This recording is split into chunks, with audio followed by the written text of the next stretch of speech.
Tonight, from the Superdome in New Orleans,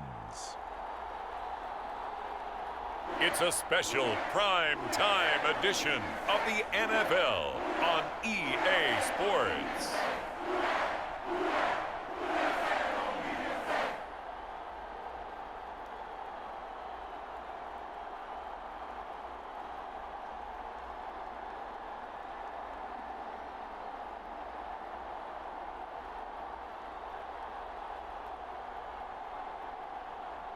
Derek Carr and the New Orleans Saints versus Gardner Minshew and the Indianapolis Colts.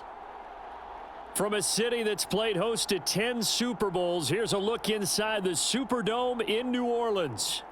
Tonight, we've got the crew set for what should be a real treat, a great Monday night matchup, as it'll be the Indianapolis Colts taking on the New Orleans Saints.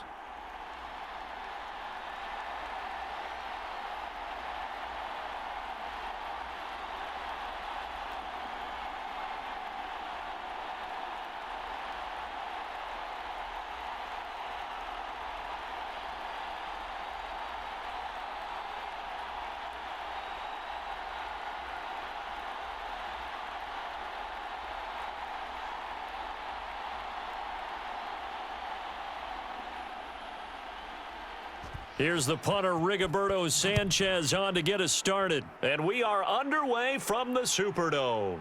Taken at the goal line. And they'll get him down right at the 25-yard line, so the same result had he opted for the touchback. And here come the Saints for their opening drive. They'll be led out by one of the most productive QBs in the last decade. It's year 10 for the Fresno Stater now. Here's Derek Carr. It's been fun to watch his development through the years, and right now what you see is a very confident quarterback who has a strong sense of self, totally understands the offense, and knows how to get the ball to his playmakers on the run.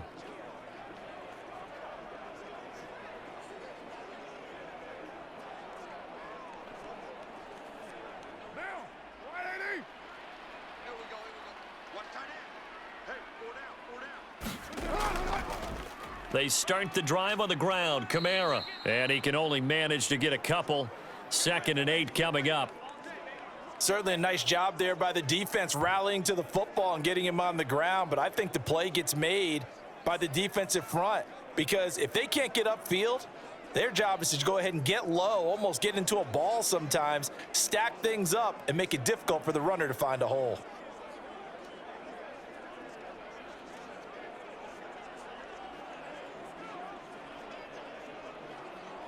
They'll break the huddle, come up on 2nd and 8 at the 27-yard line. Carr now to throw. He gets this one to Johnson.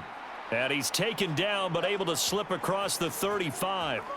The Saints first down there on a gain of 11. Well, the first drive here and the first time that we've called a big tight end's name, but I can assure you this, Charles, it won't be the last. No, it won't, because when he gets going, now it opens up opportunities on the perimeter because that'll draw the defense towards him in the middle of the field. Now your wide receivers will get involved as this game goes on. Now a first down carry. It's Kamara. And he'll be stopped right at midfield. 12 more yards there and another first down. We use the word relentless a lot with guys who are aggressive on the field. In this case, it really fits, doesn't it? How about his ability to break tackles and his feet never stop moving?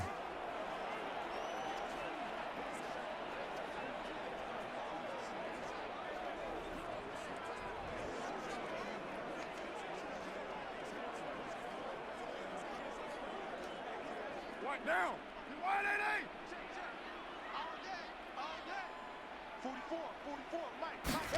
From midfield, here's Carr. The Colts are going to get him. Down he goes. Grover Stewart getting in there for the sack. Hindsight is 20/20, partner. Maybe they should have kept it on the ground again. Well, it almost looked like the O-line was run blocking again. I mean, they opened up a big hole last time. This time they opened up a hole, and the quarterback got sacked.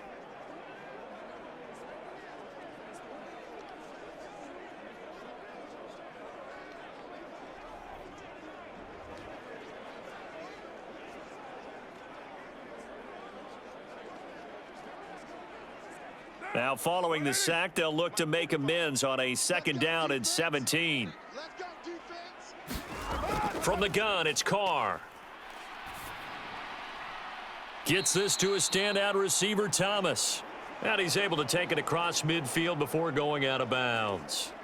A gain of 8 there on the play. And that's going to set up a tough 3rd and 9. All that practice time came to fruition on that play. All those timing routes that they work on through training camp, OTAs, minicamp, and just regular season, they got it done on that one. An outcut, ball was delivered, and picked up the completion. Work in the middle of the field, and he's got a man complete. And they'll get him to the ground. He has another 1st down at the Colts 21. That gain on 3rd down, good for 28. Well, that was a fun one to watch right there. A nice in-breaking route and plenty of room in the middle of the field. And he was able to get behind the linebackers and grab the completion for a really good pickup.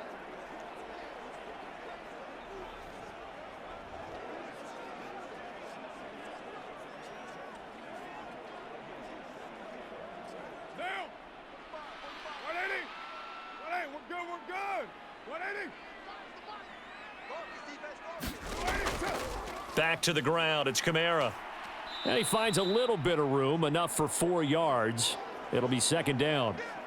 On any running play that's called, they're always hoping that it's going to break big and go the distance. But when you get a nice gain like that, you're able to do so many things anyway. You can come back and run essentially the same play again, continue to move the ball on the ground, or you can decide to throw the ball now because usually you have the defense back on its heels. Now Carr throwing on 2nd down. Slant pass complete to Olave. And the Saints are going to be looking at 1st and goal as they move this down to the 4-yard line. A lot of precision being shown on this opening drive. They've been methodical, they've been crisp, and as a reward, they're going to be set up with an early 1st and goal. A terrific opening drive has them knocking on the door, 1st and goal. 44. Mike, 44. And they'll let the fullback try and take him home. And he gets halfway there from the 4 to the 2 on a gain of 2. Now that's the defense that they were looking for, being able to get extra bodies to the point of attack to deal with the big guy carrying the ball. You really don't want to be in a position where it's a one-on-one tackle with him.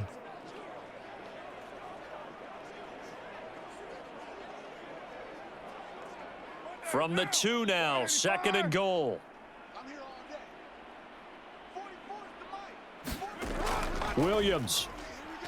Oh, he's going absolutely nowhere as he is hit behind the line. It'll be a loss of a full 3 yards there, and it also brings up 3rd down. The short field shrinks even more with the type of bodies they brought in on that play. Those extra tight ends, they weren't able to secure their blocks, and that one ended up going backwards.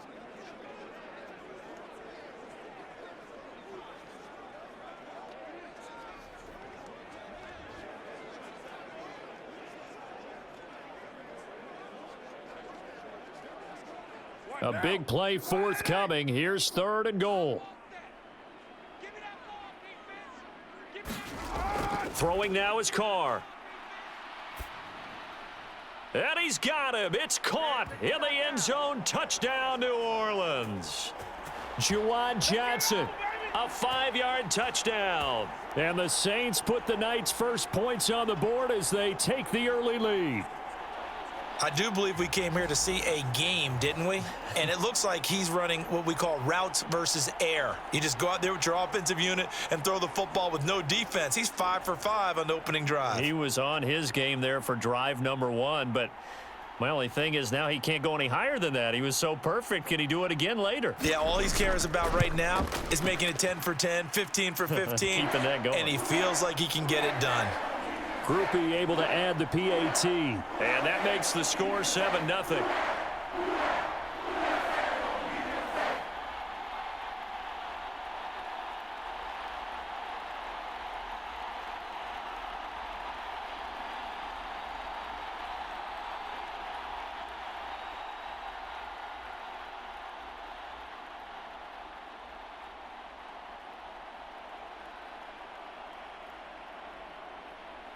After the touchdown, here's Groupie to kick this one away. And Dallas Flowers going to bring this out of the end zone. And ultimately cannot get this out to the 25-yard line as he's dropped at the 23. So the Colts now coming out for their opening drive. Leading them out, still one of the most recognizable QBs in the game and one of the most fun QBs in his 5th season. It's Gardner Minshew.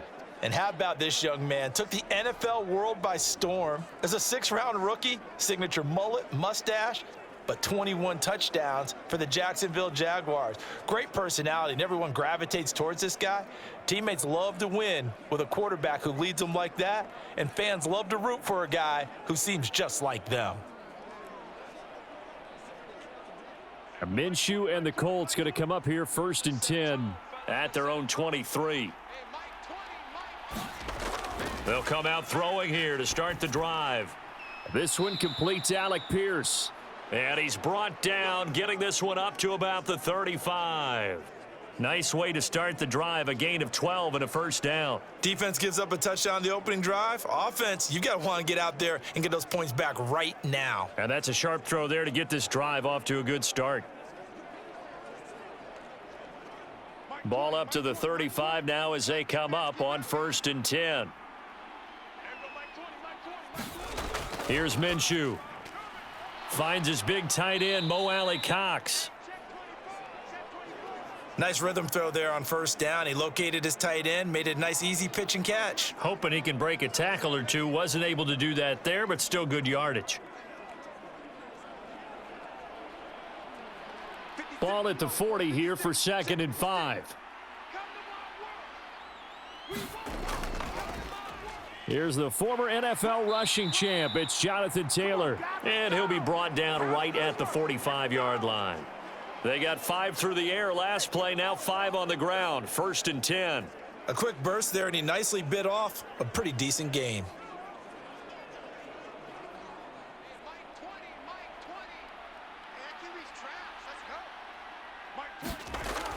Back to Taylor on 1st down. And he can only manage to get a couple. 2nd and 8 coming up. They suspected that it was a power play up the middle coming at them, and boy, were they right. That defense got downhill in a hurry and limited them to just a couple on 1st down. Ball on the 47-yard line. Here's a 2nd and 8. Out of the gun is Minshew. Oh, he rifles one, and that's going to be intercepted. Picked off by the linebacker, Demario Davis. And the Saints are going to have great field position here as this is returned just shy of midfield. Boy, he had to fit that into a pretty tight window over the middle. And, Charles, I think they were in zone defensively, weren't they? They certainly were. Nice read on your part. And sometimes the quarterback isn't fooled between zone and man. Sometimes just fooled by the type of zone that he sees. Because oftentimes those linebackers will vacate and run downfield with receivers. In this case, he played a pure zone and was in the wrong spot for the QB.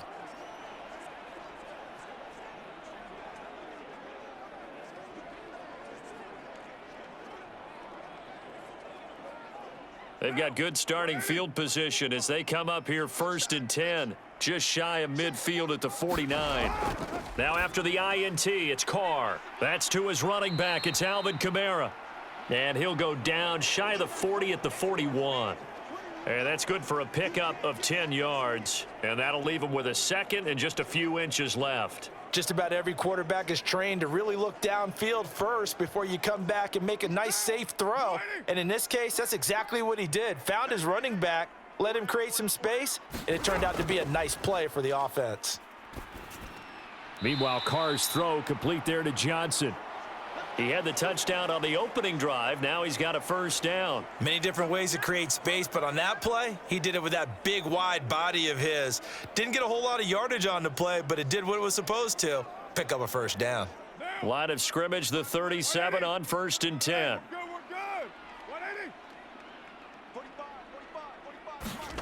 Here's Carr to throw. And that one drops down, incomplete. Good coverage there, forced the ball free, and it's 2nd down. That's what you're going to need to do against those big receivers. You got to get in there and get physical with them. That time he got in close, got in tight, and knocked the ball away.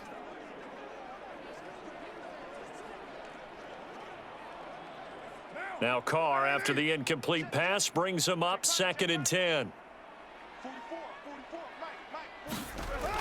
Mike. Again, he'll drop to throw. Throw out wide is incomplete. And that's the knowledge you gain from being in this league for a long time.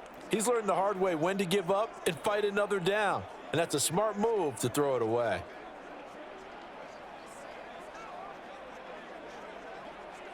So back-to-back incompletions, and that has him staring at a 3rd and 10. Carr going to throw. Out of the backfield, that's complete to Kamara. And this play going to be stopped in its tracks at the 32, and obviously well short of the first down. 5 yards, not enough, and it'll be 4th down. We can make this one pretty simple. Locked up all of his progressions downfield, forced to get it to his running back. But how about the way they ran to the football and knocked him down to force a 4th down?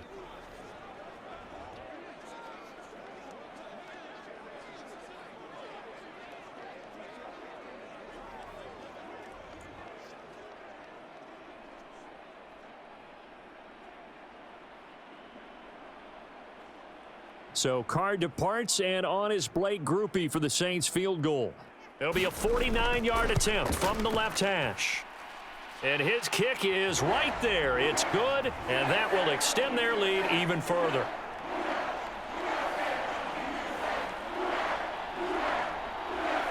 So, Charles, they get to them with their first turnover of the game and then make it hurt a little bit extra with a field goal. And anytime you give the ball up, what's the first thing a coach tells his defense?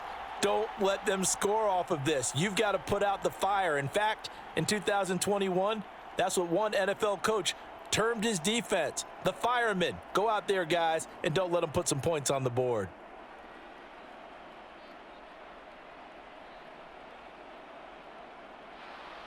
So after the made field goal, 10-0 here early as the kick's away. From a couple yards deep, he'll bring it out of the end zone. And ultimately, he stopped right where he would have been if he had simply gone down to a knee at the 25. Second drive coming up here for the Indianapolis Colts. They find themselves down 10-0 early after the interception on their opening drive led to a field goal. So now they've got to pick up the mantle a little bit. You mentioned the team's down 10. They've helped contribute to that. How are they going to get their team back into this ball game? Run the offense that you think is going to be effective and execute it at a high level.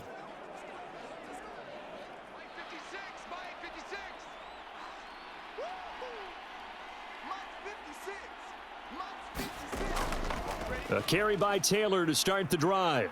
And this will be a gain of 5 as he gets it to the 30. Well, you're down early. How do you get back in the game? Maybe establish the run. I think they're trying to do that. Now, I'm with you on that one, and what I like about the message is that there's no panic from the head coach. He's already told his offensive coordinator, let's run the football, let's get things settled down a little bit and find our way back into this game. Second down, another run with Taylor. And Taylor going to pick up the Colts' first down as he'll get this up past the 35-yard line. But, partner, if the defense isn't going to adjust and they keep giving them those 5, 6, 7-yard runs over and over, they're likely to run it the whole way to the end zone. They'll be more than happy to take the yardage available and save some of their other plays in the playbook for another time. 1st and 10, Taylor now. And down he goes at the 45 after a pickup of 9. A nice run here early on. It doesn't take a great play caller to realize you want to establish a guy of his caliber with runs like this early because they will pay dividends as the game progresses.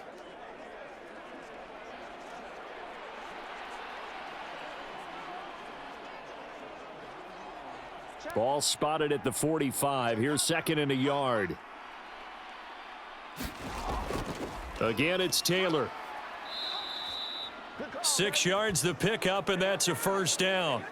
Well, they're making an effort to get the ground game going tonight. So far, it's working. I like what we're seeing from the offensive line. They seem to have the leverage going and they're controlling things and reestablishing the line of scrimmage, moving that defensive front backwards, but also like what the runner's giving us, too. It appears that he's been waiting all day long to get out here and take off. Now a throw downfield is taken in by his running back. And they're able to work this to the 25 before it's all said and done. Call that a very strong gain of 24. This one was all about clearing space for this play to work because he's going to leak out of the backfield to his right and then angle his way up the field.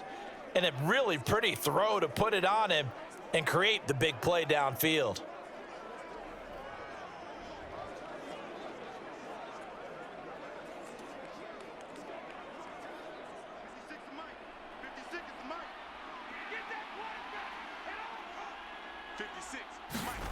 Throwing on first down is Minshew.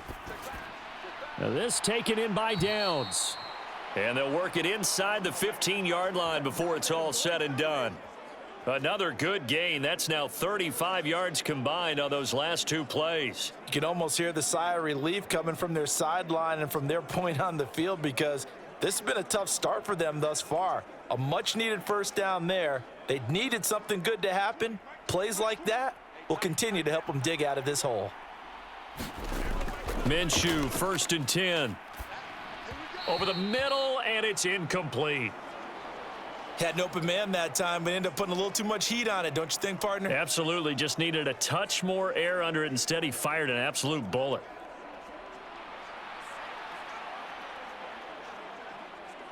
Here's 2nd and 10. Minshew sets to throw. To the goal line, but it's incomplete. Well, anytime he reads man coverage, I don't think it's going to be the only time he'll try and hit that route to the outside in this game. He'll test the perimeter, but that time, they were up to the challenge. This offense was on the move. Now 2 straight incompletions have them looking at 3rd and 10. Now Minshew. Steps away to his left.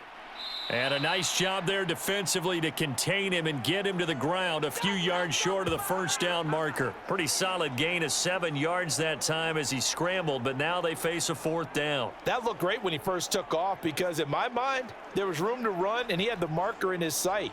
But I certainly didn't expect him to close so quickly, and neither did he. They got to him just in time, and now that forced him to make a decision with his 4th down call.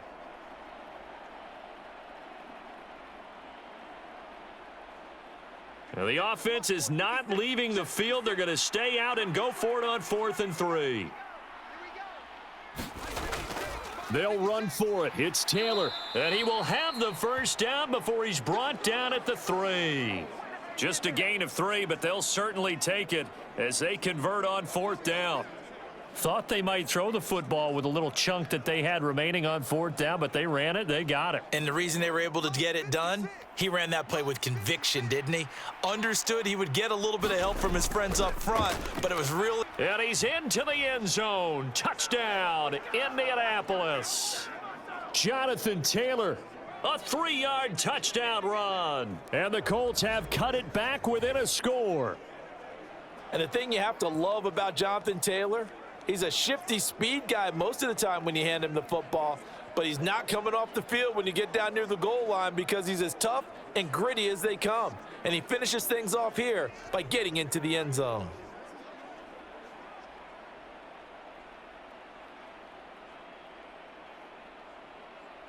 Matt Gay on for the extra point.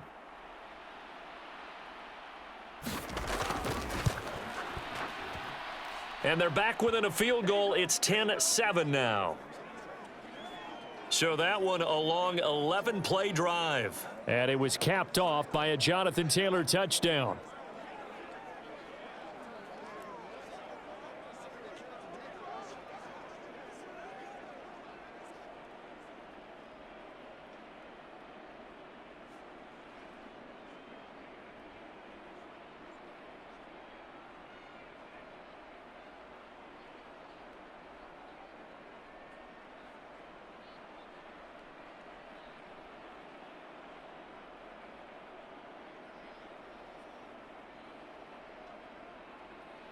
Sanchez now, he'll kick it away following the touchdown.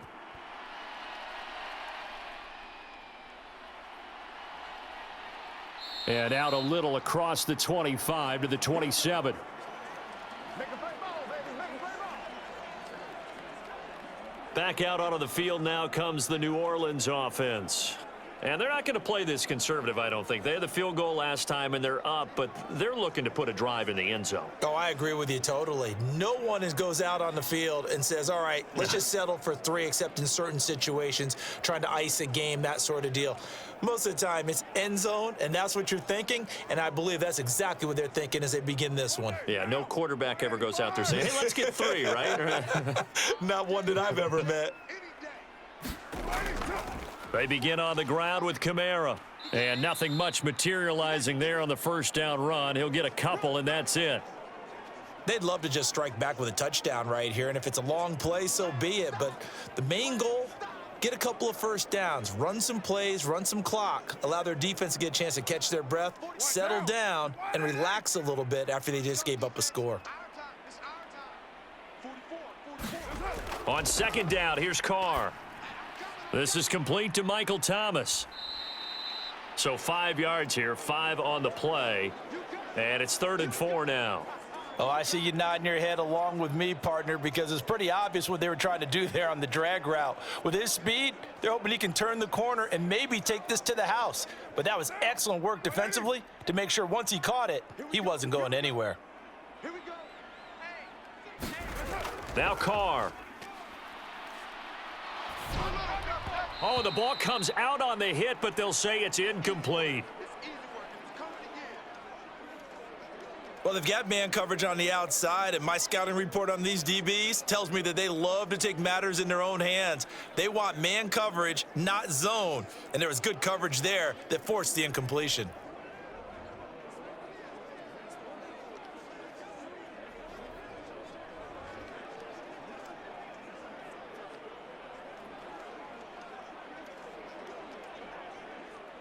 So on 4th down, on is Lou Hedley to punt for New Orleans. And deep to return is Josh Downs.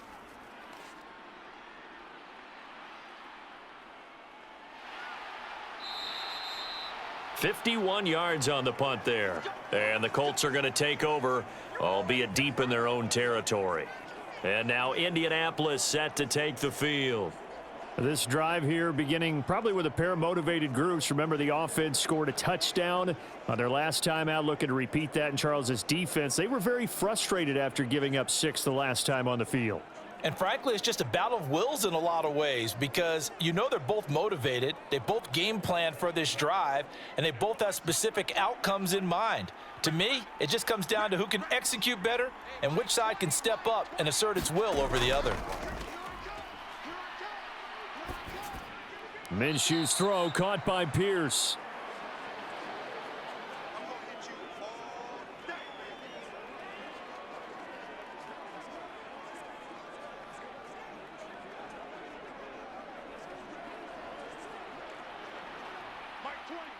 Mike 20. You must be true.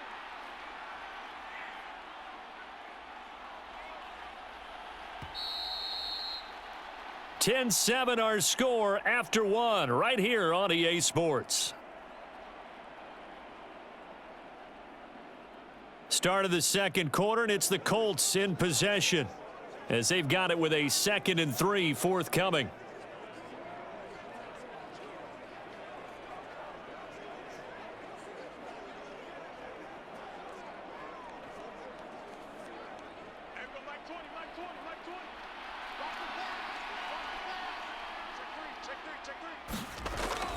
Running straight ahead, Taylor. Oh, good footwork on the spin. And he'll get this up to the 30-yard line.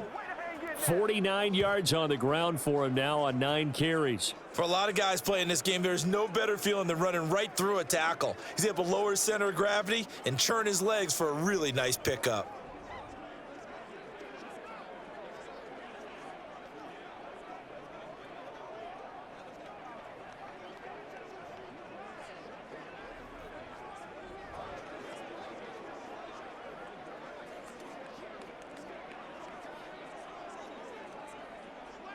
So 1st and 10 now from the 30.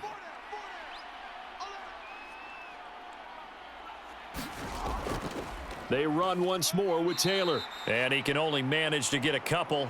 2nd and 8 coming up. You've got to be impressed by that defensive front on reps like those. They were not being moved off the line, kept their shoulders square, and gave their teammates time to fight to the ball and limit that gain. Now 2nd and 8 at the 32-yard line. Up the middle, here's Taylor. Not much there, maybe a couple up to the 35. Early down stuff's to put this offense in a precarious position. We know that securing the point of attack, especially against the big-bodied guys in the middle of this D, has got to be priority one.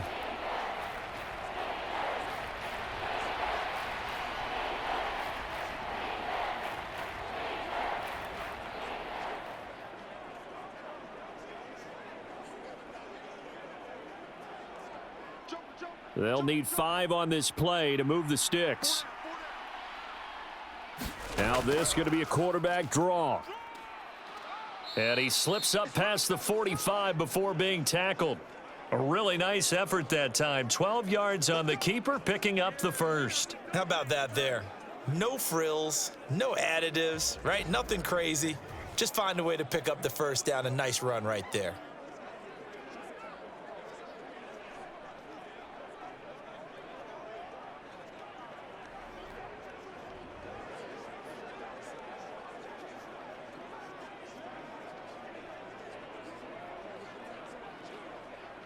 Couple of first downs to kick off the drive. Here's 1st and 10 up at the 46. From the gun, it's Taylor. And he's going to take this ahead for right around 3 yards, but no more than that. 2nd down.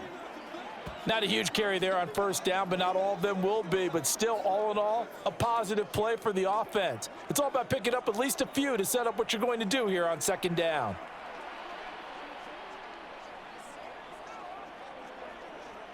From just shy of midfield, here's 2nd down and 7. Now a give to Taylor. And he's going to take this across the 50 and into Saints territory. Call it a gain of a couple, and that's going to leave him with a 3rd and about 5. Just not a whole lot of room to operate there on that carry. No, not at all. They did a really nice job staying in their proper places and not allowing any lanes to open up. And on 3rd and 5, this will be the 8th play of the drive. Looking to throw it. Minshew throwing quickly there, but it's incomplete. Like what I see so far out of this defense because they've been showing their best coverages on 3rd down. So far, only allowed 1 conversion on a handful of attempts. One area of their game plan that they've executed to perfection. On 4th down, the Colts will call on Rigoberto Sanchez for the punt. Deep for New Orleans is Rashid Shaheed. And this one will not be returnable as it sails out of bounds. Out onto the field comes New Orleans. Obviously not the intended goal last drive. They had to punt the football, but still they've got the lead here and now a chance to add on to that lead if they can get points on this drive. 1st and 10 upcoming.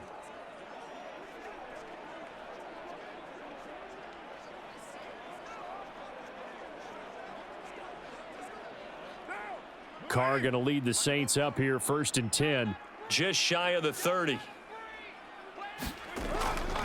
He'll start with a give to Kamara. And tough going there as he'll only get it up to about the 31. DeForest Buckner in on the tackle. Oh, there's plenty of traffic waiting for him up the middle. But give him credit, he tried barreling through anyway. They're fortunate to get a yard out of that one.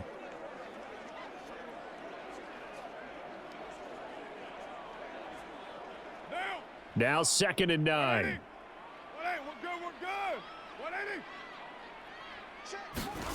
Shotgun now for Carr. Complete to Olave on the out route. And they get him down, but not before he takes it across the 40-yard line. 10 yards, good for his Saints, 1st down. Well, he's a diminutive receiver, Charles. Not a ton of size, but still able to bring that in against double coverage. I think that's a great job by him of understanding angles because you mentioned his size. He's not going to go over the top of someone or body someone out of the way. He's got to make sure he creates enough space for himself by getting people into the wrong spot on defense, moving them with his body, and then showing his numbers to the quarterback to be open.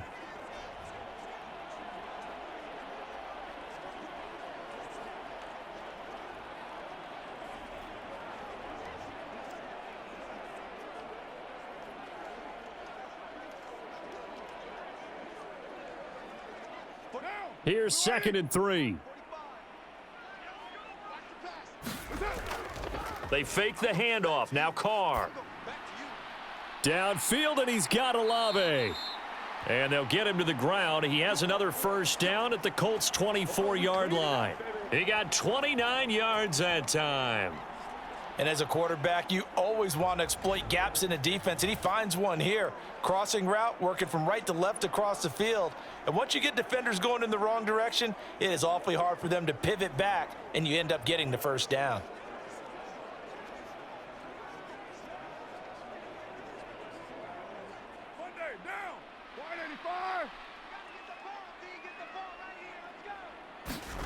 Again, they'll throw with Carr. Looking for Johnson, and it's intercepted. And the Colts are going to take over at their own 13-yard line. And that's a great example of ball skills right there, partner. You and I do a lot of games, and I can't tell you how many guys look to run with the football before they've intercepted it. So that's a nice job of focusing on the task at hand and coming away with the interception. Here comes Jonathan Taylor and his teammates. And I'm wondering if maybe they don't go away from him on this drive a little bit. He's been great, but they haven't scored a lot of points. I think they still have to show him as a threat, make sure he touches it a few times. But as you pointed out, use him as a decoy a little bit and get the ball in the hands of some other people in order to put more points on the board. But he's done a really nice job of establishing them with his running. Yeah, he's established himself well. Now can they put more points up? They'll run with Taylor to begin the drive. 2 yards on the pickup there. It'll be 2nd and 8. Well, any lane that might have been open there was closed pretty quickly, and that was because the defensive front, they won that battle at the point of attack at the line of scrimmage. They used great leverage, held their spot, and stacked him up. 2nd down and 8.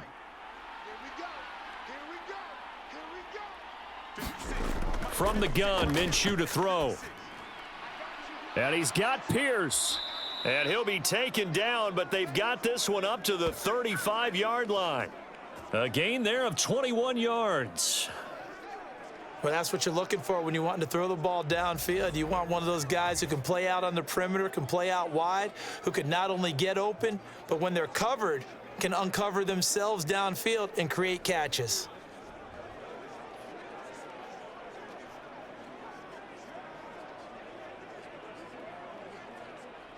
Ball up to the 35 now as they come up on 1st and 10.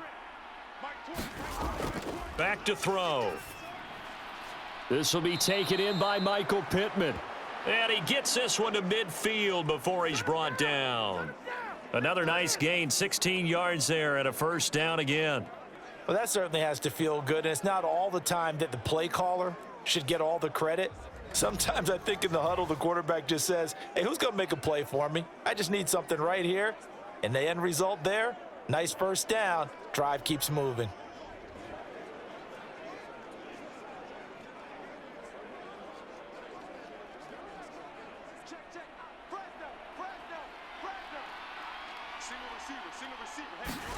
From the midfield stripe, they'll look to throw.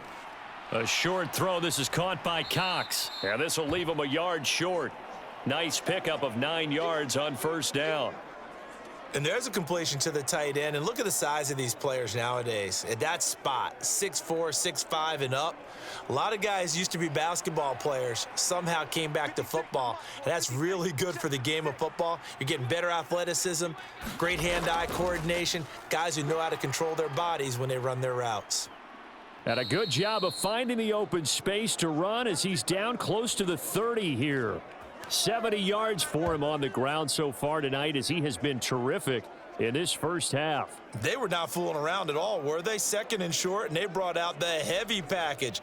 Almost felt like the super heavy package against that defense, didn't it? Yeah, I don't think they expected that much beef up front, and it turned into an easy first down conversion.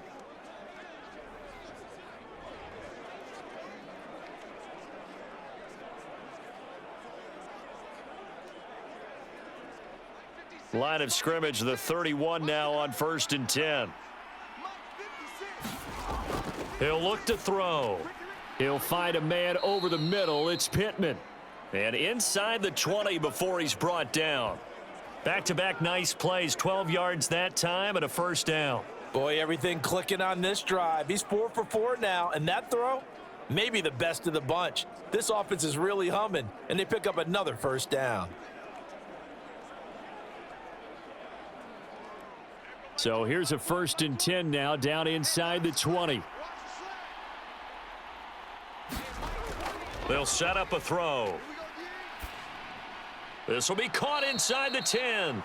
And the Colts are going to have a 1st and goal as he'll be taken down at the 7-yard line. Just picking up yardage in bunches here these last few plays. They have moved right down the field, and just like that, they're going to be set up with a 1st and goal.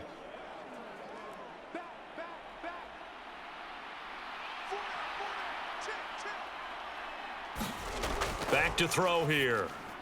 Touchdown! Michael Pittman, a 7-yard touchdown grab. And the Colts have taken the lead. Well executed there offensively. Defense looked a little confused, but he found his receiver, and that one good for 6 points. And the payoff we just saw there tells us how many times they ran this play in practice over the past few weeks, because they executed that flawlessly right here on game day when the situation arose.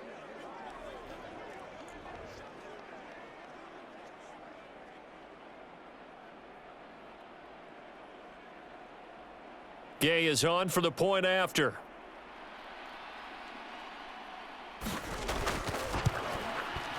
And that makes it 14-10.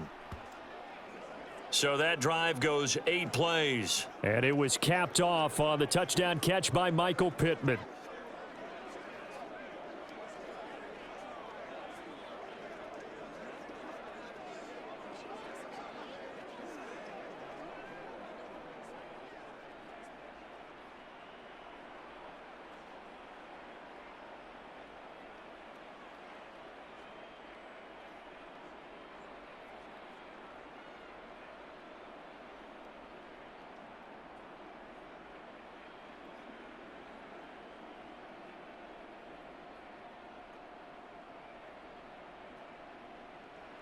Sanchez now, he'll kick it away following the touchdown.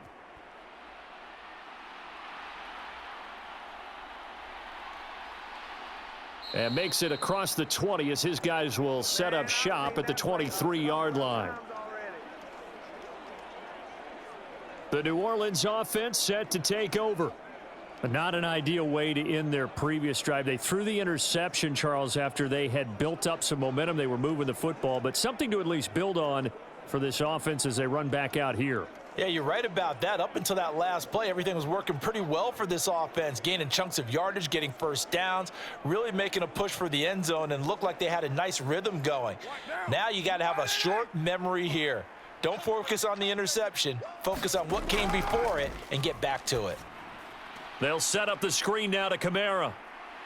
And he's taken down but able to slip across the 35. Right off the bat, it's a first down to start the drive, 12 yards. And that's not a play that you see all that often at the start of a drive, but some teams, they don't mind doing it. And that one, well sold by the offensive lineman. They showed the pass, and then they got out into space, able to get some good blocks downfield and allow the play to be successful. So from the 36 now, 1st and 10. Here's Carr.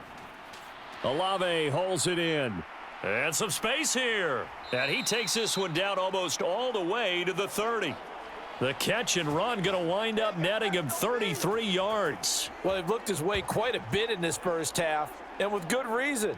You can see it there. He is such a handful defensively, just too hard to keep him under wraps, and delivers a big play here for this offense.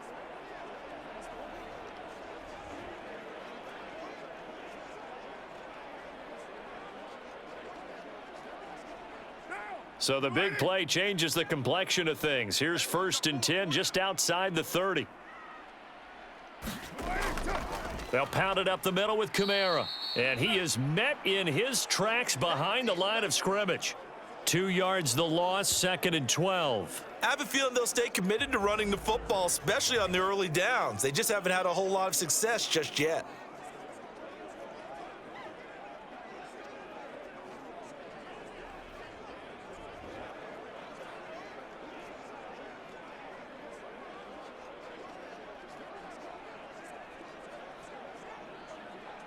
Now they contend with a 2nd and 12 after the loss. We're good. 180. Now Carr. That's complete to his running back, Kamara. And they'll get this one to about the 20-yard line. The Saints passing game in sync and moving the football. It's a first down. And when you're throwing the ball downfield really well like they have been on this drive, it's really a nice time to work one of the screen plays in. One of my favorite play callers in the game has always told me he starts every game with 10 to 12 screens because if he starts feeling the pressure from the defense, he uses their aggressiveness against them. 44, Mike, 44. A first down carry now for Miller. And the reinforcements come in as they're going to stop him behind the line. Officially, it's a 1-yard loss. That's going to bring up 2nd and 11. I like the strategy. Extra tight ends, extra beef. They want to run the football, but that means they probably want to run it inside. If you get strung out on the perimeter, you're in peril. Yeah, we saw the result, negative yardage.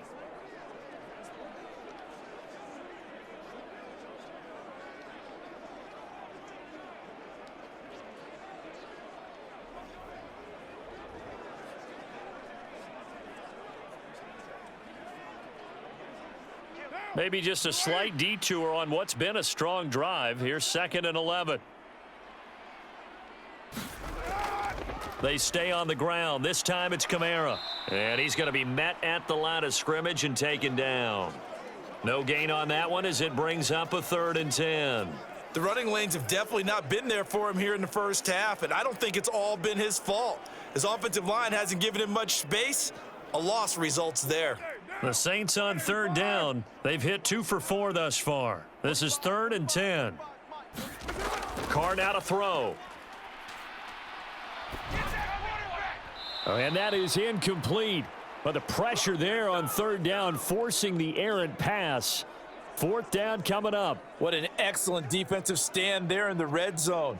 Nice tight coverage. They certainly recognized how important it was to bring up 4th down here.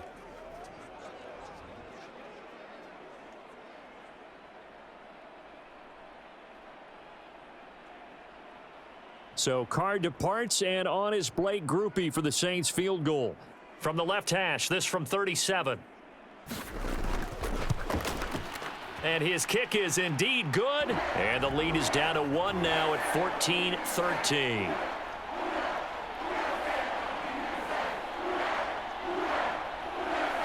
So the margin shrinks there as they get the field goal to draw them a bit closer here in this 2nd quarter. Yeah, nice snap, nice hold. They just want to keep this game close, so give them credit for finishing that one off with 3.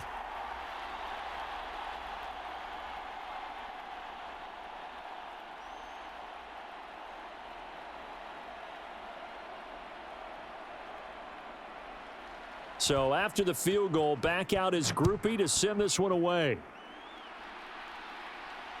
This fielded right at the goal line. And he'll be stopped up at the 25. Come on now, let's do this. Here again comes Gardner Minshew. Last series, the ball never hit the ground. 6 of 6, touchdown pass. So whatever he did then, do it again, right? Yeah, it reminds me a lot of when I watch the best quarterbacks throw 7-on-7 or even routes versus air. They're accurate. The receivers catch it. The ball never touches the ground. Or if you want to take it to basketball, a well-executed fast break, right? Pass, pass, pass, finish at the rim, basket. Yeah, ball never hits the ground there either. It's just me and you. Now Minshew on 1st and 10. A full 5-yard loss that time. It's going to make 2nd down pretty tough.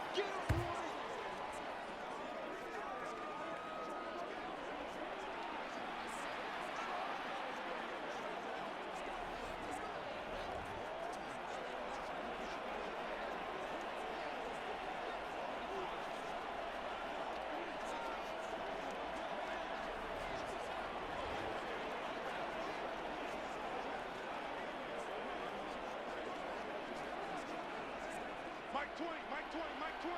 Hey, man, watch the boot. They'll go play action here with Minshew. Finding Pierce on the crossing route. And they're able to get this one across the 35. Starting to rack up the yardage here in this first half. 5 catches now and a first down.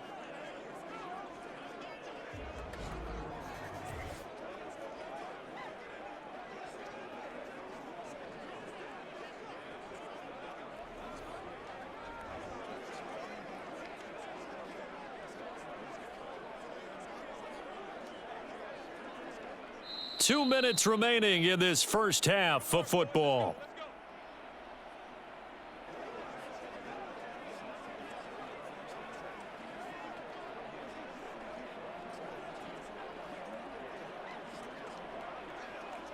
So from the 36 now, 1st and 10. Looking to throw.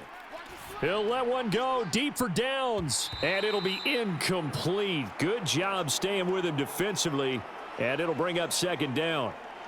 That's some good closing speed there defensively, because that looked open for a minute. But that's great work with the ball in the air. Never gave up, converged on his man, and broke the play up. 2nd and 10. He'll drop to throw. That's into a crowd and intercepted. Picked off by the linebacker, Demario Davis. And he's able to get it back to right around the 27. And that's now the 2nd time he's picked off a pass here in the first half alone. Again, another great read defensively. And you just see him get in the right position to make the play and get his guys the football back. And now the Saints get set to trot out there. And now following that turnover, they've got an opportunity here to try to cash in with good field position before intermission.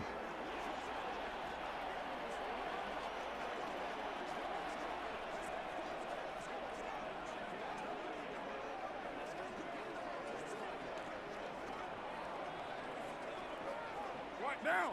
You're wide 8-8. Single. Carr now on 1st down.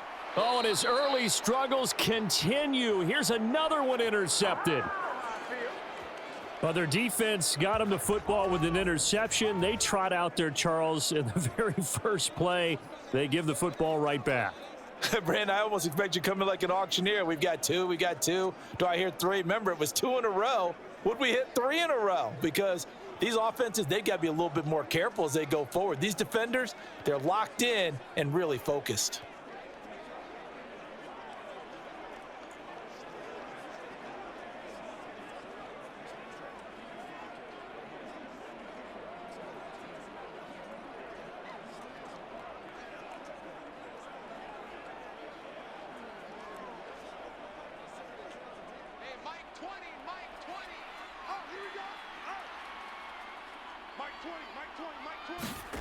Trying to shake off the interception from the last drive. He'll look to throw.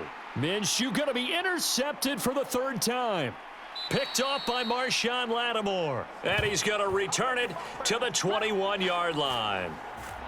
Well, I'm not sure that the wheels, Charles, are coming completely off, but they're shaking a little bit. That's 3 interceptions, and now interceptions here on back-to-back drives. And I think about what a Hall of Fame coach told me, that he always told his teams, when a mistake happens, just move on to the next play.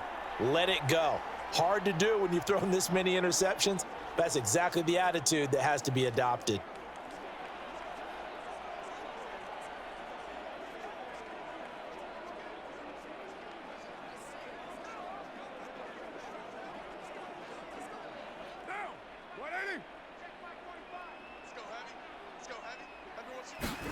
Carr now on 1st down. His throw caught right around the 6. And he doesn't quite make it, taking it within an eyelash. Dropped at the 1. A good pickup there, 21 yards. I think he has to be saying to himself, how did that not wind up a touchdown? Remember, you just need the tip of the ball to cross the plane. It's not going to get there, but they're going to be set up in great shape with 1st and goal.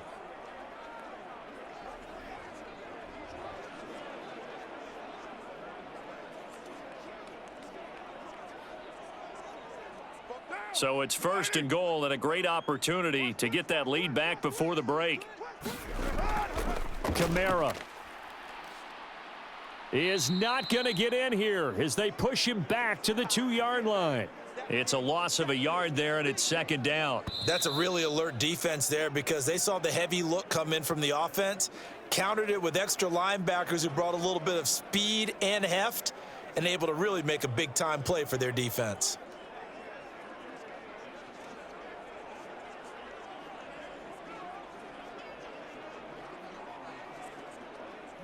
Back at the 2 now. Here's second and goal. Hey, we're good, we're good. 180. Check, check. Williams will score. Touchdown, New Orleans. It's all good, baby. It's all good. And they would not be denied on the ground, powering it in just one play after they got stopped short. And how about how many tight ends were on the field? Because in today's NFL, we think of the tight end more as a pass catcher. But this group, they tell them you've got to be able to run block to stay on this team. And they committed to it and got it done right there.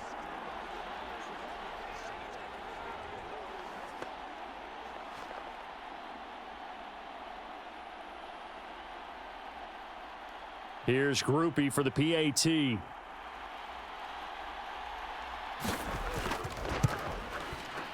And that'll make this a 6-point game.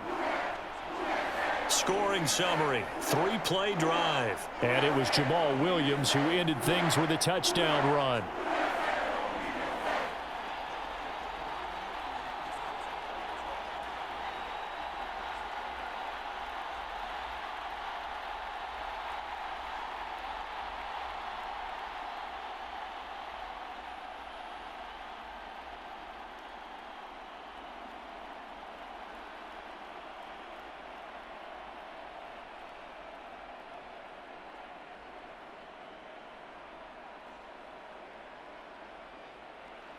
After the touchdown, here's Groupie to kick this one away.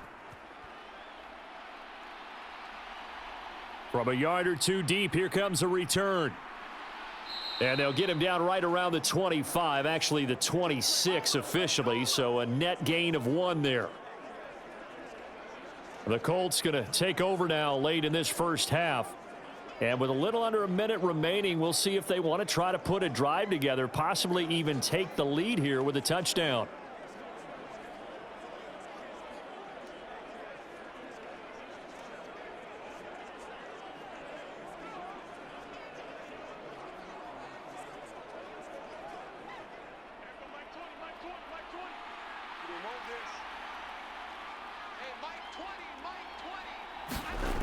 They'll come out throwing here on first down.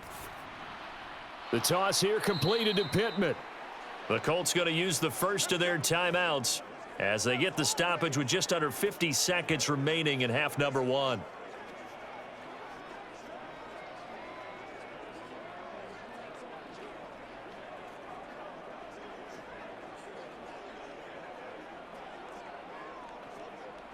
One play has him up past the 40 already, and another 1st and 10.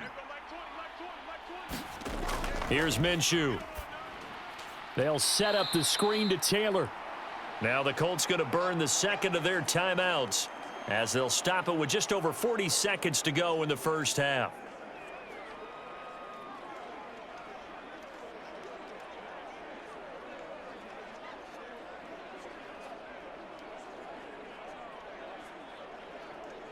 Hey, Mike 13 yards remaining on second down.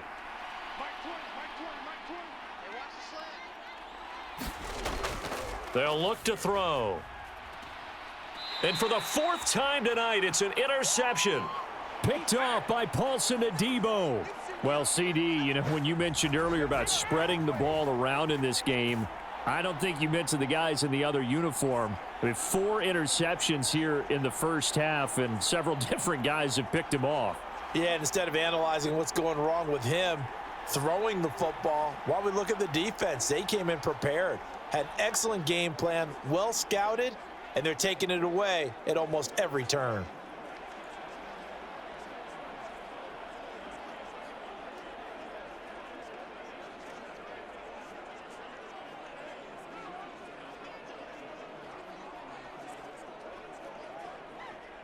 A good starting spot for the Saints as they come up 1st and 10 at the 41-yard line. Get ready to Now after the INT, it's Carr. Now a quick throw there, but it's going to be incomplete. Not sure what happened out there, but it looked like the timing was a little off on that throw. Well, you know I'm a defender, so what am I going to say? Great defense. Darn right. They did something to disrupt that timing. Now Carr, after the incomplete pass, brings him up 2nd and 10. They'll set up to throw. And that'll be incomplete. Took a pretty good shot as he tried to pull that one in. Couldn't hang on, 3rd down. And I think they'd be well served to take that type of a physical approach against him the rest of the game. He's had his way so far, but on that last one, that worked quite well for the defense. Now they face a 3rd and 10 after back-to-back incompletions. To throw, it's Carr. And it's going to be incomplete. He was able to catch it there on the right sideline, but out of bounds, says the line judge. And it's going to bring up 4th down. So it doesn't look like they're going to be able to build off the turnover. Well, the defense certainly did its part. It got them the football. But you're exactly right. It looks like they're going to have to punt this one away. And it's not a turnover, but doesn't it feel like one after grabbing the momentum with the defensive play? Yeah, and they had all that momentum after getting the football and now zapped right back in the other direction. And a great job here. This is going to turn out to be a beauty. This is marked down at about the 3-yard line. That punt was near perfection as it checked up inside the 5-yard line. You never know where these things are going to go, do you? No, what was it? You got a John Heisman quote about that, yeah, right? He said the football is roughly a prolate spheroid, which means it's going to bounce funny, and you never know where it's going to end up.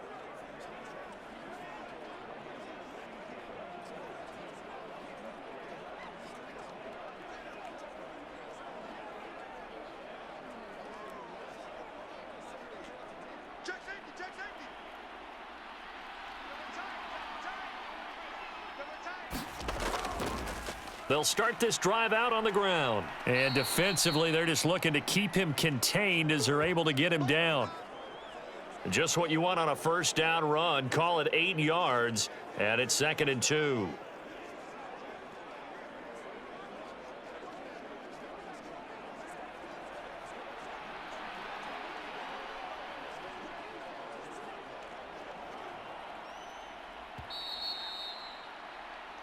So we have reached halftime in what's a 6-point game at the break. As we'll get you over to Orlando, where standing by is Jonathan Coachman. He has our EA Sports halftime report. All right, Brandon, thanks very much. Welcome, everyone, to our brand new studios here in downtown Orlando in the EA Sports halftime report. We saw a strong first half from the veteran quarterback, Derek Carr. He was on point, throwing a touchdown pass to help his guys take the lead into the break. All right, Coach, thanks. Yeah, both teams likely to make some changes in what's been a closely fought battle to this point.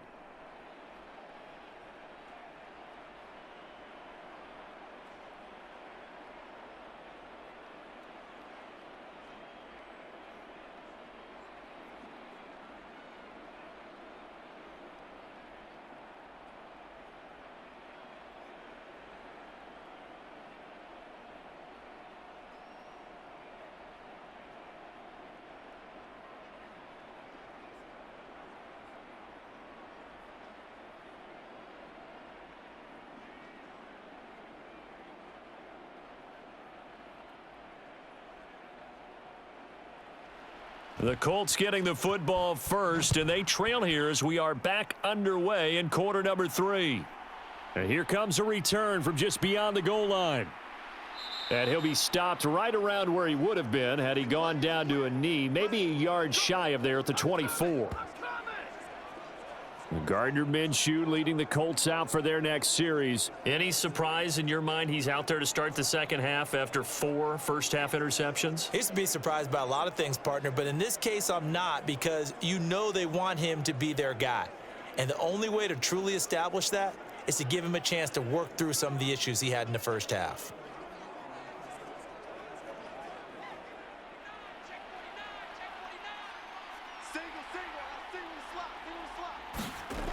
They'll try and start this drive in the air. Left side, he finds Pierce. And up to the 35 before they're able to knock him down.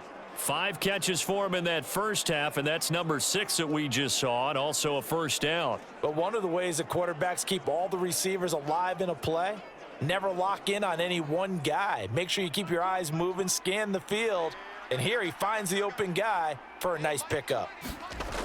Now on first down, he'll drop to throw it. Into space at the 45 as they finally wrangle him in at the 48. He continues to deliver a first down here. He had 4 catches in the first half, and this one number 5. Couple of first downs right in succession, and this is an offense that could really use a good drive, and they're off to a fast start here.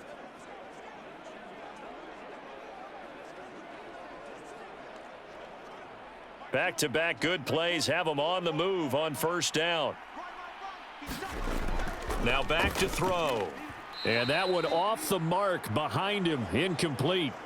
And not a common sight, at least on this drive. A momentary setback, though, for this passing game that has been moving well this series. Good thing for them, though. Still 2 more downs to connect and try and pick up another first down. Now a 2nd and 10.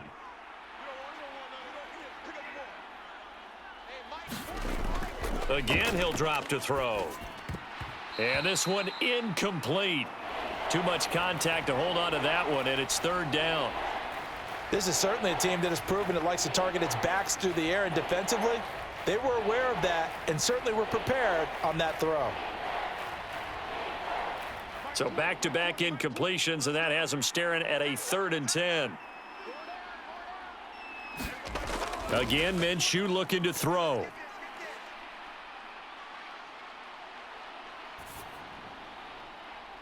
It got his man complete. And he'll finally be taken down at the 18. Well, that's how you convert on 3rd down with an explosive gain of 34. We always talk about the guy who paid off the play, don't we? A guy who caught it or ran it. But how about the elements that go into making a big play? This one in particular, able to scan the field, pocket held up nicely. What a terrific job by the offensive line. The route well run, and the football right on the money.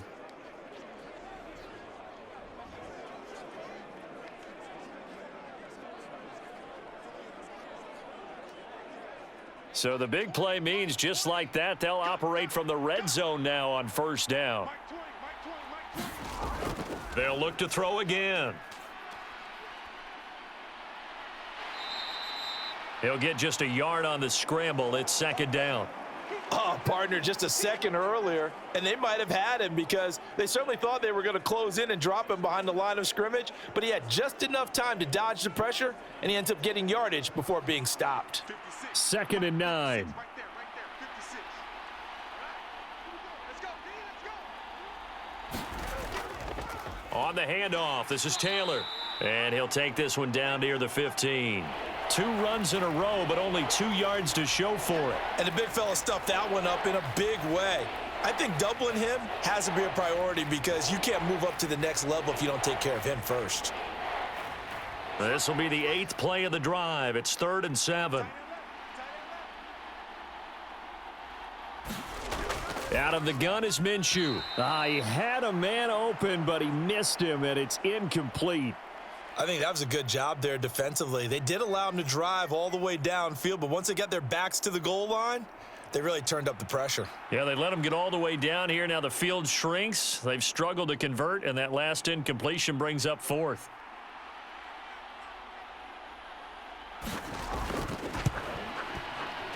Gay's kick is good, and that cuts the lead down to just 3, 20-17.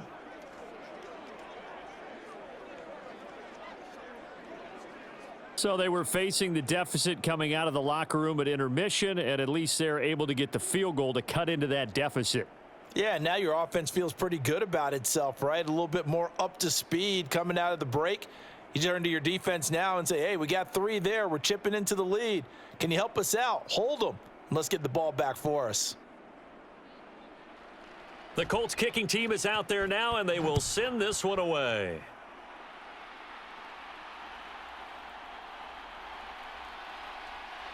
And they'll get him down inside the 30 at the 27. Man, I've seen that play a couple of times already. Now Now the attention turns to the Saints offense getting ready for their first possession of the second half.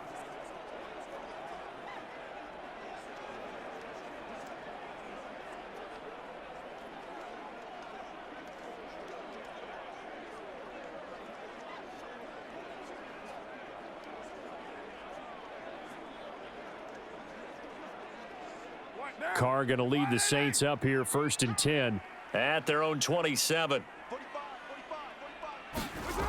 They'll come out throwing here to start the drive. They'll get this out to Kamara. And they get him down, but not before he takes it across the 40-yard line. First down yardage on the first play of the drive. Give him 14. Well, they certainly had success throughout this contest, getting him the ball in the passing game, and there he picks up another first down. Whatever they saw going into this one, they've been able to capitalize on it, and no adjustment has been made to take it away. On 1st and 10, here's Carr. Thomas has got it, complete. And he'll be taken down, but not before he works it past the 50. The Saints first down there on a gain of 11. They like going to him in the slot. He catches another one. I think this comes under the heading of, until they stop him, why not go back to him? He has something going really well. Great working relationship with the guy throwing the ball, and they keep making the connection. Throwing on first down is Carr. Slant pass complete to Olave. And he gets this inside the 35-yard line. 15 more there, and they're on a roll. It's another first down. Well, so far, little to no resistance by the defense on this drive alone. 3 passes, 3 completions, 3 first downs. They're taking it to him, and it's paying off.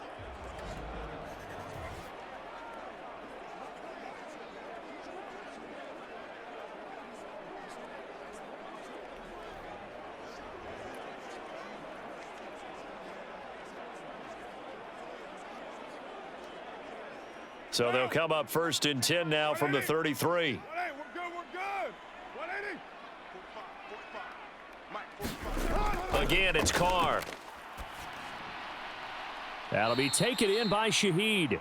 And he's going to get a solid gain of 9 before being brought down. 2nd and right at a yard. So a decent gain there, but not their 4th consecutive first down like they had on the first 3 plays. You sound almost disappointed there. You want to fire the offensive coordinator on that one or what? They'd gotten into a rhythm. I thought they were just going to keep going. Well, almost a win for the defense, but if that's your win, you're not doing very well right now. And Carr's throw complete there to Johnson. What a methodical drive this is turning out to be. That time 9 yards, and the sticks move again. And the tight end is certainly a position built to move the chains because they can control space underneath. If they've got good hands, then, of course, they're a dynamic target. But one other thing is they're right in the sight lines of a quarterback on just about every play, and that makes it easier for the quarterback to pick him out and deliver. And he's not able to get away. Sacked back at the 22.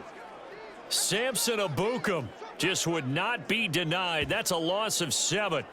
It's interesting, partner, that most defenses try and guard the 35-yard line actively because they think the way kickers are nowadays, about a 52-yard field goal, they're kind of giving up points.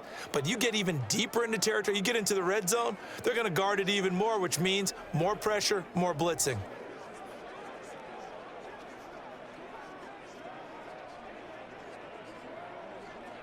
Don't need it all back at once, but you figure they're going to need something here. 17 yards to go on 2nd down.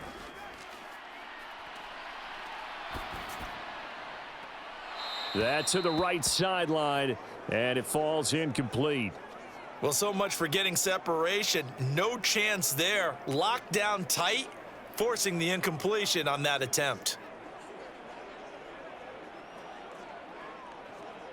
A long way to go here on 3rd down for the 8th play of the drive.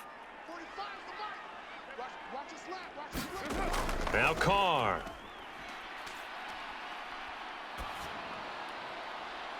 And this one is incomplete. Zone coverage there, and they were playing deep. That makes it obviously a little bit harder to run by guys. And that time, there was not much of a window to get the ball in there, and it winds up incomplete.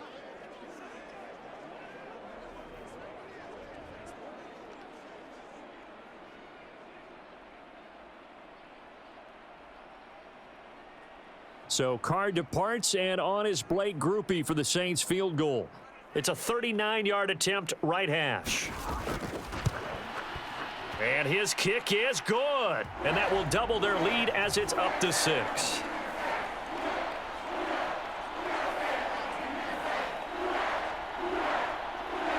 So 3 field goals that he's hit now. This last one helps him stretch out the lead. He's been solid, hasn't he? And he lives up to the adage that every offensive coach has ever said to us. We want to end every possession with a kick, right? For them, it's either extra point, field goal, or at worst, a punt. In this case, it's been 3s.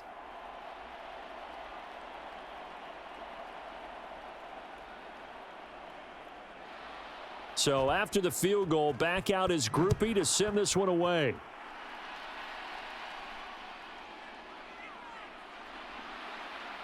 And he takes this near the 25. Just a little pass there. Call it the 26. Indianapolis offense ready to go again. And last time able to get 3. It's not what they wanted. They wanted 6, but they got at least something. They mustered something out of the drive. They'll take it. I like the way you've described it. Not ideal, but they'll take it. Anything to put some points on the board. But this time on offense, they don't even want to see the field goal kicker trot on the field. They want that ball in the end zone. Yeah, they'll be going for 6. Minshew and the Colts going to come up here 1st and 10 at their own 26. He'll set up to throw from the gun.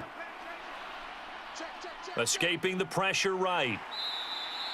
He'll get 3 yards on the scramble there at 2nd down. Brandon, once that one broke down, there were only so many options left for him to take. Fortunately, only 1st down, so he smartly got the yardage he could get and didn't worry about trying to turn it into a bigger play and end up taking a bigger loss. Here, they hope they can regroup and get something different going here on 2nd down. Throwing on 2nd down now, Minshew. Over the middle, hauled in by Pierce. And he'll be taken down, but not before they work it across midfield. 22 yards there, a 1st down. Had to put that ball in there with a little extra zip, and he put it right where it needed to be. Yeah, and that little extra pace that he had on the pass, that required a little extra concentration for him, didn't it? Ball can get on you pretty quick in that manner, and he handled it well and picked up the 1st down.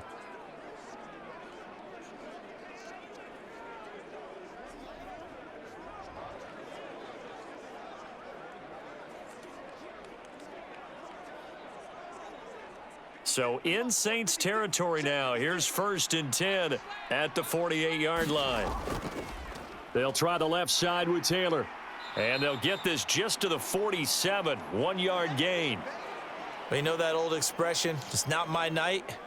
It hasn't been his so far. I don't know if the legs are a little bit heavy. Sometimes having to hang out all day and play doesn't exactly play to your advantage, but it's been a tough go for him. And every time he looks up, somebody's there defensively. That was the same case on that play.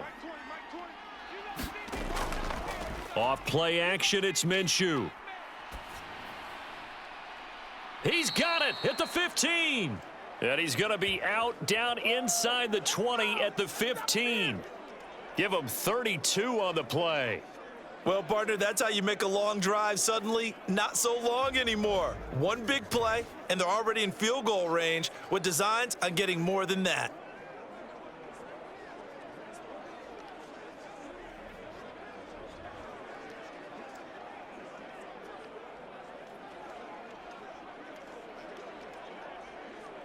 So after the big play, look at this, all the way down at the 15 now on 1st and 10. They'll set up to run the quarterback draw. And he'll get it here to the 10-yard line. It'll be a pickup of 5 on the keeper. It's 2nd down. I don't care what the emphasis is in the NFL at any given time. Every defense is still going to say their #1 goal every game is stop the run. And right now, they're not doing that, and that really chips away at your confidence. Ball sits on the 10, 2nd and 5. On the handoff, Taylor. And he takes this one in for a Colts touchdown. Jonathan Taylor, his 2nd touchdown of the night. And the Colts have tied the ball game with a chance to take the lead. Nice execution there. Good job by the O-line getting him in for the 2nd time.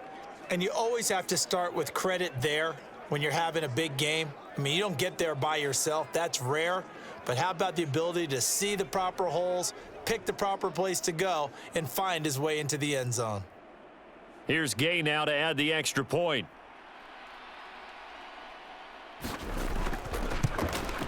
And that one puts them on top here in the third. That time a 6-play drive. And it was capped off by a Jonathan Taylor touchdown.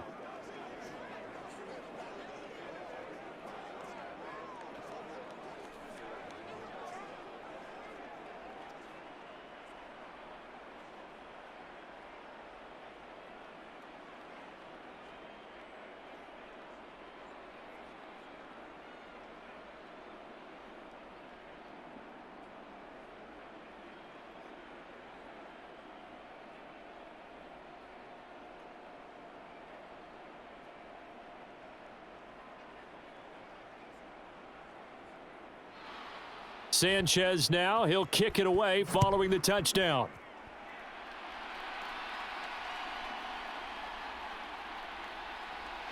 And able to take it past the 25 and up to the 28-yard line. The Saints coming out now to take the field.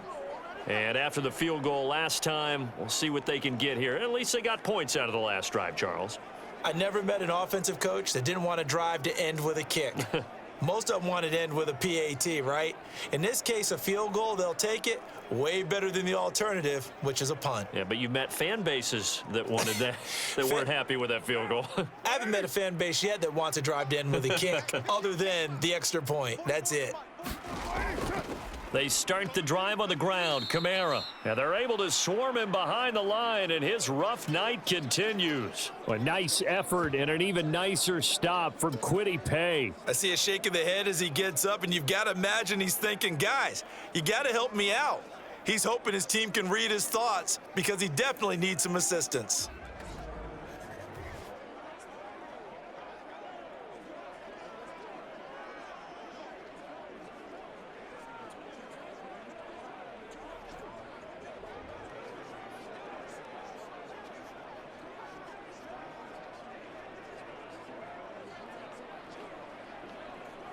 A 3-yard loss to start the drive. They'll look to make that up and then some on 2nd and 13.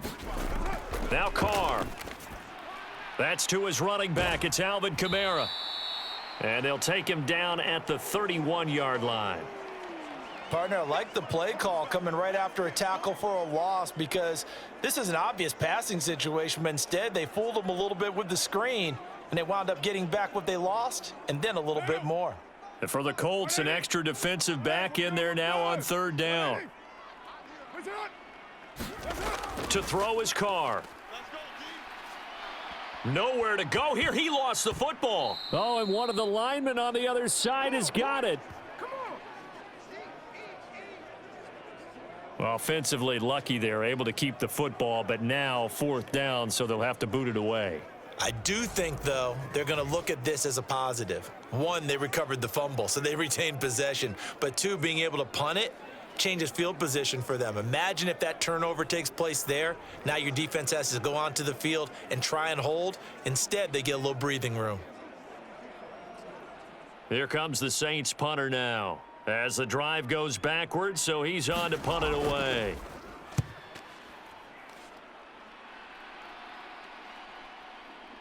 Fielded just inside the 20.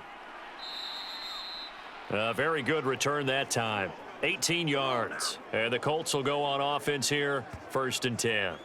Now Jonathan Taylor and the Colts offense retake center stage. He is hoping to find the end zone for a 3rd time, and we sit now in the 3rd quarter. And nothing would excite him more, but I think even more so, his offensive line. Anytime you've got a guy scoring that many times, that means you've done a really nice job in front of him. You're always giving props to the big fellas up front. It's always a good idea. Those are some massive men. So good starting field position for him here as they come up 1st and 10 at their 38. Here's a throw out wide, complete to his running back right side. And he'll lose yardage on the play back at the 37-yard line.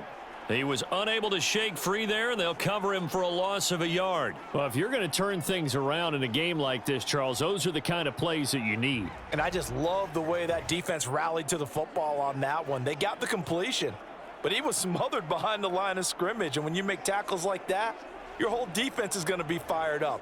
Really nice play getting to the ball.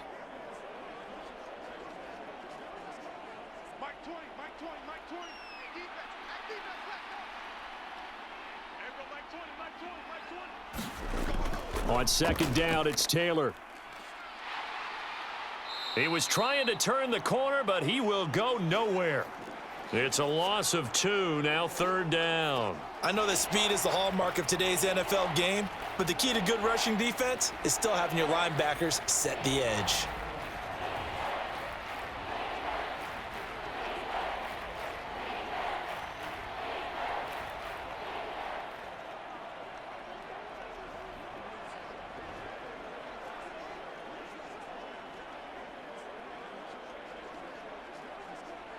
Third down and 13. I got you.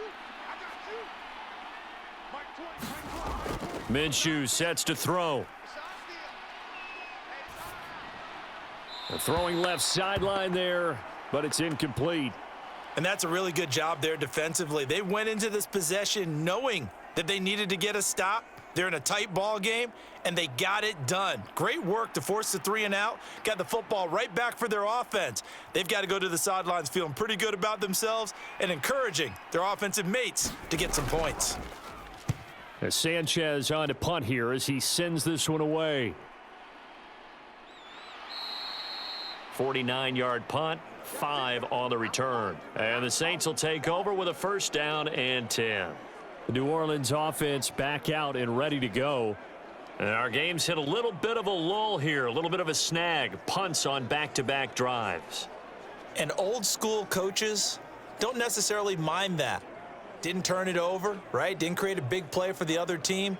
Right now what you're looking for is, can you gain an advantage in field position? And that's what both teams are seeking right now. Yeah, they'll be seeking to gain that advantage here on this drive. Watch the screen. On first down, Carr. There's a short one to the tight end, Johnson. So the completion good for 6 yards, and it's second down. That's a staple of this offense. Drag route to the tight end. Yeah, he was unable to use his size to break off much more yardage after the catch, but still an effective gain nonetheless. Here's 2nd and 4 from the 24. They can't hang with us. 45. A 10th carry for Kamara. And he'll get to the 29-yard line, brought down there. 4 yards the pickup, first down. I have to think a major focus of the halftime meetings had to be figuring out how to create space for the running game to get operating. Well, what you pointed out to me at half seems accurate. That line has struggled to sustain blocks. Yeah, I would agree with that totally. They've got to focus on staying on their double teams at the first level, make sure that block's secured before they slide off and try and chip someone at the second level. The Carr's throw, meanwhile, going to be looked in by Olave. And he gets this one just shy of the 40. They'll mark him down at the 39. The Saints first down there on a gain of 11.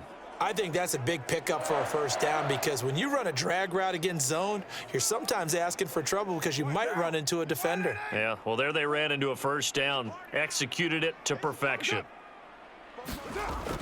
Now a first down carry. It's Kamara. Nowhere to go that time. He maybe got a yard up to the 40. I'd say they've got to find a way to get him going. He's such a big part of their offense. I wonder if they might throw it a little and come back to the run. Anything, because you're right. He's pretty much been completely neutralized.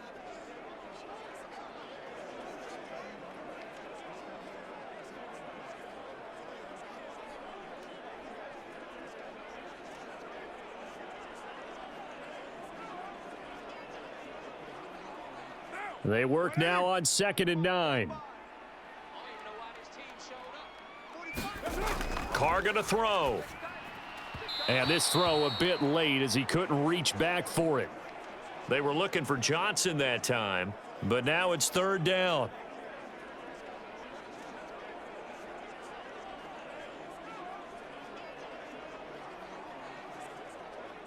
They'll come to the line here needing 9 yards to pick up the first. Me and you. 45.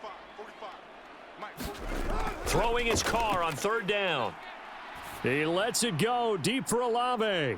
Oh, wide open, complete. They're able to convert on third down, and that sets up a 1st and goal.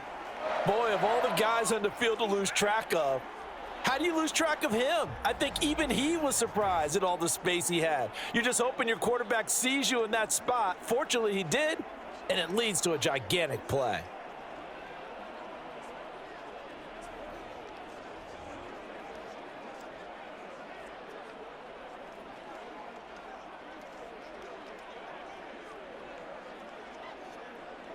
Now. 180. 180. We're good. We're good. 180. Try to pound it in, Kamara. And he's maybe going to get this back to the 4, but that's about all. No gain on the play that time, and it sets up 2nd and goal. Brandon, one thing about blitzes, they really confuse offensive linemen at times, and what you have to do is lock in on the guy right in front of you. If you don't, you saw the end result. Defensive tackle ended up making the play. Carr to throw on 2nd down. And it's caught. Only 3 yards there on the completion. That'll lead to a 3rd and goal. 1 quarter remains here as we wrap up the week on a Monday night. You are watching the NFL on EA Sports. Back now here live in New Orleans. This one's still anybody's ball game. It's a 1-point difference here as we begin the 4th quarter of play.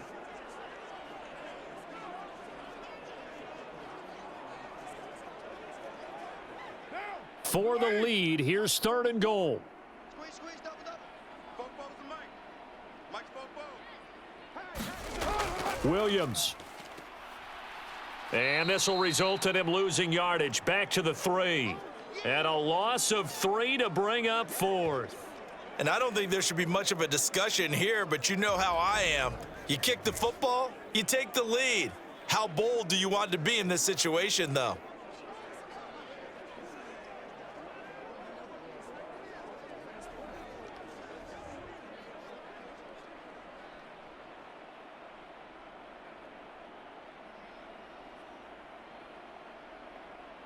So here we go. Maybe the biggest kick of the game forthcoming. This for a 4th quarter lead. And his kick here is good. And they have taken the lead here in the 4th quarter.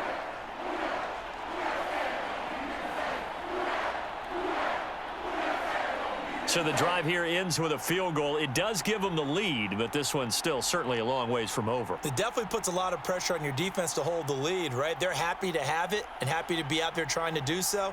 But I know as a former player, in the back of their mind, they're thinking, why don't you score the touchdown and seal this thing?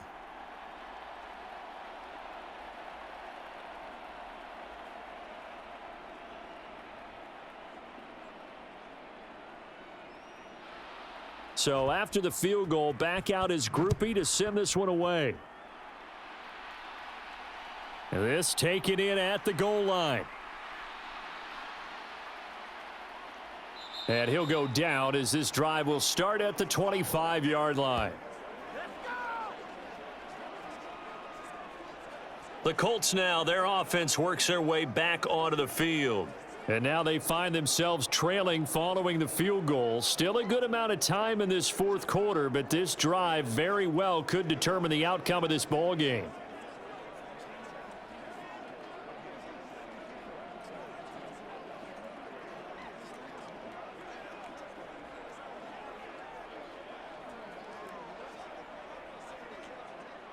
Minshew and the Colts going to come up here 1st and 10 at their own 25-yard line.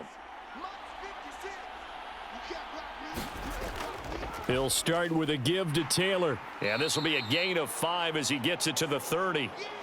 Oh, that's one to warm the hearts of all those old school football players, isn't it? Tough, hard, gritty run, got behind his pads, bowled over a few people. Look at that one, right up the gut. So up through 3 quarters, no reason to lighten up now. Ball on the 30, they'll come up with a 2nd and 5. They run once more with Taylor. Fights through and now a crease. And they get him down, but not before he takes it across the 40-yard line. 105 yards on the ground for him now as he has gotten better, really, as the night's gone on. Another carry for their leader and a good one. It's crunch time. They'll need him to continue to be productive in both the run and passing game in order for them to try and snatch a victory.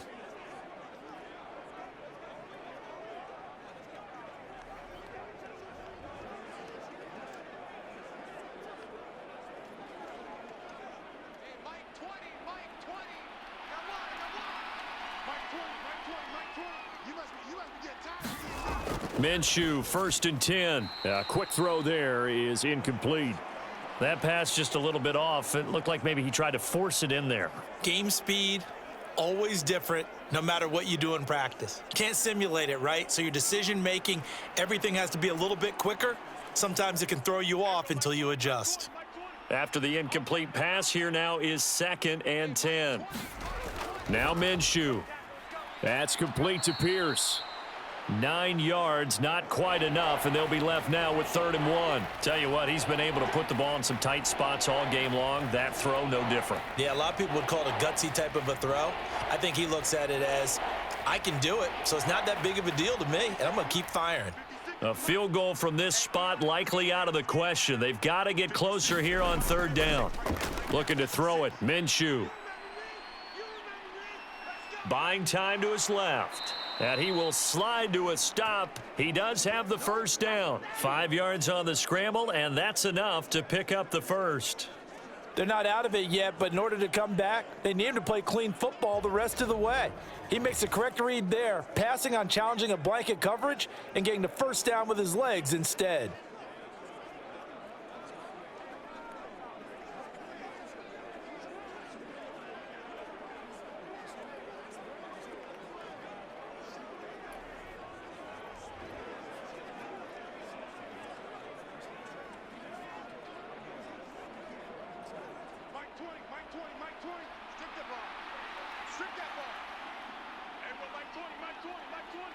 Downs going in motion left. And he'll get an opportunity with it on the touch pass. And he's tackled a yard short of the marker. Good gain of 9 on 1st down.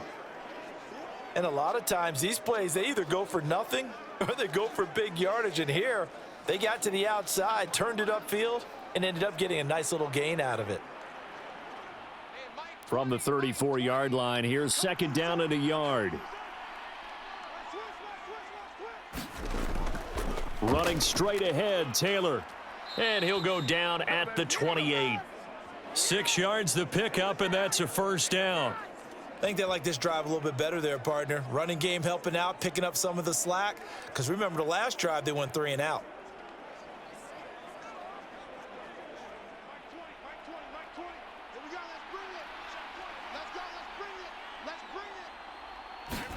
Now Minshew on 1st and 10. Over the middle, complete. That's Pierce.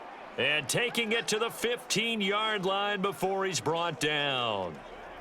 The passing game for the Colts finding its stride, another 1st down. And here we are in the 4th quarter, partner, and watch them drive for what would be a go-ahead touchdown.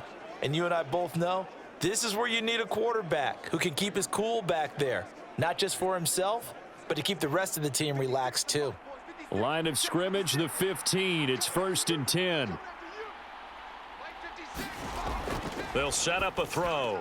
And that's caught left side by Mo Alley-Cox. Short completion, just 4 yards, and it's 2nd down. How about the timing on that one? Boy, they were in sync, weren't they? 3-step drop, balls out of his hands, right to the tight end. Nice completion, just like they do it in practice. Now a 2nd and 6.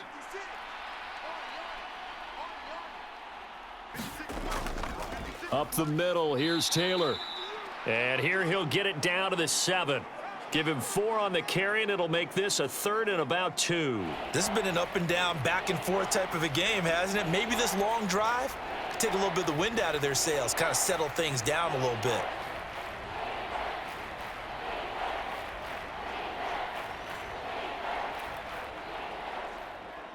The offense on 3rd down tonight, 3 for 7 so far in this game. Here it's 3rd and 2. They're going to look to throw. Looking for Pearson. He's got him. Touchdown, Indianapolis. A 7-yard touchdown grab. And the Colts have taken a fourth-quarter lead. This has definitely been a back-and-forth affair, and now they have the lead here in the fourth quarter. Yeah, and they gave up the field goal on that last drive, as we remember, but it felt like their offense told them, don't worry about it. We've got your backs. We'll come back with a touchdown of our own, and they did. Gay is on for the point after.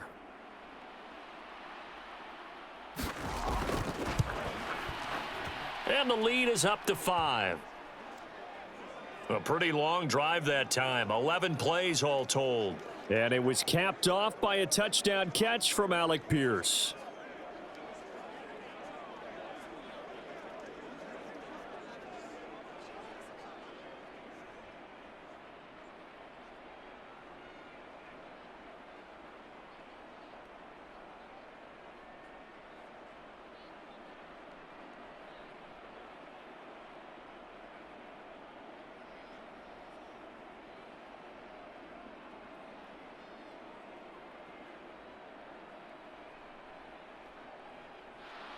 Sanchez now, he'll kick it away following the touchdown.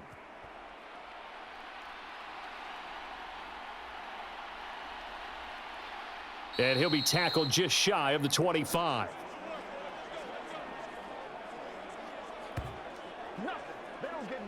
The focus goes back to Chris Olave, the Saints offense. Seems like the measuring stick for a receiver for a great game is 100 yards. Well, he's well past that now. And as we analyze how he's getting them, that's where it really becomes fun because, let's face it, they keep sending coverage at him, keep trying to put the pressure on, yet he finds ways downfield and finds openings. That's a really crafty receiver. Carr going to lead the Saints up here, 1st and 10 at their own 24. He'll start with a give to Kamara. And it's been like this all night long. Nowhere to run as they stop him behind the line. DeForest Buckner using that size to force his way in there and make the stop behind the line. There's no question that coming into this game, this defense was pretty vocal about its desire to take this running back out of his game. And all that pregame wolfing has turned into results.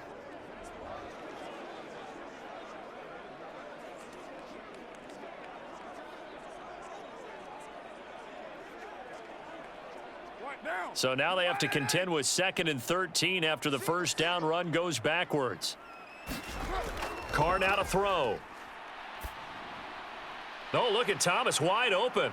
And down he goes, but he takes it up to the 40. That'll put him at 77 yards receiving for the ball game. It's a first down. Well, this offense hasn't been at their best here. They've made some mistakes. They've been frustrated. They've been largely shut down. But then you look up and say, wait a second, this is a one-score game. So they're still very much in this, and they're on the move here with a first down.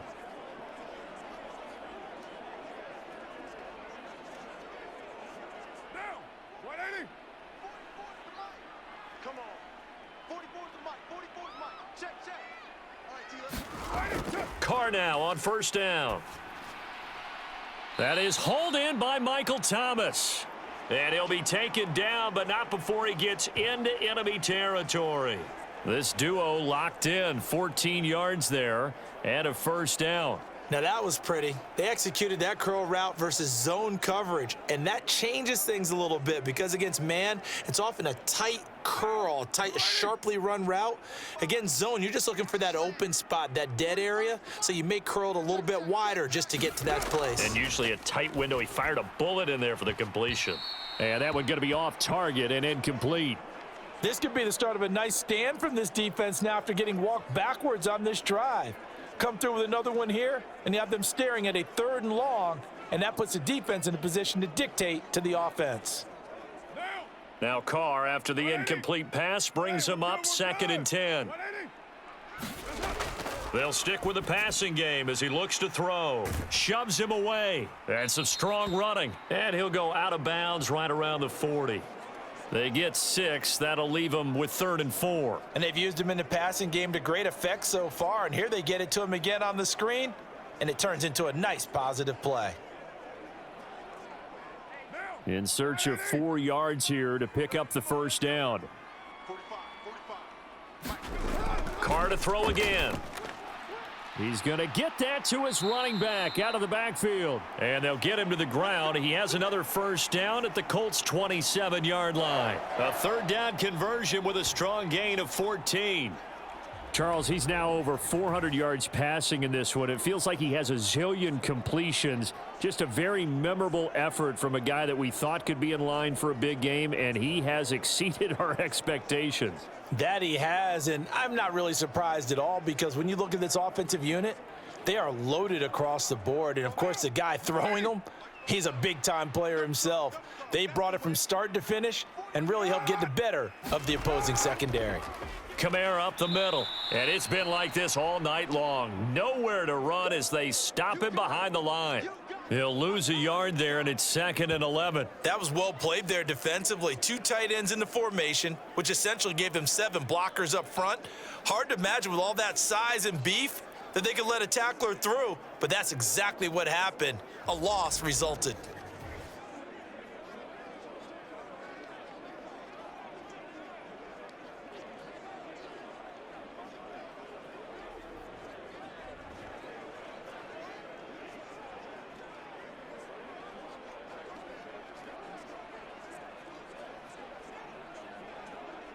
Maybe just a slight detour on what's been a strong drive. Here's 2nd and 11. Shotgun now for Carr. And for a third time tonight, he's intercepted. And the Colts are going to have it here at their own 32-yard line. All right, Brandon. Normally when you hear about guys making 2 interceptions in the game, you're thinking must be a free safety, maybe a corner. How about getting 2 picks out of one of your linebackers? Again, he's just in the right place at the right time, and that's another great play to come away with the football. Indy offense ready to go once again, and we'll get another look at Alec Pierce. They might want to mix something up defensively because he's been shredding them a bit, hasn't he? That he has, and even with all the changes that you know are going on the defensive side of the ball, he's still finding ways to get open, finding the right spots, and the delivery's been pretty good too. He's over 100 yards, has the 1 touchdown score to this point. Minshew and the Colts going to come up here 1st and 10 at about the 32. Looking to throw. Connecting over the middle with Downs. And they get him down, but not before he takes it across the 40-yard line. Give him 10 yards there, and about by the nose of the football, he's going to have a first down. Well, how about this aggressive approach? Got the lead, 4th quarter, continuing to throw the football. Are you thinking about Super Bowl 51? Atlanta had the lead against New England, and they ended up giving it up? I was going to say don't say it, but you did say it. I did, didn't I? Yeah, anybody watching Atlanta, our apologies. They take a shot downfield there, but it winds up falling incomplete. That was for the lead right there. They know they're in a position where fortune favors the brave. So they took their shot, but couldn't connect. 56. So now 2nd and 10 after the incompletion on first down. Here's Minshew. And that is going to be incomplete as he led him a bit too much. His back has been a dependable safety valve all game, so he went back to him when his first read was covered. Just unable to connect, so the play results in no gain. The offense on 3rd down tonight, they're at 50%, 4 for 8. This is 3rd and 10. Back to throw again. And able to catch it on the left sideline, but they're going to rule him out of bounds. So it'll be incomplete, certainly one they'd like to have back as it brings up 4th down.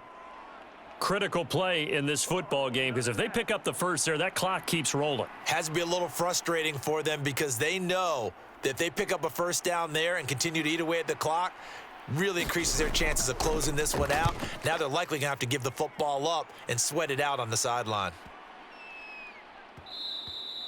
And this one hits at the 1, continues on into the end zone for a touchback. The Saints offense now, they get ready to head back onto the field. Their defense accomplished step 1 of the mission. They forced the punt. Now they'll look to erase that deficit and take a 4th quarter lead.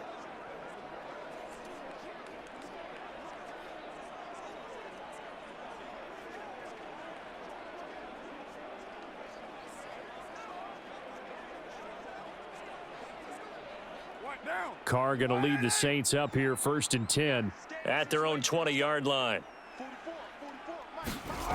They go back to the air here after the INT on the last drive. This one complete to his fullback out of the backfield. And this will leave him a yard short. Nice pickup of 9 yards on 1st down. I got the sense that the defense created a little momentum for them there, didn't they? Did their job, forced the punt. Now, nice start to the drive. Offense has to do their part. Yeah, they certainly do, but what a great start for them. And they've got to go thank the guys on D. Up at the 29 now, they'll head to the line, 2nd and a yard. Now Carr. There's a short one to the tight end, Johnson. 7 catches for him now, and this last one, a 1st down. Obviously, this has not been a banner game throwing the football. So what you got to do, you got to kind of down focus, don't you think? Find the tight end, take some easier completions. Yeah, interception last drive. There he hits the reliable target. So from the 36 now, 1st and 10. They'll pound it up the middle with Kamara. And nothing much materializing there on the 1st down run. He'll get a couple, and that's it. Well done to sniff that out defensively. He had it diagnosed pretty quickly. I love that description because diagnosed is perfect on that one. Read his keys, made the play, and he couldn't even get going moving the football. From the 38 now, here comes 2nd and 8. The busy night continues for Kamara. And hard running's going to get him over the 40 to the 42. That's a gain of 4 as we slip inside of 4 minutes left in regulation. Well, so far, this game has gone the way the defensive coordinator had hoped. They've dictated things. They've not let them run the ball very well at all. They gave up a nice game there. I doubt it'll back off their confidence. They've played so well throughout this entire game. From the gun now on 3rd down, Carr. There's a short one to the tight end, Johnson. Just a gain of a couple there. And that's going to make it 4th down. He got out of bounds. That's a good thing, but still short of the 1st. And now, since this brings up 4th down, the defensive play caller, grab your nerves, because now you don't want to be so amped up that you give them a 1st down by getting out of your lanes, but you also don't want to just lay back and let them have it easily. They run. It's Williams. And this is going to come up well short as they stop him on 4th down. The Saints' decision to go for it backfires. And the Colts are going to get the football in outstanding field position. Now, they've clearly made a conscious decision here to be more aggressive in the late stages of this game here in the 2nd half. And I get it. In this situation, if you want to be aggressive out near midfield, you feel good about your defense maybe, or just, hey, I thought I had a proper play call. But how about the guys that just stopped them? How good do they feel right now? You want to go for it here? We shut you down. They're over on the bench right now feeling great.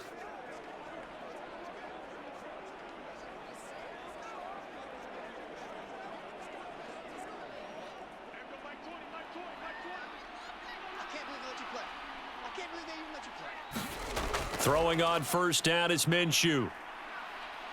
And he can't get rid of it. He's taken down.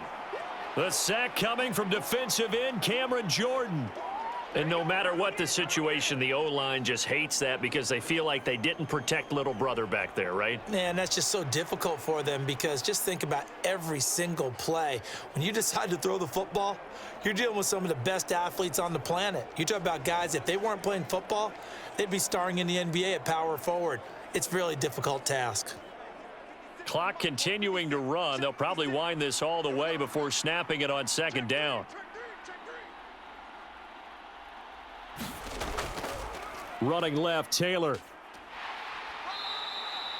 Just a yard there, so it brings up a tough 3rd and 12. Now, the objective there, yes, the positive gain, that's nice, but work some clock. Yeah, you're exactly right, but the problem for them is still within a possession, so they can't just sit on it running the ball. They'll have to find a way to throw it effectively as well.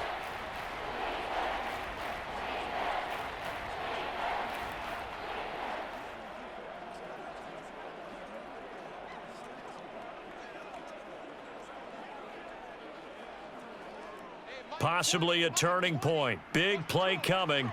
This is 3rd and long.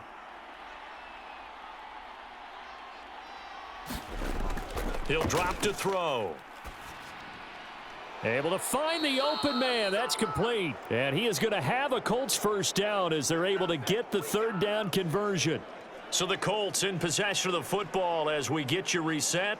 They've got a 1st and 10 as they look to try and finish this one off. And not totally home free yet, but it's looking good as they come up 1st and 10.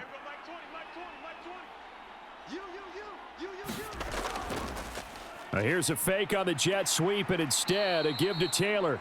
And whistles, and we're going to have another stoppage of play as they call the timeout on defense with 1:53 left.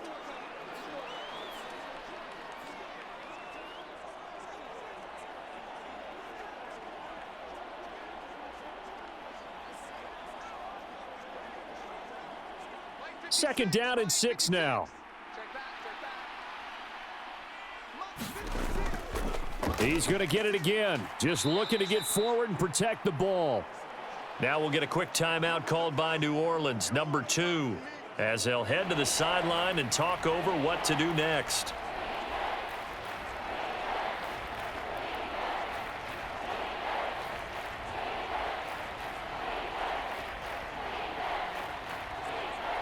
And for the Saints here on 3rd down, an extra defensive back on the field.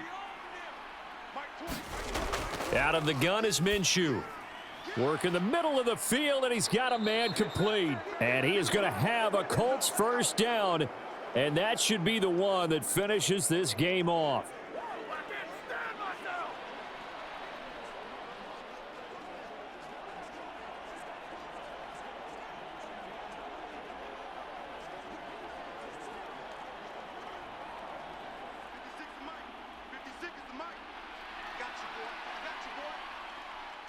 And they'll indeed take a knee.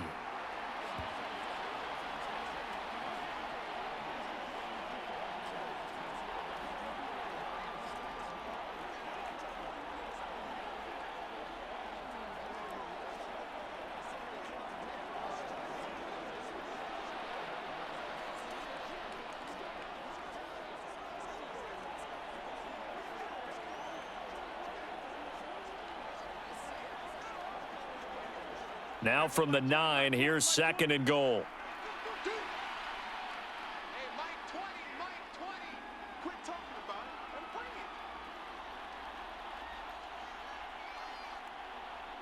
it. Now a fake on the jet sweep, and they'll instead run up the middle. And this carry brought to an end at the 8. Good stick skills, just not much room there to operate. I have to laugh a little bit because he actually handed it off. I thought with the 2 touchdown passes he's thrown in this one already, he'd go ahead and fling and try and get a 3rd one. Yeah, now from this spot on 3rd down, I think he'd probably throw it here. Yeah, I don't think there's any question about it. They won't even send in a running play here, I don't believe. I think they go ahead and try and throw it for a touchdown. Yeah, it's fun to kneel down in front of your home crowd, but when you go on the road, that band of brothers attitude, right? Just us against the world and get it done.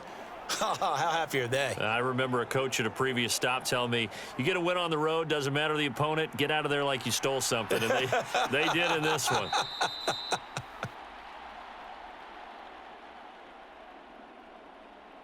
So this one winds up an Indianapolis victory. Well, Charles, I mean, when you look at the stat sheet, ultimately one thing sticks out like a sore thumb. One side lost this game because they turned the ball over 4 times, and that was just too much for them to overcome. And that number might as well be in neon because you're exactly right. It just jumps up from the stat sheet. Your eyes go right to it. And with that many turnovers, they really played themselves out of this game. Too careless with the football too many times. That cost them the victory.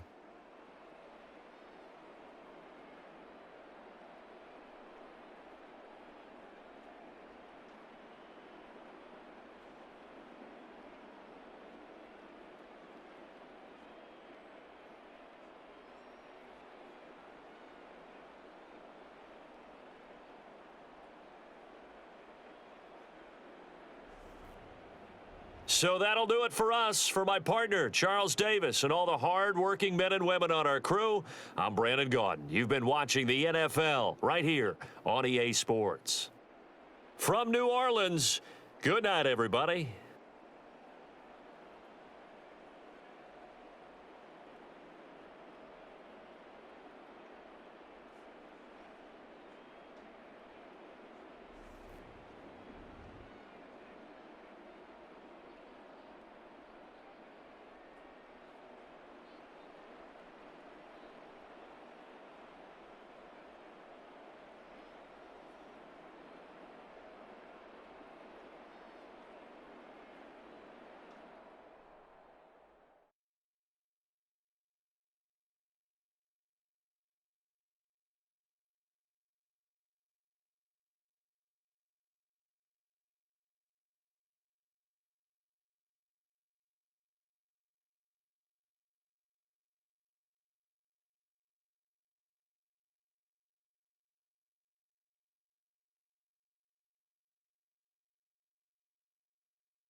Tonight, from Mercedes-Benz Stadium in Atlanta, Georgia,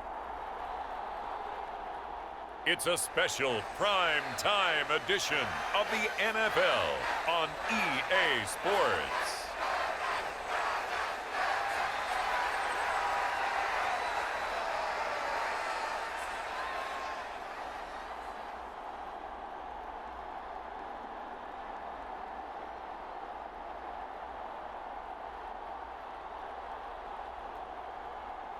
As we'll see Desmond Ridder and the Atlanta Falcons taking on Jarrett Stidham and the Denver Broncos. A full house expected here tonight, over 70,000, and the fans still filing into Mercedes-Benz Stadium just west of downtown Atlanta. Tonight, we've got the crew set for what should be a real treat, a great Monday night matchup, as it'll be the Denver Broncos taking on the Atlanta Falcons.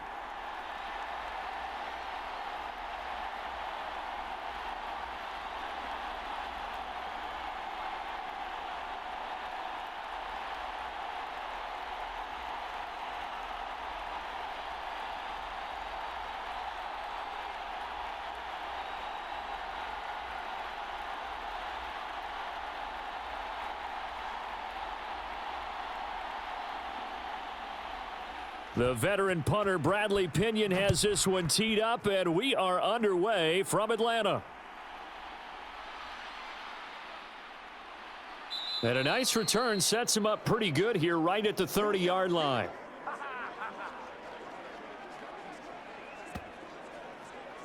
So here are the Broncos now for their opening drive. Leading them out, the fifth-year Auburn alum got his first career starts last season. Here's Jarrett Stidham. For a brief time, he was thought to be a possible successor to Tom Brady while he was still in New England, but that didn't materialize. But opportunity may still knock for him to start in the NFL today. Definitely has the arm and mobility to make plays against NFL defenses. All he needs now is consistency.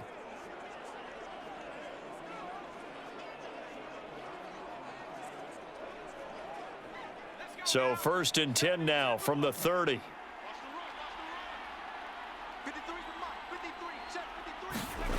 Here's Stidham to throw. Man open. He's got it complete to Cortland Sutton. And getting this just shy of midfield, they'll spot it at the 49. 19 yards right off the bat, and a quick first down. That's a good start to the ball game. Maybe a little bit of a tone setter offensively. They come out throwing right away, and it's an early completion and a quick first down.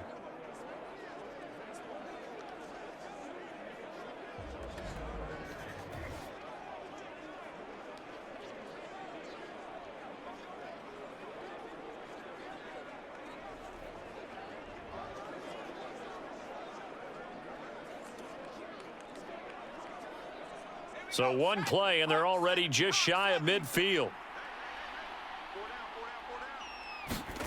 Stidham. That's caught. It's Marvin Mims. It'll be a gain of 5, and that'll bring up second down.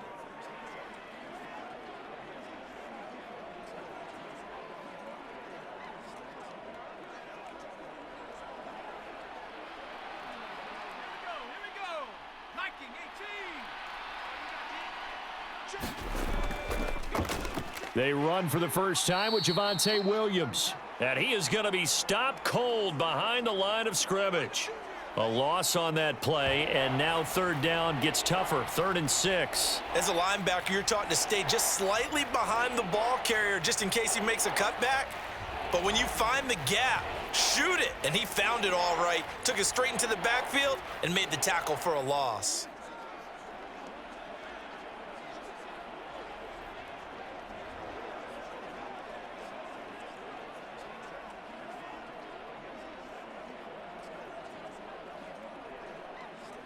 They are in need of 6 yards here if they hope to move the chains. Now it's Stidham.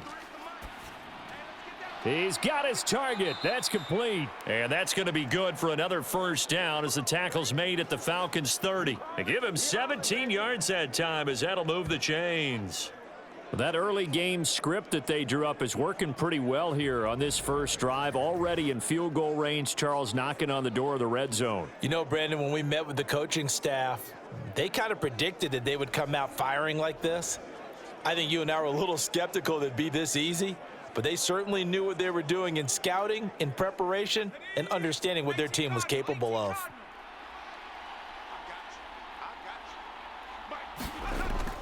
Now a first down carry. It's Williams. He'll get about 6 there as he takes this one down to the 24-yard line.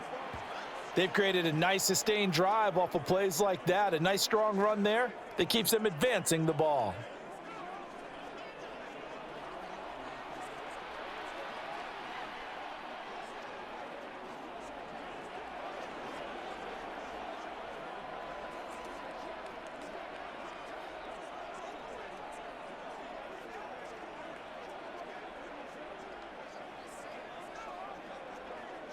This 2nd and 4.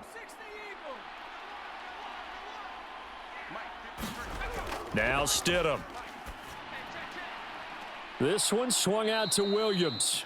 And he's brought down, but he has it down to the 12 on a pickup of 12. 1st and 10. Really a solid start here on the opening drive, Charles. He's now 4 of 4, and they're already in plus territory. Brandon, he's been so precise to start this game. Like we're watching an operation taking place right now. Master surgeon at work. Stidham sets to throw on first. They'll set up the screen. This is Williams. And he'll get it here to the 10-yard line. They hold him to only 2 there on the screen. It's 2nd down. Good reactions there defensively. That screen was a little slow in developing, and they shut that one down with little gain. They're looking at a 2nd and 8 now from the 10. To throw is Stidham. Toward the end zone, but that's going to wind up incomplete. It's been a good opening drive offensively thus far, but you know they don't want to waste it and settle for a field goal attempt after that incompletion. So this is a big play coming up here on 3rd down.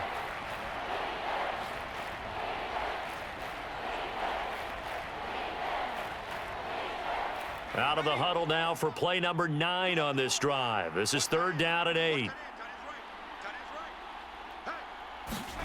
Stidham. That is caught. And he'll be taken down, but he does have 1st down yardage. It goes as a gain of 9, and it moves the chains. And forget about the run to set up the pass. They're just coming out throwing. Forget trying to set anything up. They feel like they have the advantage. They feel like they have the matchups, and they're just attacking right now. Yep, going to the air on the opening drive.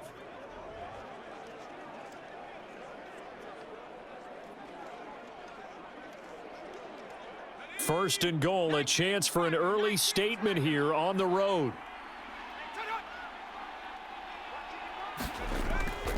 Williams. That's going to go as a loss of 1 on 1st down. Collectively, great defense. It takes all 11, especially down here toward the goal line. The call comes in, and the call essentially says all 11 have to make a play here. You have to show toughness. We just saw it there.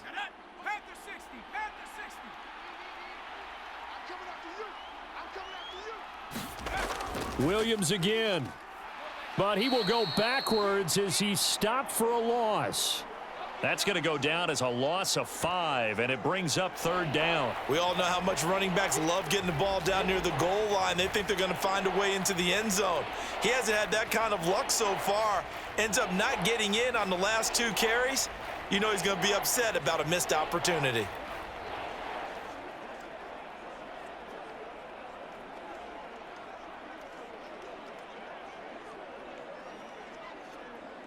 This has been a long drive. You got to figure a field goal would be a letdown. Can they convert now on 3rd and goal? Now it's Stidham. And he's left with no option here but to throw it away. The 3rd down battle won by Atlanta's defense. Solid coverage. Well, so a drive that spans all that time, and yet you may only come away with 3 points here. Well, your defense, all right, they actually like these long drives. They get to rest over on the sidelines for a while. But when you're not finishing with points in terms of touchdowns, That's frustrating. They've got to figure out how to close out these long drives and get 6s instead of 3s.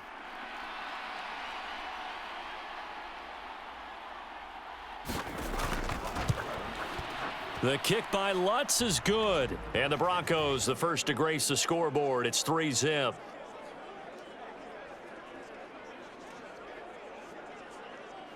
Well, after marching down the field, only getting 3 there, kind of feels like a win for the defense. And it does. They'll go to the sideline feeling a lot better that they didn't give up a touchdown after the march against them. But if I were the offense, I wouldn't hang my head over that one. That's a good drive, and 3 points were put on the board.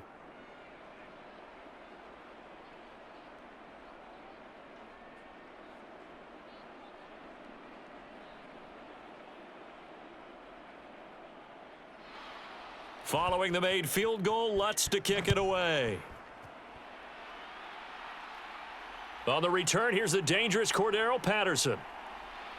And he won't quite make it to the 25. Let's go, baby. Oh, heck yeah. So here come the Falcons now to get the football for the first time. And they'll be led out by a much-discussed third-rounder in last year's draft. The second-year pro out of Cincinnati, Desmond Ridder. And you know how scouts always talk about checking all the boxes? I think this young man does exactly that when you're looking for an NFL quarterback. Proven leader. Teams went 43-6 while he was in college. Has speed, dual threat ability, and the production off the charts while he was in school, and also did a nice job of limiting turnovers. When you put it all together, there's a lot to be excited about for this young quarterback. Ridder and the Falcons now with a 1st and 10 at their own 24. They'll try and start this drive in the air. They'll get this to his tight end. It's Jonnu Smith. And this will be a gain of 5 as he gets it to the 30. Got to give credit where it's due. Really nice defense on that play. The pitch and catch was successful, but not any run after it.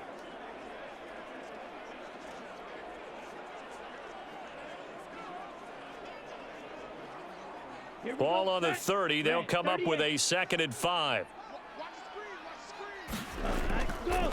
Ridder headed right off the option. Only a yard there on the keeper, and that's going to leave him with a 3rd down. Anytime you decide to use your quarterback as a runner, most of the time when you design a play, you're expected to break a little bit bigger than this one, because when you run him on short gains, your risk reward and him taking hits, I'm not sure that's the payoff they were looking for.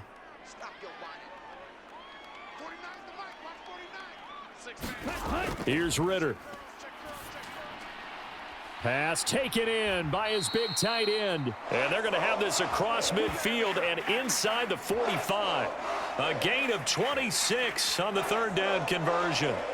Normally on 3rd down and short yardage, you're thinking to throw to your tight end. It's just going to be a simple chain mover. But this time they let him roam down the field, and a nice dart picks up the 1st down and then some.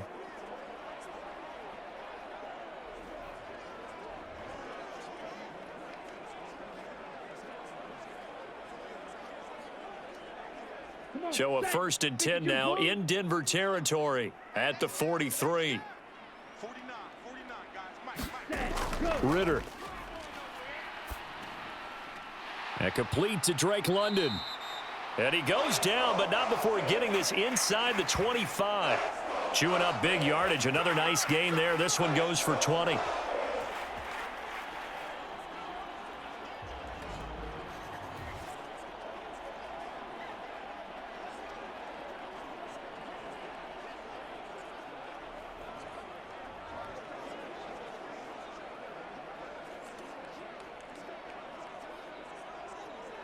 Clock rolling as we hit the midway point of this 1st quarter. Ridder on 1st and 10. Eluding the pressure right. And he'll head out of bounds inside the 10. Mark him down at the 9. The escapability in evidence there as that one good for 15 and a 1st. Give him a little extra credit there. His head was cool as the play broke down. Didn't force a throw, and in the end, got to show off his athleticism with a nice gain to bring up a new set of downs.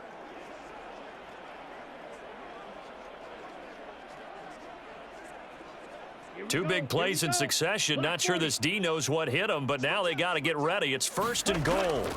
Looking to throw it here. Ritter. This will be caught at about the 5. That's good for a gain of 6. 2nd and goal. Such a tough position to defend near the line, even when you add a second defender, but the big man shrugged off the extra body and made the play call a success. So the ball position now at the 3. Here's 2nd and goal. I hope you brought your lunch because I'm about to take you to school. Both sets. Robinson. Touchdown, Falcons.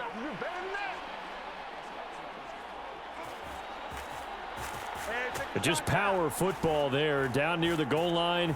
Give it to him. He's able to push his way across. Yeah, they went heavy there. Sometimes you have those big offensive linemen come in, have to report like they're eligible, but all they're doing is getting a good stance, blocking, and getting their runner across the goal line.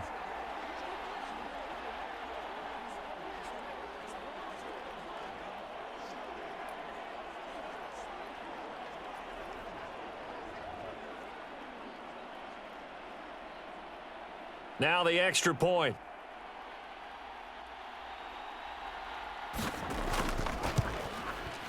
He's got it. They'll see that opening drive field goal and raise it a touchdown, and that makes it 7-3.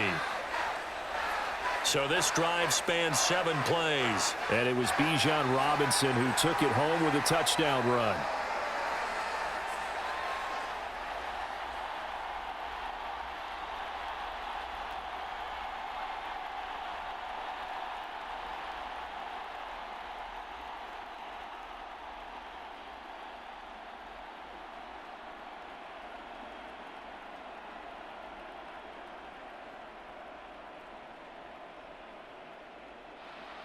Now Pinion with the kickoff honors following the touchdown. And this will be a touchback, so they'll bring it out to the 25. So now the second drive offensively coming up for the Denver Broncos. Their drive last time, it stalled out. They were forced to take the short field goal. And the key phrase, you nailed it, forced to, because you know coaches look at these short field goals as a last resort, right? To them, that's not how drives are supposed to end. You're supposed to put 6 on the board. That's a consolation prize, like going to the county fair. You don't get the big stuffed animal on that one, do you? No, you don't go top shelf. That's bottom shelf material.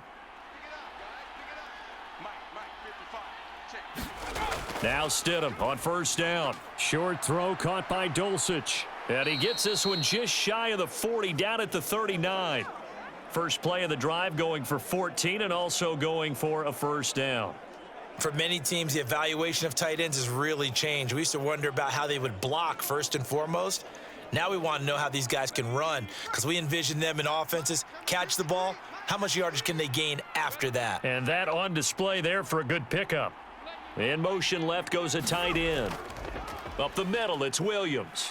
And not a whole lot of room to operate there on the first down run. He gets maybe 3. Well, that's just a pile of bodies there, and that's when you kind of find out who's a tough guy, right? Who can stand up and make a play. It was only a 3-yard run, but for both sides, they had to walk away from that feeling like, okay, I can stand up when the going gets tough in here. Here's Stidham. And the Falcons get there. The Falcons get the sack. Down he goes. David Onyemata able to drop him for a loss of 4 from his defensive tackle spot. He seemed to have a reasonable amount of time in the pocket, but he couldn't get rid of the football, and the end result, Charles, him on the ground. Yeah, he's got to keep an internal clock to go along with his offensive line. When you're talking about 3, 4, 5 seconds, that's a reasonable amount of time to expect to deliver the ball downfield. So great to try and complete a pass, but it's equally important to know when to throw the football away, too.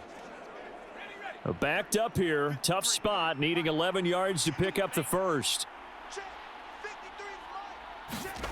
Out of the gun, Stidham. Got his man complete over the middle. It's Williams. And he's going to be stopped here at the 43, and that is not near enough to pick up the first. That one good for only 6, and it leaves him with a 4th down. How about that strategy there, Brandon? 3rd down, they just said, we've got faith in our tacklers. We'll give you the short stuff, and just decided to protect the sticks. So every time I hear fans telling me tackling's not a part of the game anymore, Plays like that, I can clip and save and show them you have to tackle well if you want to be a good defense.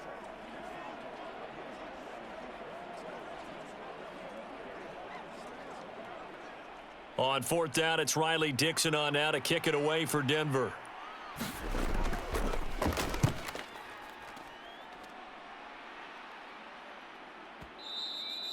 And this will hit just beyond the goal line as it's into the end zone for a touchback. So for the second time in this one, we get set to see the Falcons offense.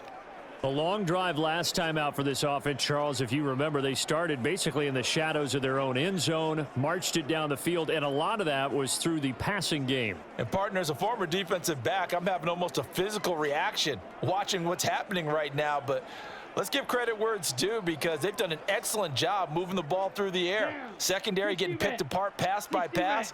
Obviously, they need to make some adjustments there on the back end. Yeah, because offensively, we know that they're not going to be shy about throwing that football. Throwing quickly there, but it's incomplete. I think he could have scanned downfield forever, but there wasn't anything available. Ends up throwing an incompletion, and I think he'll take that. After the incompletion, here's 2nd and 10 from the 20. Hand off to Robinson out of the shotgun. And he'll get only a couple up to the 22.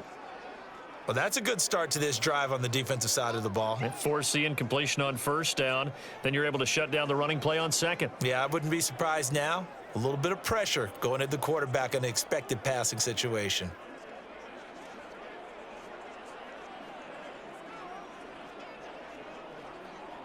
Third and 8.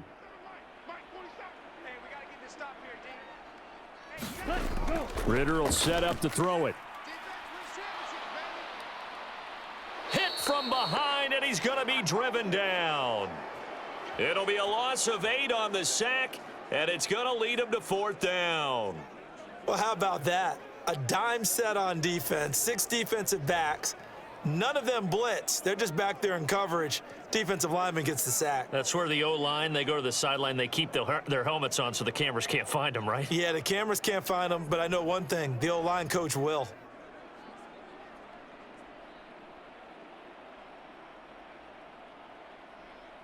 On 4th down, Bradley Pinion on to punt for the Falcons.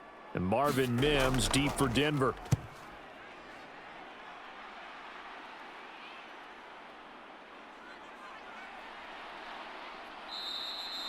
And that'll go as a 57-yard punt with a return of 12. And the Broncos take over, 1st down and 10. Now the football going back over to the Denver Broncos. Over on the sideline, hoping to hit that reset button between possessions. Last time out, they had to punt it away. This time, hoping to finish this thing off in the end zone.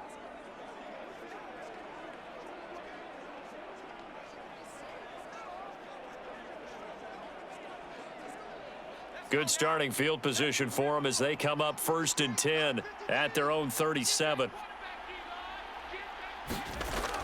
They start the drive on the ground. It's Williams. And he'll manage to pick up about 4. It's 2nd down. Nice chunk of yards on 1st down. It really opens up your options for what you want to do on 2nd. You go right back to him and hope he explodes, or sucker the defense in before throwing over the top. 2nd down at 6 now from the 42.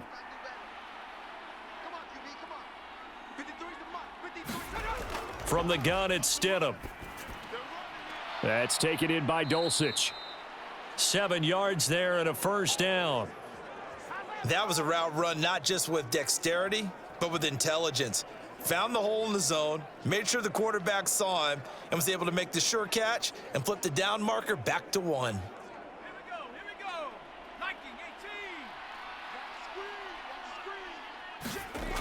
18. On 1st down, Stidham. He'll get this one to Patrick. And they'll get him down after a pickup of 8. 2nd and 2.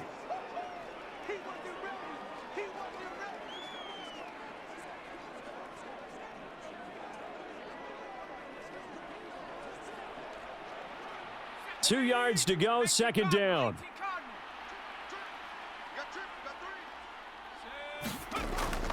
They'll drop to throw. Screen play set up for Williams. And he gets this down inside the 35 before going out of bounds. 9 yards to pick up there, and it's a first down.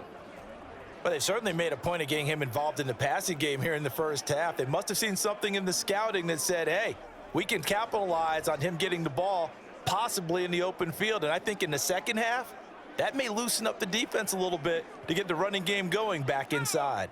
From the 34 now, here's 1st and 10. Stidham will throw again. He'll let this go deep for Sutton. And it is incomplete. Good positioning there downfield to break that one up. The offense schemed going 5 wide, trying to create a chance for the big shot, and they took it. If he comes down with that one, that's a huge offensive swing. But credit the defense with a nice play, knocking that one away.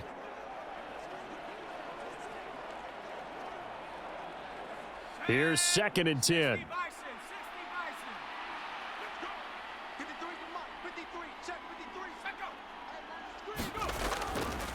Now we give up the middle to Williams. And he'll get a little over 2, maybe a full 3 down to the 32-yard line. Well, they didn't get a whole lot out of that one, but I think you've got to continue to try and run it and try and keep the defense honest. You mean or else he'll just sit back, dare you to throw it on every down? Yeah, you get your quarterback hit a lot that way, too. 7th play of the drive, forthcoming on 3rd and 8. He'll look to throw. Oh, and that is incomplete. From a defensive perspective, they had exactly what you want anytime they want to throw the football. There was pressure on the quarterback. They were getting after him, and they tightened down on the receivers and forced the incompletion. Now Lutz for the field goal try. He was true on his first. This a tough one from 49 yards away.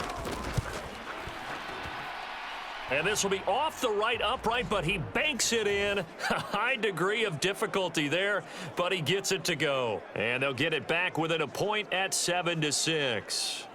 So he needed a little assist from his friend the right upright, but 3 points all the same. Yeah, he's a right-footed kicker. Normally, you don't mess with the right upright as a right-footed kicker, right? You're trying to bring it back right to left.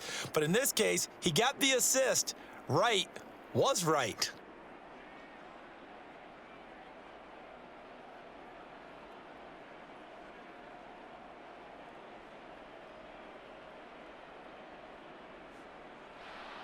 Following the made field goal, Lutz to kick it away.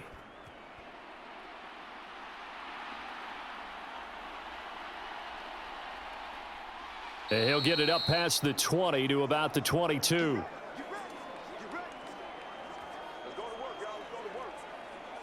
Here comes the Atlanta offense now ready to take over here. And these guys definitely hoping for a better showing than their last appearance. They couldn't really even move the football much beyond the shadows of their own goalpost, Charles. We'll see if they can get a better, more sustained drive going here. Yeah, and every team that we ever talk to says the exact same thing. When you start a drive from that deep in your own territory, the goal is a minimum of at least 2 first downs, because even if you have to punt then, you change the field position, right? You flip the field a little bit. They didn't get that done. This time they want to string together a nice drive and help themselves out.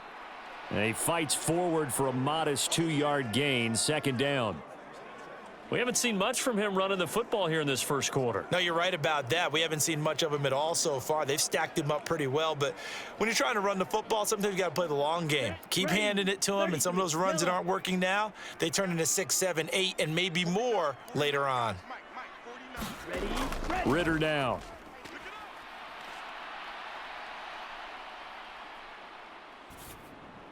That's Cordero Patterson hauling it in. And they're able to get this one across the 35.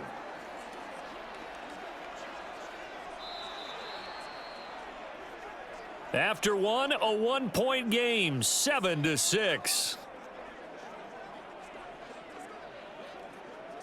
Back now in Atlanta, second quarter action. The Falcons with the football as they've got it with a 1st and 10.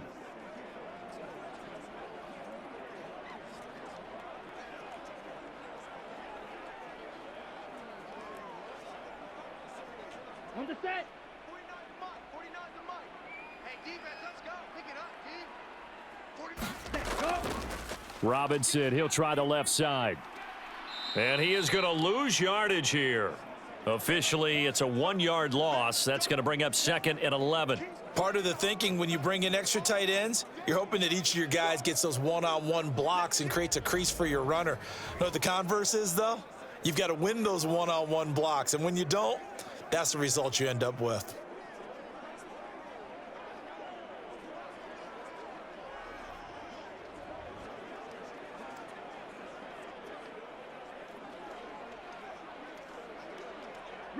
Looking at a 2nd and 11 now after the loss. 49, guys. Ready, go. Patterson running between the tackles. And able to break one tackle, but then quickly brought down. But a nice little gain. 8 yards there on the carry, and now they're left with a much more manageable 3rd and 3. But you've got to give kudos to your offensive line and the guy carrying the ball because they were in a 2nd and long situation. It seemed pretty dire, but they brought it back to 3rd and manageable with that run. 3rd and short, Ritter. He's got this into the hands of Hollins. And this is going to be another 1st down as they'll make the tackle at the Broncos' 43. Give them 12 yards on that one. It earns them a fresh set of downs.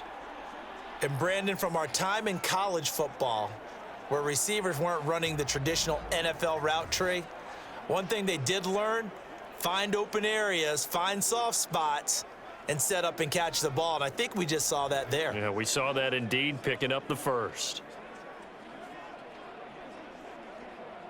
Here we go. So a 1st and 10 now in Denver territory at the 43. Ready, go. Ritter to throw it. This pass is caught by London. And he gets it inside the 35 and just shy of the 30. 11 more yards that go around, a 1st down as well. But it appears that they read man defense and went to the out route, and what you have to do on that one is the receiver's got to make sure he works the defender towards the middle of the field to give himself space to cut to the outside and have that ball delivered with good timing, and they got it done. On the double. From the 32 now, here's 1st and 10. Ready. Ritter back to throw. Short throw caught by Pitts. That was play number 7 on this drive, and it got him 7 yards. Well, that's always a good place to throw it just because he's one of the biggest targets not only on this team but in the National Football League. And you and I both know the quarterbacks love these large-bodied tight ends, and why not? Nowadays, they're really wide receivers who are just taller and have a little bit more weight. These guys catch the football, make big plays downfield. In the old days, we wanted them to block. Now coaches want them to catch the football first. And Pitts is going to pick up a Falcons 1st down as he takes it down to the 20-yard line. Now that tight end position, it just seems to continue to evolve every year in the NFL. Yeah, you're getting really terrific athletes. A lot of them maybe were wide receivers at one point. They continue to give you speed, great hands, and big bodies, which make them excellent targets for quarterbacks. And that's going to be incomplete. Too tough to hold on to that one. It's 2nd down. As this old brain remembers, when I see 5 wide receivers on the field as a defender, I know the ball's coming out hot. They expected it and got there and popped it free. Come on, set. After the incompletion, here's 2nd and 10 from the 20. Looking to throw once more. Here's Ritter. And his throw's going to be incomplete. Well, every point certainly counts at this stage of the game, but after driving so far, you absolutely know they want to finish it with 6 instead of 3. Here we go. This Here we offense go. was on the move. Now 2 straight incompletions have them looking at 3rd and 10. Ready, go. Back to throw. Ritter. He's got it. And he can't quite get there. Tackled down at the 1. They're able to convert on 3rd down, and that sets up a 1st and goal. Beautiful throw right there on 3rd down, and it looked like this was going to be 6 points, but a nice touchdown-saving tackle at the end of this. Even still, this offense is knocking on the door now with a 1st and goal at the 1.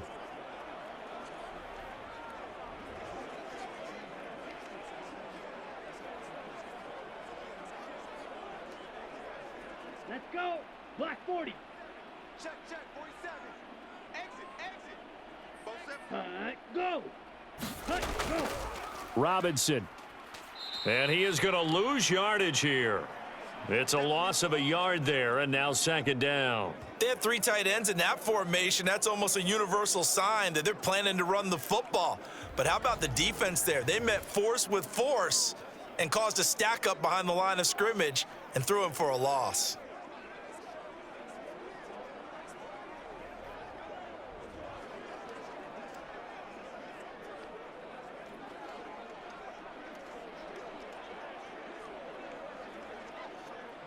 Back at the 2 now. Here's second and goal. Hey, check Mike 47. Check Mike. Robinson again. And he will take it in for a Falcon touchdown. Bijan Robinson With his second touchdown here in this first half. And they are able to add on to their advantage. Well, fair to say they've got something here in this rookie running back, and he's in for the second time in the ball game. And Brandon, it's a position where there's often a lot of turnover, a lot of competition at that spot.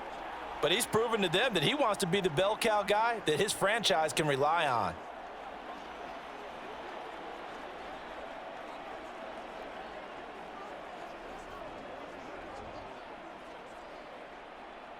Coup for the extra point.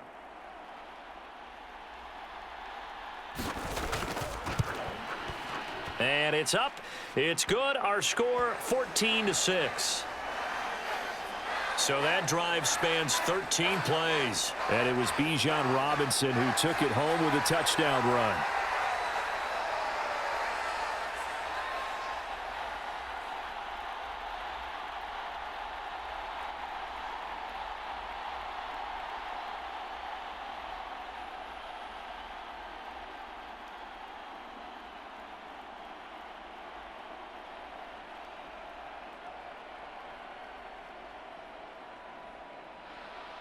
And following the touchdown now, it's Bradley Pinion on to kick this one away.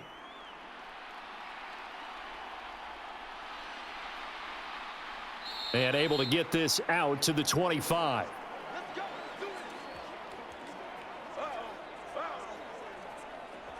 Here's the Denver offense now as they get set to take over here. Now they're about to come up on drive number 4, but so far just 2 field goals on drives 1 through 3. Wondering if the head coach has talked with his offensive coordinator and said, look, let's go ahead and press this a little bit. I'm giving you 4 downs on just about every occasion to try and get this offense kick-started and have it culminate in touchdowns. You know, maybe someday you press it a little bit. This might be the case. 19, Tiger. 19, Tiger. So we got man. They begin the drive with Williams. And he can only manage to get a couple. 2nd and 8 coming up. Well, it's time for them to be good teammates right here. And what I mean by that is possess the ball for a little while. Get at least 2 first downs. Give their defense a chance to settle down a little bit after they give up a touchdown. They'll break the huddle, come up on 2nd and 8 at the 27-yard line. And they'll send Judy in motion left. And they'll fake the jet sweep and instead give up the middle to Williams. They follow up the gain of 2 with a gain of 1 that time. Sometimes your philosophies get challenged at times you don't want them to. They did try to stick to the running game on the first 2 plays. Didn't amount to much. And now facing a 3rd and long at the outset of this drive. The offense on 3rd down tonight, 2 for 5 to this point. This is 3rd and 7. 53, check 53. He'll look to throw. And a high throw there as this is knocked away, down to the ground and incomplete. Perfect example of the kind of attitude you have to play defensive back in the NFL. You want to be the only defender around, and you want them to challenge you. And on that play, he came through.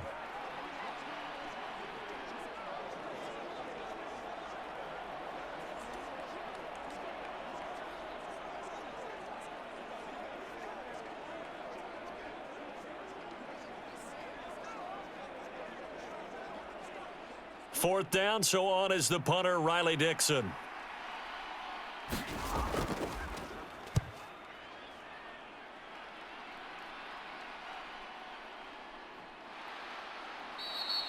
A big kick that time, 52 yards. And the Falcons will be taking over 1st and 10.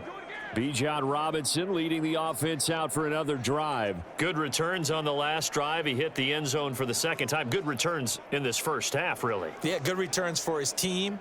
Really good returns for the guy. And you know where I'm Fantasy. going. Darn right. Those fantasy guys who have him on their team, they're rejoicing right now, and they have a high expectation that what they've seen already will continue. Be more. You talk about fantasy a lot, but you don't. Why don't you just play? You don't. I'm not good enough to play the fantasy game. I enjoy watching You're an you do analyst. it. You're an expert. I mean, you were a champ last year. Keep it up. 5th place. Okay. Well, that's a champ in my book.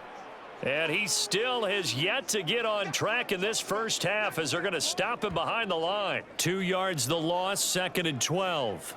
Well, they sent the power set out there, and their job is to be man-on-man and move people so they can run the football. But that time, too many men didn't get moved in the box defensively. They end up throwing him for a loss.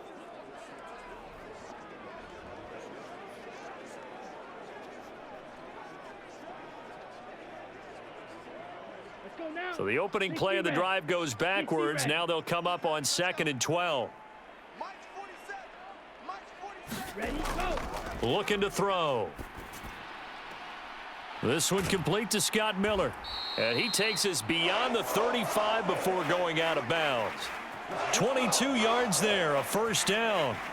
So many times in my career I've heard coaches talk about completions are one thing, but as long as we're there at the catch and we get guys on the ground, we can live with that. But if you're going to give up 10, 12, 15 yards after the catch, then your defense is going to be in a lot of trouble.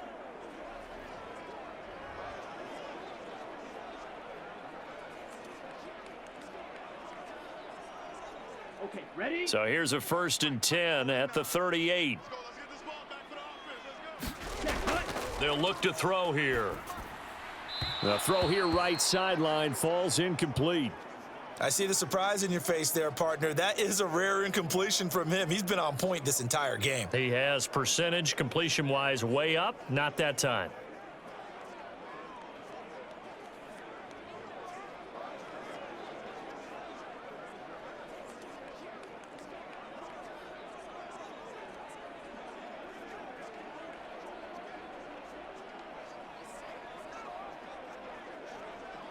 Ready, break. They work again from the 38 on 2nd and 10. Set, go. Straight ahead, Patterson. Oh, what a move. And he'll be stopped right at midfield. 12 yards is the pickup. Good for a first down for the Falcons. Veteran running back like him, we've seen a lot of those chunk carries in his career. And that's why you don't just look at his birth certificate and decide when a guy is done, right? Because you know as well as I do, in this league, as soon as you hit 30, they're looking to let you go if you're a running back. Sometimes there's a little tread left on the tires.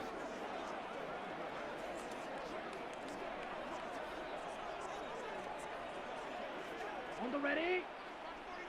All day, dog. Strong left, strong left, strong left. We got 4. Ready, go. From the midfield stripe, they'll look to throw. He's got his pass-catching tight end. That's Pitts. I know the halftime's approaching, but I don't think he's going to want to take a break. That's his 5th catch. Yeah, they've really been targeting the tight end.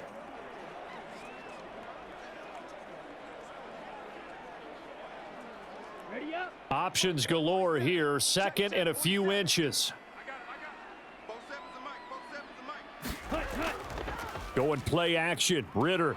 And the Broncos get there and take him down. Baron Browning. From his outside linebacker spot, forcing the sack for a loss of 8. Well, they had the right down and the definite distance to take a shot downfield, but it didn't work out the way that they had envisioned. No, that's a situation where if you take a sack close to the line of scrimmage, it's not that bad, but a loss like that, you can't take a sack there. Yeah, absolutely. The one thing you cannot do, they did.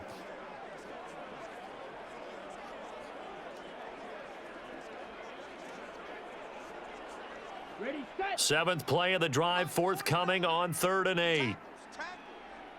49, Cut, go. Ritter from the gun. Over the middle, caught by London.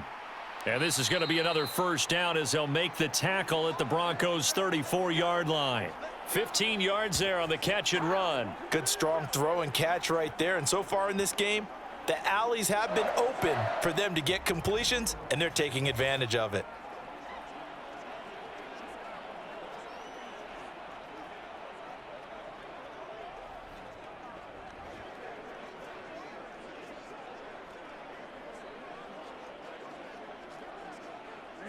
From the 34 now, here's 1st and 10. Working from the gun, Ritter targets Miller here on the out route. He's got him. And brought down, but not before they're inside the 25. 10 more there and another 1st down.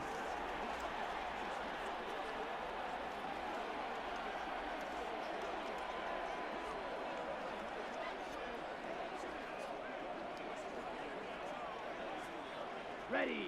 Yellow. 43.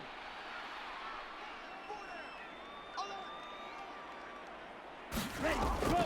1st and 10, it's Patterson. Ooh, with a juke. And they are able to stop him, but he does take it all the way to the 2. 41 yards rushing for him now on just his first 3 carries. We both know it's difficult, but they've made it look effortless out there. Through the air, on the ground, they've moved the ball with relative ease.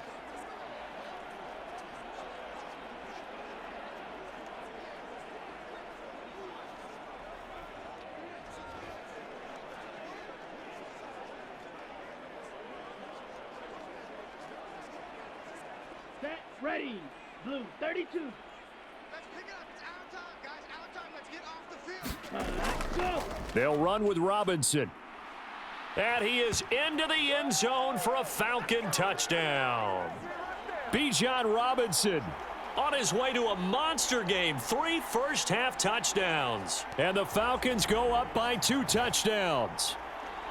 So what a first half that he has had running the football. That now 3 touchdown runs. And I would anticipate that when they get down in the red zone, he's going to get more chances as this game goes on. And I think that the guys blocking for him are going to ask for him to get more chances. They like the rhythm they've developed.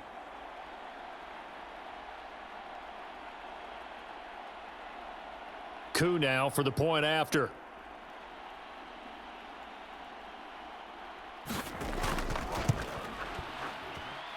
It's up and good, and that'll make the score 21-6. A 10-play drive that time. And it was Bijan Robinson who took it home with a touchdown run.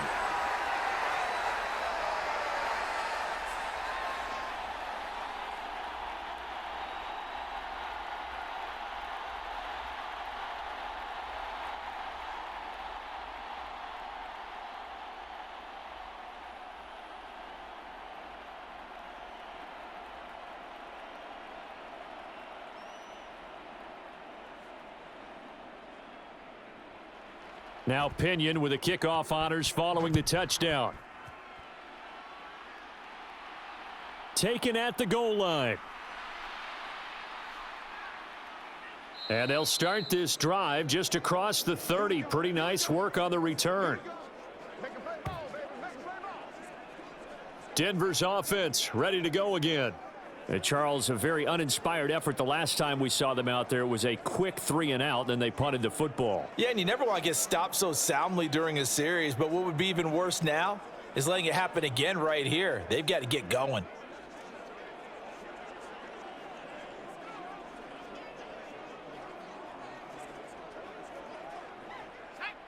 Line of scrimmage, the 31 now on 1st and 10. Let's get off the field, D. Let's get off the field, D. Now a 10th carry. Here's Williams. It's a 6-yard gain on the ground, and that'll make it 2nd and 4. Well, I think after that run, the defense is getting back in the huddle and looking at each other and maybe starting to question their confidence a bit. They gave up a significant run, 6 yards, and now you're saying to yourself, how do we stop them, and do I have enough confidence to make a play? Check 55, come on. Check 55. Williams going to get it again on 2nd down. And space tough to come by there as he'll get maybe a yard to the 37. Absolutely love the effort there. The ability to flow from his inside spot and stop that one at the line of scrimmage. Nice linebacker play. The offense on 3rd down tonight, they've converted just 2 for 6 thus far. This is 3rd and 4. Here's Stidham to throw. They're looking for Judy, but it's intercepted. And this one will be returned to right around the 38-yard line. Certainly not his best throw that time, and not a good time to make it, Charles, when they were a nickel with 5 defensive backs on the field. And that's exactly why you have those 5 DBs out there. You want extra speed on the field, guys who have ball skills and understand what the passing game can do, and gives them a chance to react and make a play on the football, and they take one of those away. Bring out the Falcons offense once more. Cordero Patterson ready to go again at running back. He's been effective so far, over the 40-yard mark here in the second quarter. Don't forget about those guys up front, though. They've been effective, too. The leverage game has been in their favor. They've been the ones who've been able to bend their knees, drop their hips, and get a little bit lower than the guys on the other side of the football, and they've moved them out of the way for the runner. Sometimes that's tough for those big fellas. Not an easy thing for them to do. Here's a throw to his running back. It's complete. And he's going to be out of bounds down around the 35-yard line. All defenses worry that whenever anyone catches the ball and has a head of steam come out of the backfield, it could turn into a big play with missed tackles or he runs through people. But they were right there waiting, and they stopped him for a minimal gain. Ritter now on second down. And is this intercepted? It is. It's intercepted. Picked off by Justin Simmons. So really the first speed bump that this offense has encountered. They'd had the rule of the roost here in this first half, but now slowed up just a bit by the interception. And there's a chance that that's a wake-up call for them because you don't want to go on autopilot too early. That team on defense is capable of making some plays similar to the one they made right there. Denver's offense now set to go. And we'll see if they can bounce back from that last drive. In particular, if they can bounce back at the quarterback position, Charles, after throwing their first interception of the ball game. Yeah, and some guys, you know they're going to want to try and get a big play right away and take control back. Others, they're going to want to look to hit a couple shorter passes and get a little momentum back that way. But for the defense, that goal's not changing a bit. They want another pick. You're exactly right about that. In fact, you've got to watch them a little bit because in coverage, they may cut down their gaps a little bit, maybe their splits a little bit in order to try and get to the ball even faster. The drive starting play, a good one. Give him 19. I'm okay with the call there. In fact, I actually like it. I know they're down a couple of scores, but the running game worked in that situation. I would continue to go in that direction.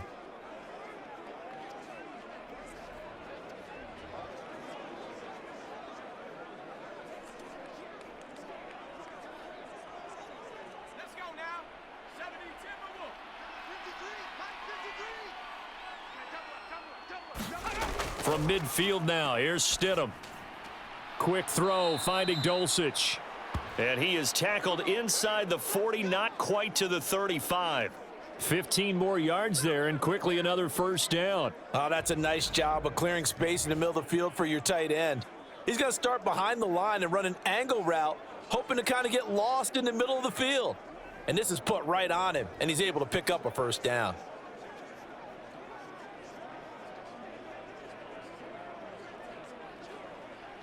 Back-to-back good plays have them on the move on first down. From the gun, it's a run for Williams. And this play will be blown up. He'll lose yardage back at the 38.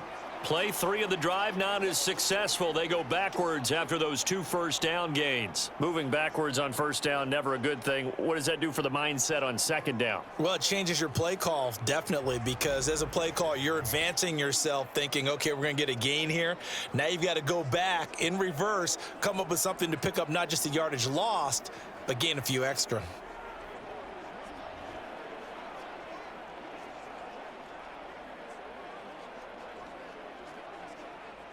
So the first down run lost a couple. Now they come up 2nd and 12.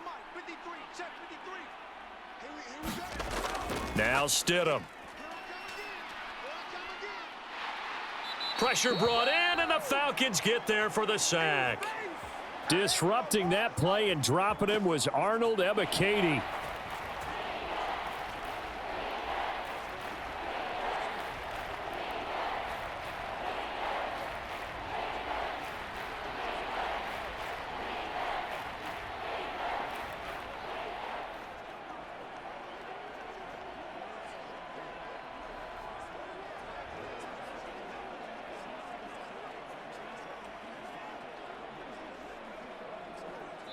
And we've hit the 2-minute mark in this first half of action.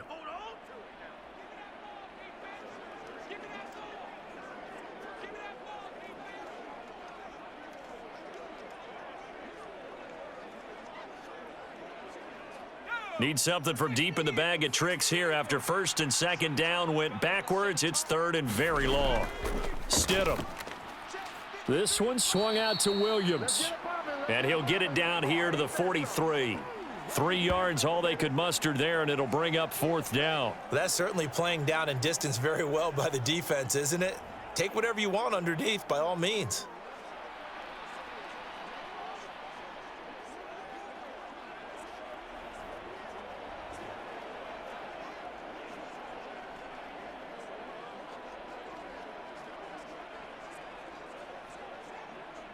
So look at this. Here's the field goal unit coming out. And he is going to need to bomb this one. They spot it on the midfield stripe. So it is a 60-yard attempt here. That's running out of steam, and it won't get there. He left it just short. No good. And the deficit will hold at 15.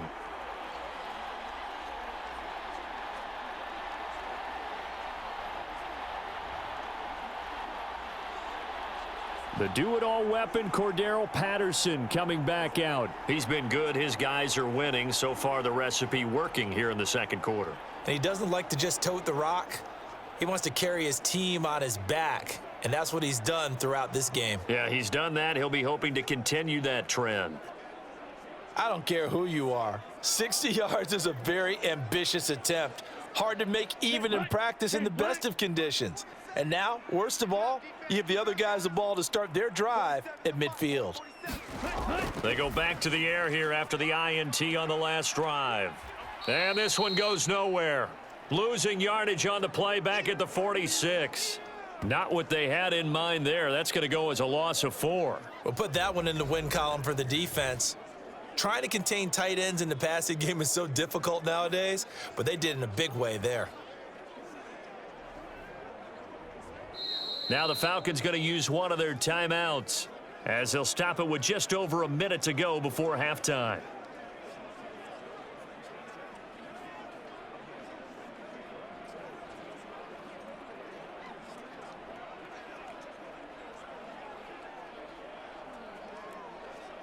Here we go, set, black, 95. Come to my work. We want it. Come to my work. Ready, go. Second down throw coming for Ritter. Right back to Pitts again. And he's going to get this all the way down inside the 35. The Falcons going to use the second of their timeouts as they get the stoppage with a little over 50 seconds to go in the first half.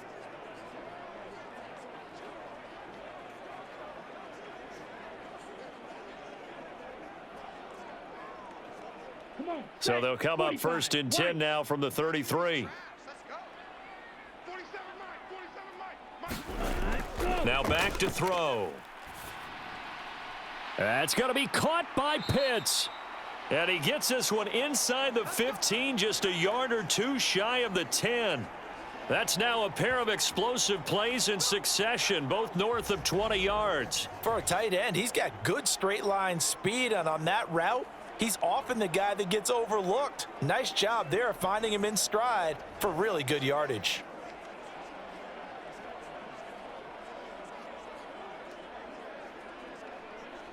On the set. Now a first and 10 at the 11. You got nothing. You got nothing. Set, go. Here's Ritter. Throwing middle, and it's complete. Let's go. Charge. And the result here, a pickup of 8. Leaves him with 2 to go on second down. That's now 4 completions in a row. A good bounce back following the interception last drive. Certainly not letting it affect him, that's for sure. And we all know interceptions are going to happen. So the big trick, don't let it affect you going forward. Most of the good quarterbacks, they just tell the ball boy, get that one out of the rotation, give me a fresh ball, and let's go. He's got his offense moving again. Here we go. Here's Here we second go. and 2 now from the 3. Ready, go. They'll stick with the passing game as he looks to throw. That ball is caught. It's London for the Atlanta touchdown. A great play there as the first half is winding down. And the Falcons would extend their lead here just before halftime. There was no going through the progressions on that touchdown pass. Yeah, nor was it necessary. His receiver won that route early, presented himself. No reason to wait. Go ahead and put it on him and score a touchdown.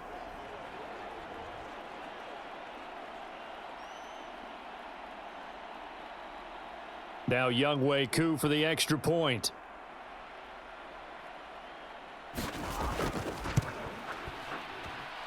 He's got it, and the lead swells. It's 28-6. The drive summary that time, 5 plays. And it was finished off by a touchdown catch from Drake London.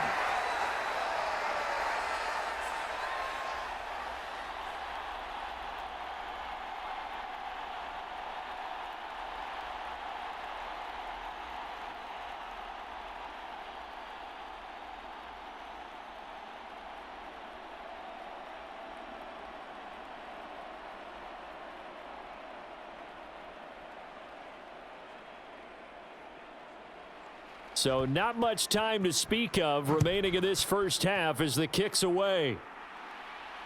This fielded right at the goal line. And up to about the 26-yard line, just across the 25.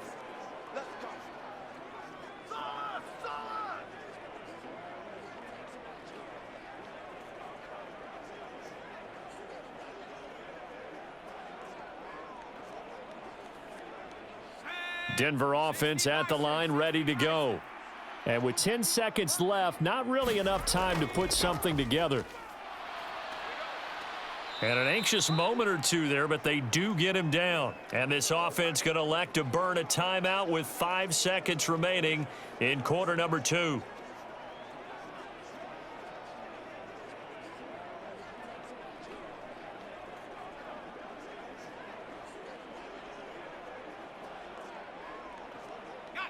And you see the clock almost empty, so this is likely the last play in the second quarter. Final play of the half, it's Stidham. He's going to float this over the middle, deep. And he knocks the ball away, and it falls incomplete. So we are at halftime here in Atlanta with the Falcons out in front. As we'll head down to Orlando, that's where we find our man Jonathan Coachman at our EA Sports Halftime Report. Coach. All right, Brandon, back to you, too, in just a bit. But first, welcome everyone to downtown Orlando and our EA Sports Halftime Report. It was a former Longhorn, Bijan Robinson, who was tough to stop in that first half. He was running with a purpose as he found the end zone 3 times in that first half. And that opposing defense had better come up with a scheme for slowing him down.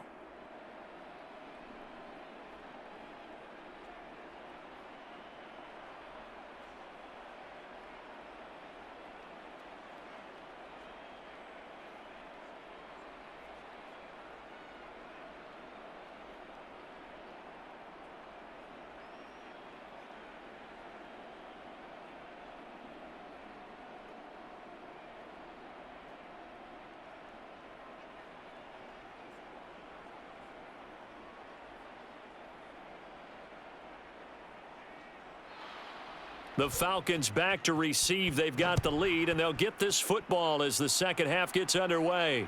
This taken in at the goal line. And he'll take it up past the 25 to the 26-yard line.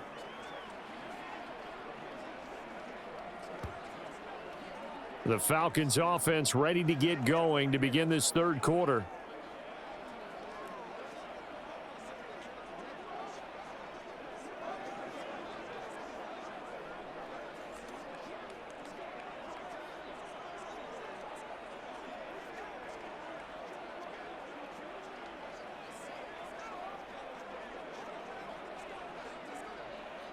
Falcons first and 10 here as Ritter gets them ready at their own 26. He'll get it to Robinson to begin the drive. And he is met in his tracks behind the line of scrimmage. Call it a full 3 yards in the wrong direction there. Brings up second down. And that's what this defense is going to need to do more in the second half. Good pressure that time, forces some indecision in the backfield.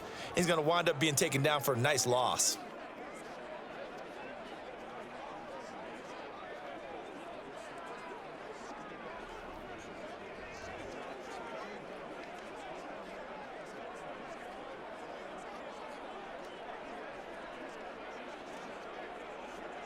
A 3-yard loss to start the drive. They'll look to make that up and then some on 2nd and 13. Ritter. Now a quick throw there, but it's going to be incomplete. Well, that's a defensive coordinator's got to be happy with that result. They took away all options downfield and forced the incompletion.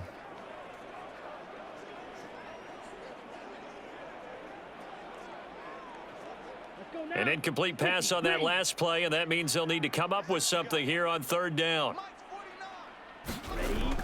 They'll look to throw. This one brought in by Jefferson. And he'll get this up past the 25 before he's out of bounds. Give him a gain of 5 on the completion, and that's going to bring up a 4th down.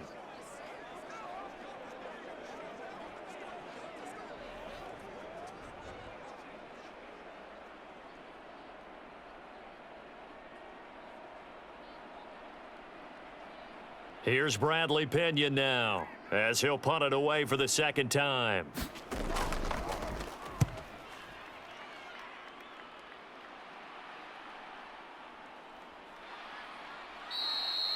That's going to go in the books as a 55-yard punt. Well done. And they will take over 1st and 10. So now a look at the Broncos as they head back out there for their first possession of the 2nd half.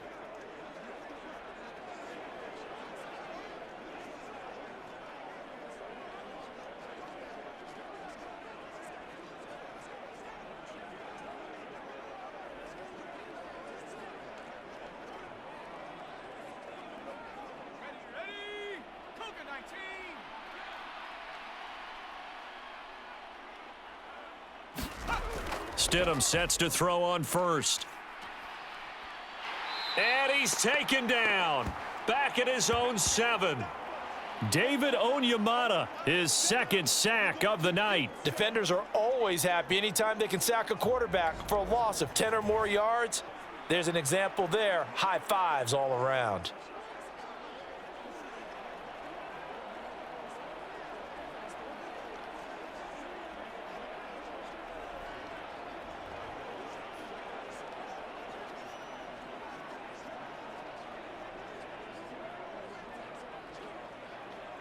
And the job becomes twice as difficult now. After the sack, it's 2nd and 20. Stidham from the shotgun.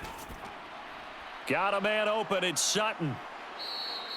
It'll be a pickup of 15 as that'll lead to 3rd down. And that was yardage that they needed there after the sack on 1st down. They didn't get all of it back, but now they look at 3rd down as a manageable situation, one that they have a much better chance of picking up. This offense in desperate need of a conversion as they come up on 3rd down. Here's Stidham. A quick throw there is incomplete. Well, this is just a continuation of what we saw in the 1st half. So much for the fresh start to begin the 3rd quarter. Still off-target throws, no rhythm throwing the football, and obviously no touchdown scored in this game. Here's Riley Dixon now as he's on to punt for Denver.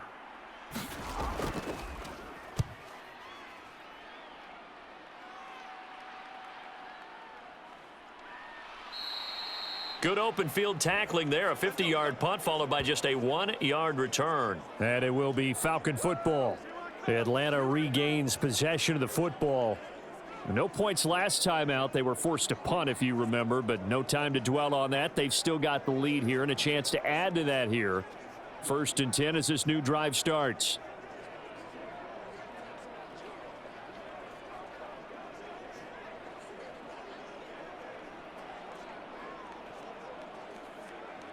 Falcons 1st and 10 here as Ritter gets them ready. At their own 26. Jefferson going to go in motion right. He'll get it here on the jet sweep. And able to stay on his feet past the 30 to about the 33-yard line.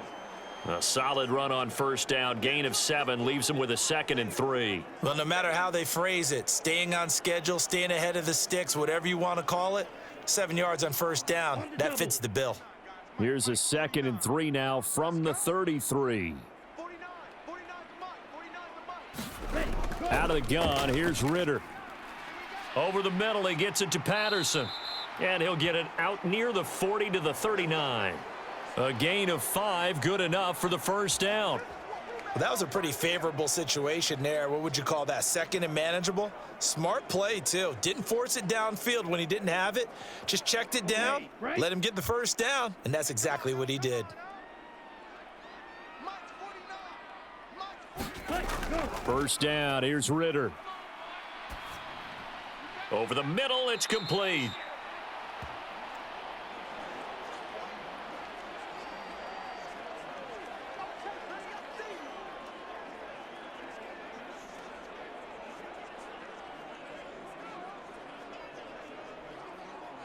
They still need about the length of the football here, maybe a little less as they come up on 2nd and inches. Straight ahead, it's Robinson. And he'll get it down to the 47 here. A gain of 5, good enough for the first down. Running lanes were at a premium in the first half, but he's able to find some room there, and he's hoping that that's a precursor of a big second half. So 1st and 10, and if they score on this drive, might have to start digging into our second half blowout material. Back to Robinson now on 1st down, and he'll work down inside the 45. Well, they're hoping that the second half is better for him than the first half. They've got to find a way to get him going. He's a big part of their offense.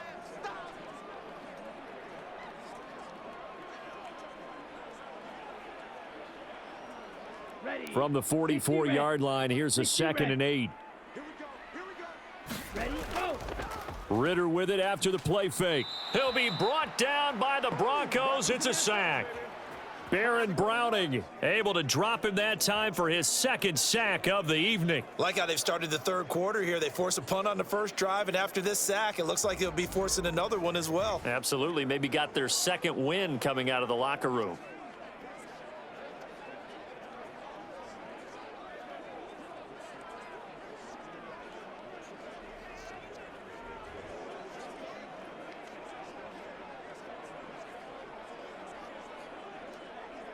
Ritter and the Falcons need an answer and a big play here on 3rd and long following the sack.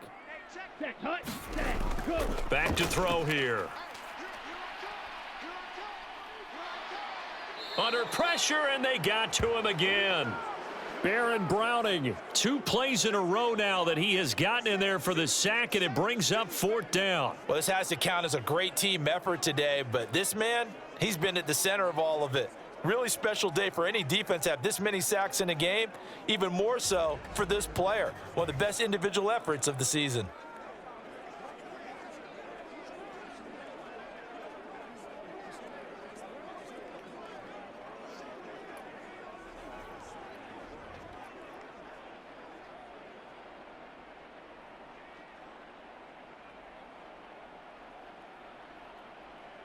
Here's Bradley Pinion now as he's on to punt for Atlanta.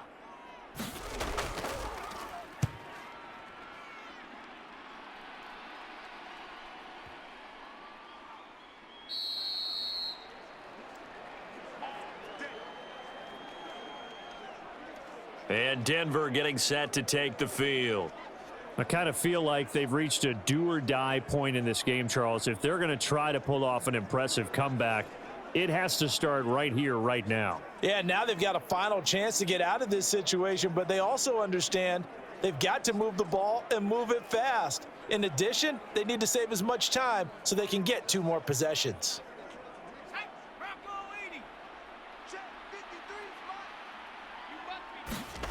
On 1st down, Stidham. This one complete to Jerry Jeudy. And that's good for a pickup of 10 yards. And they'll be left with a 2nd and about a foot.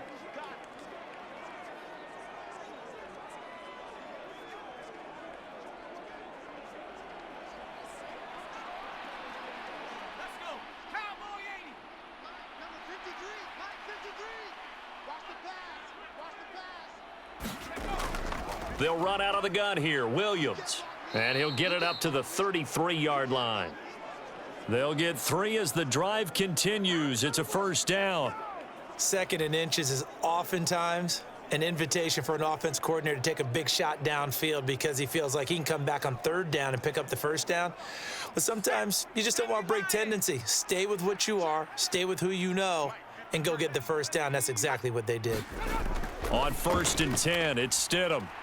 And that is incomplete. He couldn't hold on through the contact. Brings up 2nd down. We saw this a lot in the first half, and it continues. These receivers just not able to get much separation. So that means they have to win the 50-50 balls. They've got to go up with the defender and find a way to start coming down with them. And this time, contact and another incomplete pass.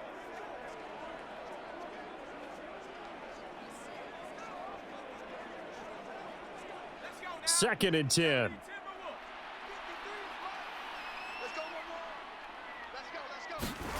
Stidham. Finding the open man, and that's Tim Patrick. And they bring him to the ground just shy of midfield. It'll be a pickup of 16 and a Bronco first down. Well, we talk all the time about playing situational football, and right now I think the scoreboard is dictating what they need to do. Where they are in this game, they've got to push the ball downfield, take their shots, try and get big chunks of yardage in a short amount of time. That was a nice play there.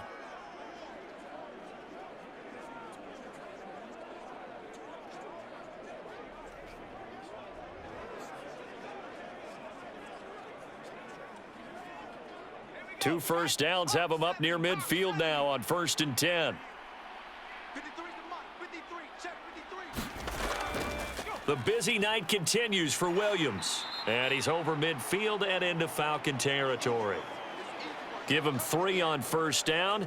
It'll set up a 2nd and 7. Give credit to the defense for stringing that play out, and they gave up no cutback angle. You know he was trying to dart through. No place for him to go. A nice job there, only giving up a 3-yard gain. And they'll send Judy in motion left. Now a fake on the jet sweep, and they'll instead run up the middle. And they'll get this just to the 47, 1-yard gain. Not too many offenses want to turn down long drives, but when you're down what they are, they've got to pay it off with some points. This offense in desperate need of a conversion as they come up on 3rd down. To throw is Stidham. He'll get this one to Patrick. And he'll go down inside the 45 before going out of bounds. Call it a gain of 3 on the play. And it'll be 4th down. One thing you're hoping for when you run drag routes, you're able to hit a receiver in stride, and he can pick up a lot of yardage after the catch. But in this situation, the defense was effective, able to stop him before you get a good head of steam going. And I don't think this has the carry. It does not. It's no good, and the deficit will hold at 22.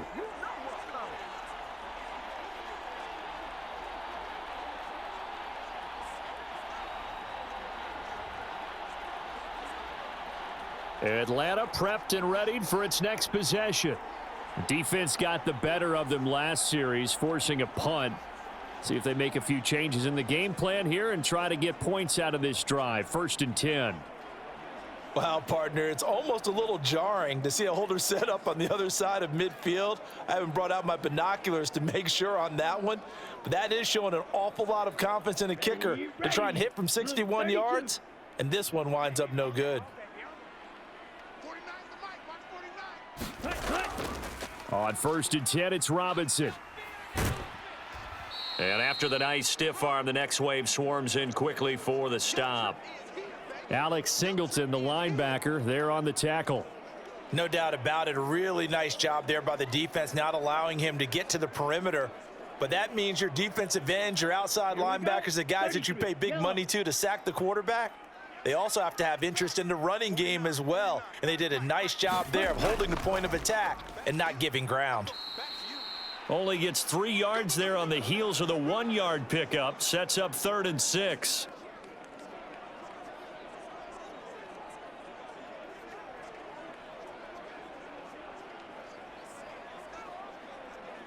Set, hut, yellow, 22.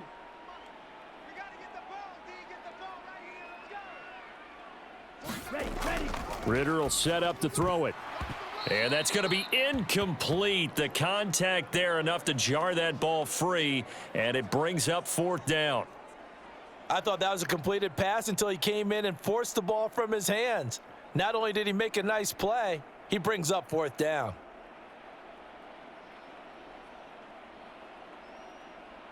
Here's Bradley Pinion now. He's been terrific so far. And no return possible here as they angle this one out of bounds. The Broncos offense now gets ready to head back onto the field. And the way their last drive ended, boy, it was frustrating. They had a pretty good drive going. It was sustained, and then it stalled out, Charles, and they missed the field goal and got nothing out of it. Is that insult to injury? Because they had such a sustained drive, as you noted. So you know for the head coach, it almost felt like a little bit of failure to send out the field goal unit and then to not even see the ball go through the post. What a bummer on that last drive for them. Got to pick themselves up from that one. They go play action with Stidham. And the Falcons get there. The Falcons get the sack. Down he goes. Buried by multiple defenders on the drive's first play. You can just see it in their body language. They're starting to see victory on the horizon now, and if it comes to fruition, they got to give a game ball to the front 7. Defensive line has taken charge and controlled this game. Face a challenge of stopping this opposing offense, and they've done so with ease.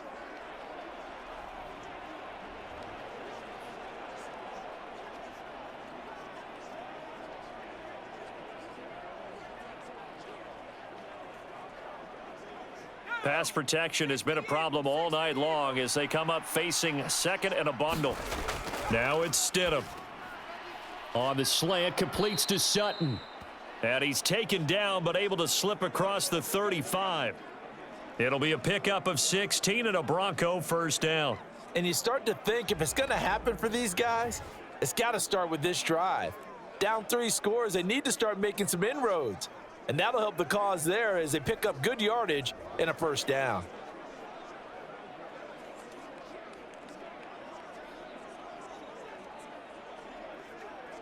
So here's a 1st and 10 at the 38.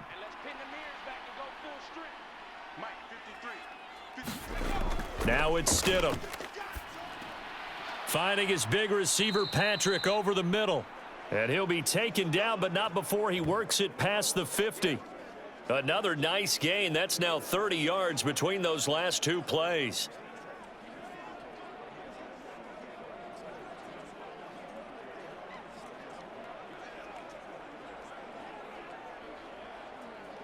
From Falcon territory now, here's 1st and 10 at the 48-yard line. Now a give up the middle to Williams. And he'll take this ahead for about 4. 2nd down coming up. And that was a quality play to start a new set of downs. That was simply an offensive line winning the battle up front and winning in a big way and giving their guy in the backfield a nice lane to hit.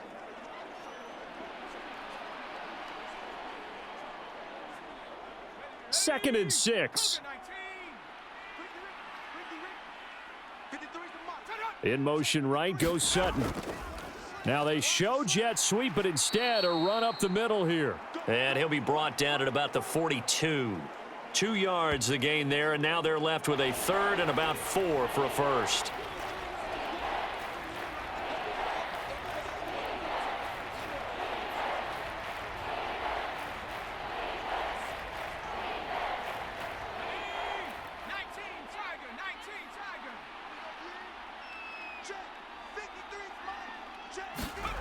From the gun, it's Stidham.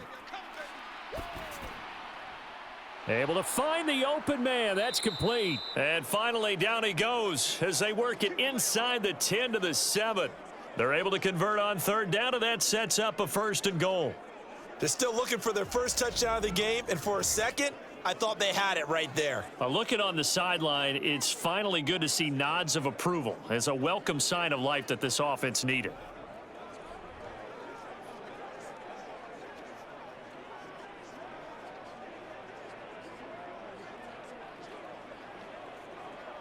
Now a chance to make that big play really hurt. It's 1st and goal just outside the 5. They'll try and run. This is Williams. And a little bit of space there. Takes it inside the 5 to the 3. Give him 4 on the carry there at 2nd and goal. It's largely been the air attack that's gotten them down here, but now's where you start to lean on that running game. That's a good pickup there on 1st and goal. So the ball position now at the 3. Here's 2nd and goal. Williams going to be stopped before he can get moving forward as he'll lose a couple back to the 5-yard line. It'll be a loss of a couple on the play, so now 3rd down coming up. Well, you don't have to stretch for this one. This is 4-down territory. They've got to get it in with the deficit that they're facing. Absolutely. It's not the 4th quarter, but still, I think you can't be thinking 3 here. No, if you do that, you might as well go ahead and fold up on this one, but I don't think they're built like that.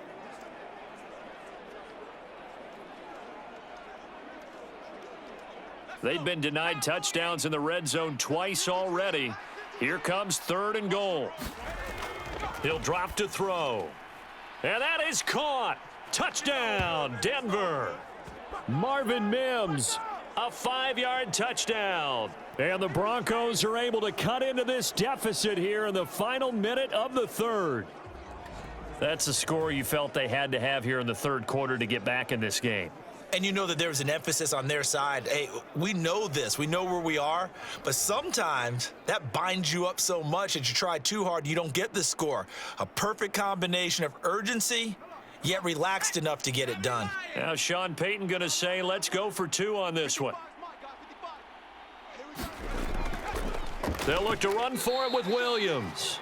And he is not going to get in here. So the decision to go for 2 does not pay off as they're unable to cut any further into their deficit. You know, we've discussed this before, and we've seen it at practices. Extra periods being put in for the offense on these 2-point tries.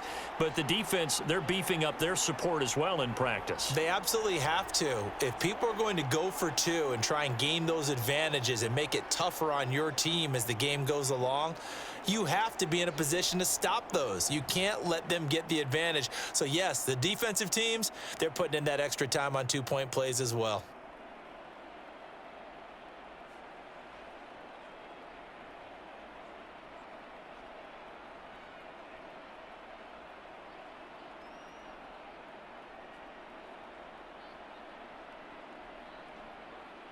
After the touchdown, Lutz to kick it off. Now it's Patterson. And a decent return out to the 27-yard line.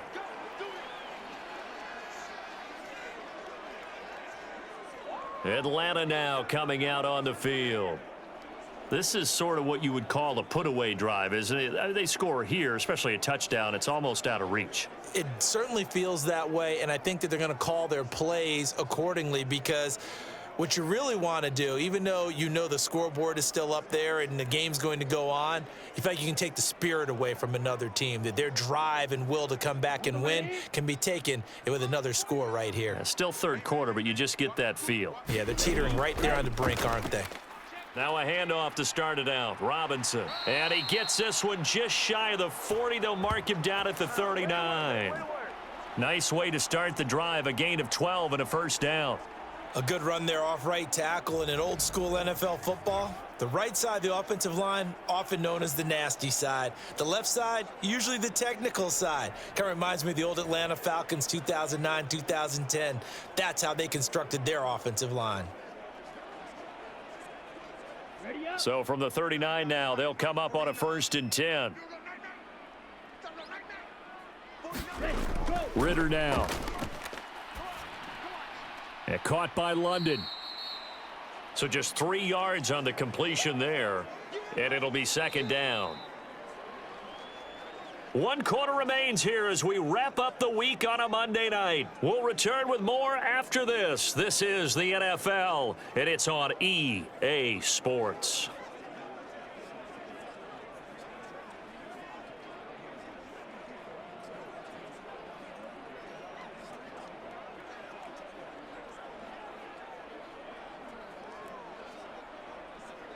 Here we go. From the 42-yard line, here's 2nd down and 7. Watch his flag. Watch his flag. Ritter to throw it. He's got his pass-catching tight end. That's Pitts. And he takes this one down almost all the way to the 30. The extra effort after the catch makes it good for a gain of 26 and also a first down. But when you're up by 2 scores in the fourth quarter and you're going to throw the football, expect to see a lot of man coverage, because usually what comes along with man coverage is pressure.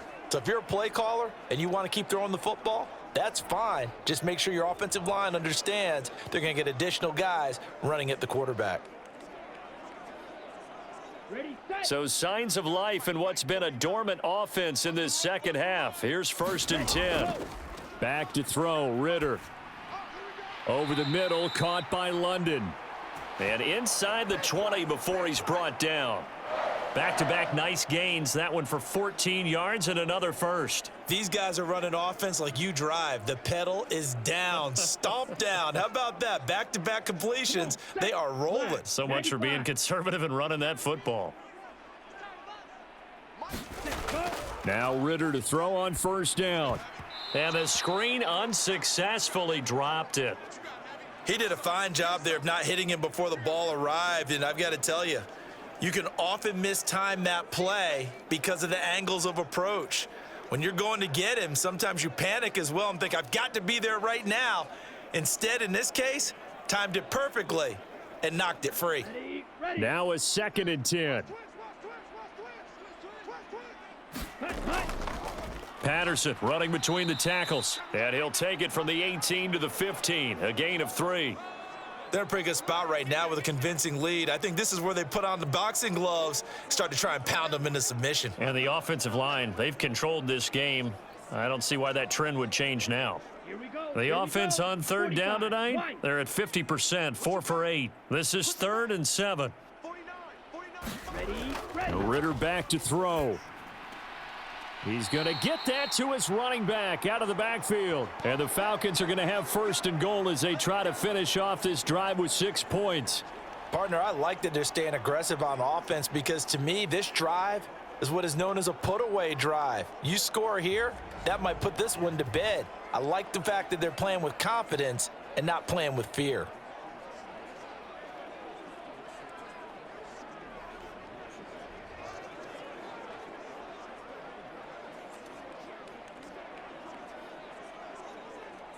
A good chance now to put this game on ice. This is 1st and goal. Looking to throw it here. Ritter. Flush to his right. And he'll take it into the end zone. Touchdown, Atlanta. Desmond Ritter. A 5-yard touchdown run. And the Falcons have put this one to bed here in the 4th quarter. That's a really good decision right there outside of the pocket. You've got to know the right time to shift from passer to runner. He was looking and looking, nothing there. You can almost feel the brainwaves firing as he calculates, I think I can win a race to the pylon. And he turns out to be right. Touchdown.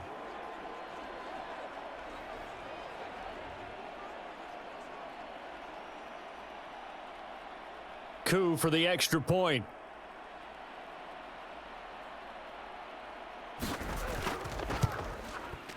And he's been a busy man, 5 for 5 now as he knocks another one through to extend the lead.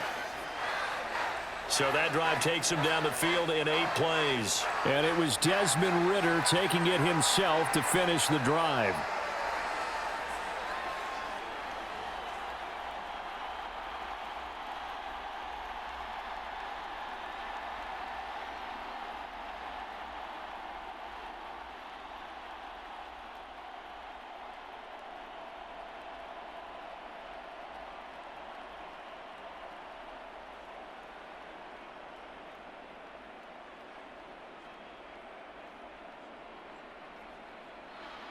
And following the touchdown now, it's Bradley Pinion on to kick this one away. From his end zone, Marvin Mims.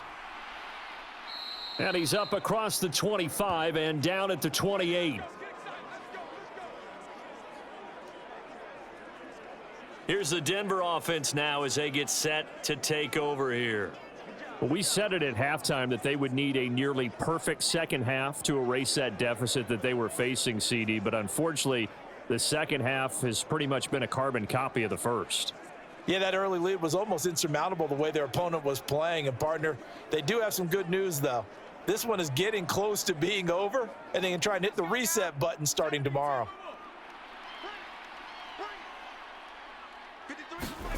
Now Stidham on first down. And he will find his man Sutton. That's complete. And he'll be taken down, but not before they reach the 50. A good pickup there, a 22. A 3-score game here late. You can probably rule out the comeback, but certainly some kind of a moral victory to be had if they can get a few more points to close things out. And to that end, a nice pass play there to push things downfield. Yeah, and we know in this league, a loss is a loss, and no one wants anything to count as a moral victory or, boy, something that feels a little bit cheap. But if they trim that lead down to just 2 scores, that's still a benefit to this squad. And that is incomplete. Oh, the coverage a little too good there, and it's second down. That's coverage you'd expect to see in a tie game late. Not in a lopsided game like this. They are not letting up. So after the incompletion on first, now 2nd and 10. Off the draw, here's Williams. And he is tackled inside the 40, not quite to the 35. 77 yards rushing now, as he's done it on 22 carries. Despite the score, despite the deficit, no quitting this guy. He's running angry, running through arm tackles. He wants to change what that scoreboard is saying.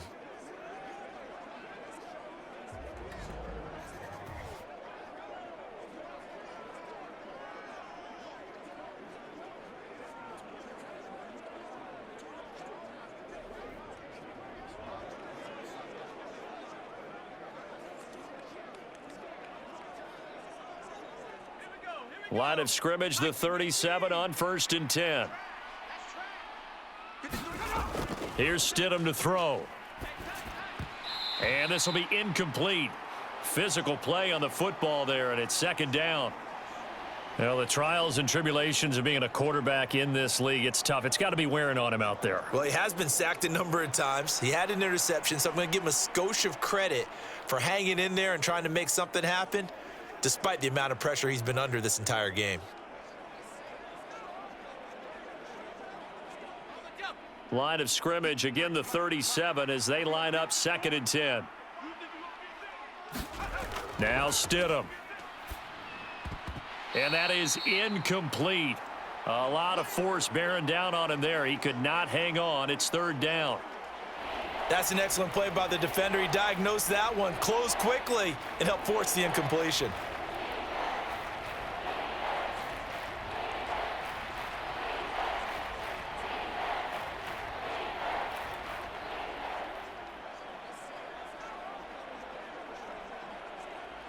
Now they face a 3rd and 10 after back-to-back incompletions. Play action. It's Stidham. He lets this one fly toward the back of the end zone. And this is going to be intercepted. Picked by Jeff Okudah. And the Falcons are going to get the football here as the ball will come out to the 20. Well, I mean, field goals probably aren't going to cut it at this point. This was touchdown or bust, and unfortunately for them, it turned out to be bust. Yeah, they're feeling like they've got to force the issue here, maybe take some chances they wouldn't have earlier in the game. But give credit to this defense. They've really stood tall throughout, and they come up with the interception in the end zone.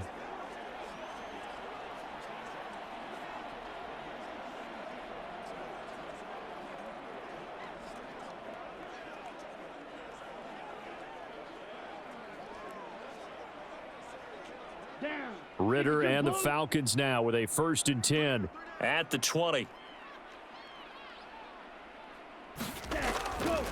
They begin the drive with Robinson. And he's going to lose yardage here. Back to his own 18.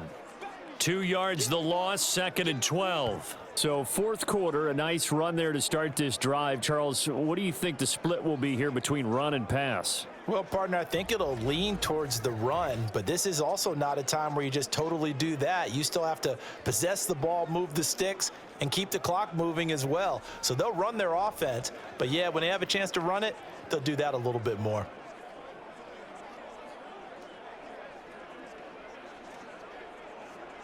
Let's go now. First play of the drive goes the wrong way. Here's 2nd and 12.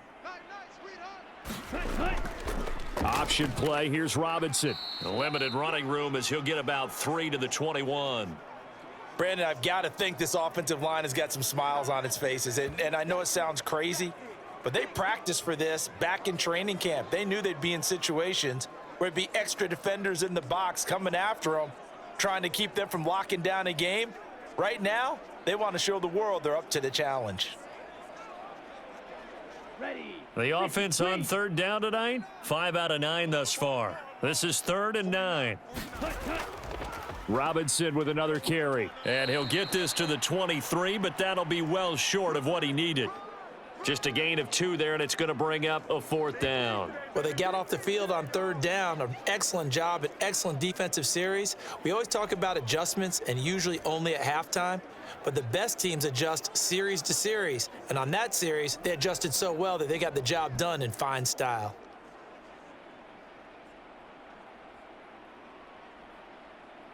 Here's Bradley Pinion now, as he'll come on for his 5th kick of the night. Averaging 50 yards a boot so far as this one's away. Taken in at the 22. And that'll be a return of 12 following a very nice punt. And out will come the offense as they take over. Now the Broncos offense, they get set to head back onto the field. Even though they were able to force the punt defensively, still a big hole to climb out of, especially at this late stage of the contest.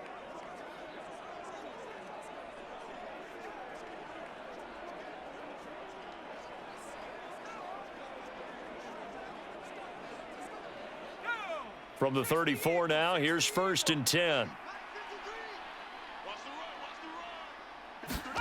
They go back to the air here after the INT on the last drive. He finds his man, complete. It's Patrick. And he gets this up across the 35 before he's out of bounds.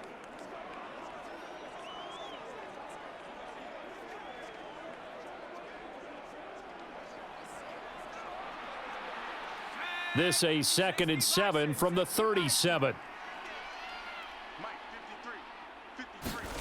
Stidham.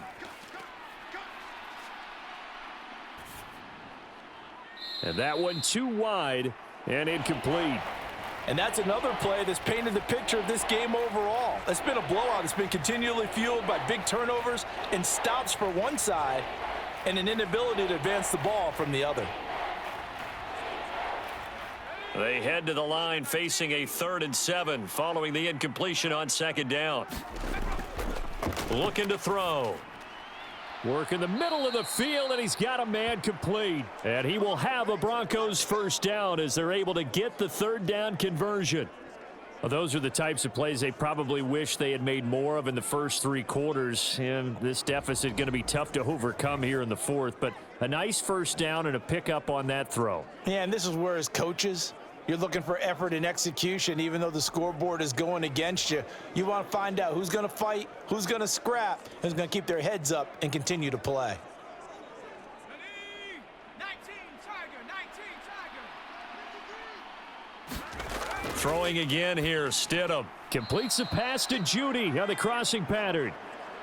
So give him 5 yards there on the pitch and catch, and that will bring up 2nd down. One thing I think that's safe to say defensively, the tackling's been really good. And because of that, it's been very, very hard for them to move the ball because you're not getting the benefits of run after catch. They're tackling them almost on the spot. That means you have to run extra plays, harder to move it. Here's a 2nd and 5.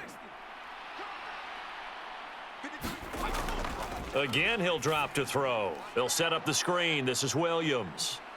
And here he'll be brought down a little shy of the 35 at the 36. 9 yards to pick up there, and it's a 1st down. For a second there, I thought that might break big. Screen pass, looked like it was coming together, looked like there was an opening. Still, ended up with a solid gain.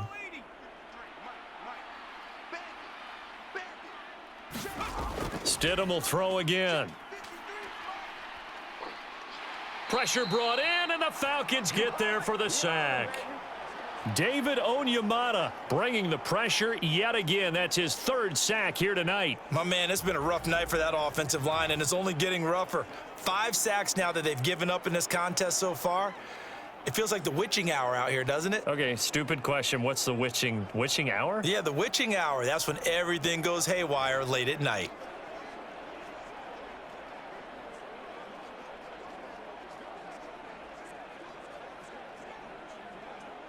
Pass protection has been a problem all night long as they come up facing second and a bundle. He'll look to throw. Under pressure, they got him again. Arnold Ybtv, his second sack of the night. I remember throughout my career hearing defensive coaches always say, guys, you got to earn the right to rush the passer. Well, they put themselves in a great spot with this big lead, and they know they've got to throw the ball. These pass rushers have to be salivating. It is pin your ears back time indeed.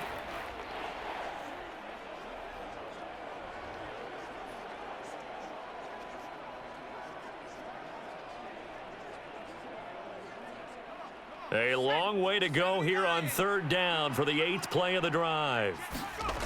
Back to throw. Throwing quickly there, but it's incomplete. At this point in the game, they've got to continue to try anything they can. They're still working at it, even though this one feels like a lost cause.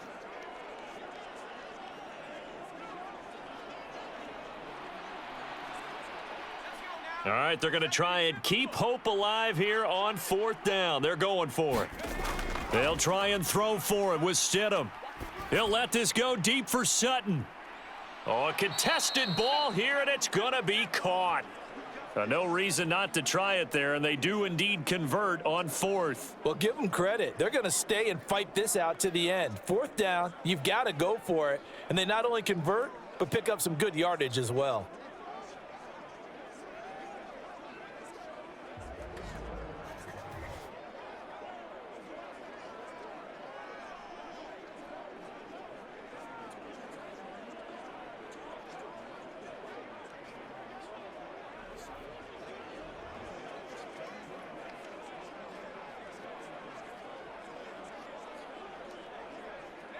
So the big play means just like that, they'll operate from the red zone now on 1st down. They'll set up to throw. And his throw's going to be incomplete. That incompletion is not a surprise with the way that this one has gone, and the frustration, the body language is evident everywhere. This team, they've really been put through the ringer in this one.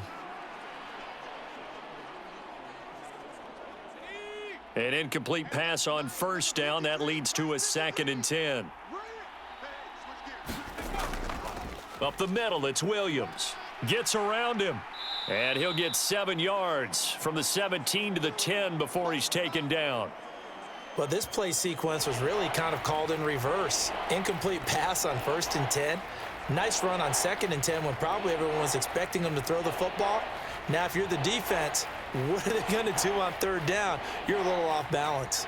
They'll come up now 3rd and 3.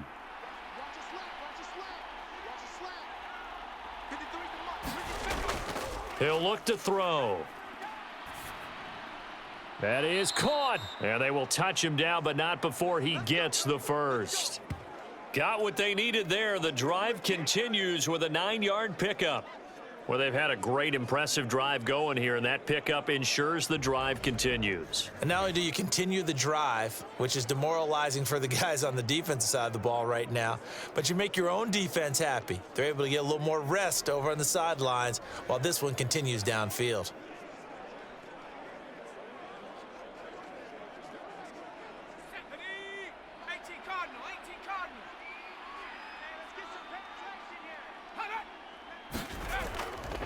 Williams, and he is going to lose yardage here. That's going to go as a loss of a yard, and it'll be 2nd down. That almost felt like the defense said, he is not getting in. What a play. Not only stopping him at the line, but pushing him back a yard as well.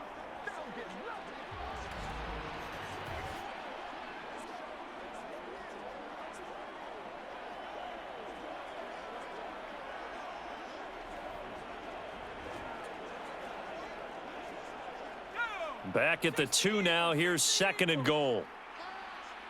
97's the mic. Here's Stidham. In trouble, and he'll go down back at the 12. He'll wind up losing 10 there, a full 10 yards, so that one hurts. And it brings up 3rd and goal. This offensive line flat out cannot handle this pass rush. We've seen it demonstrated time and time again to the tune of 7 sacks in this game thus far.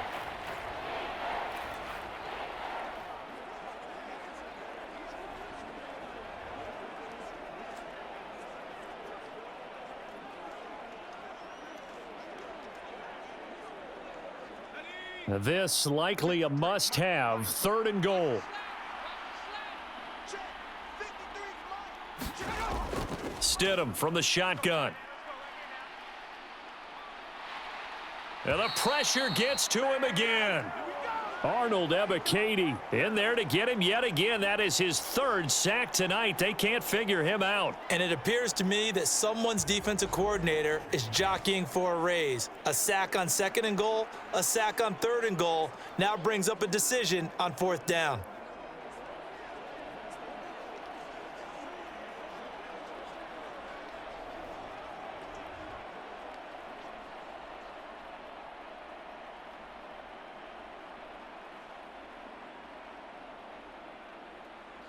The field goal doesn't help. They're going to go for the 6 here on 4th and goal. As expected, they're going for it to keep the drive alive. And it's incomplete. They cannot convert, and they turn it over. They can't hook up here on the 4th down pass attempt, and this long drive is going to wind up yielding nothing.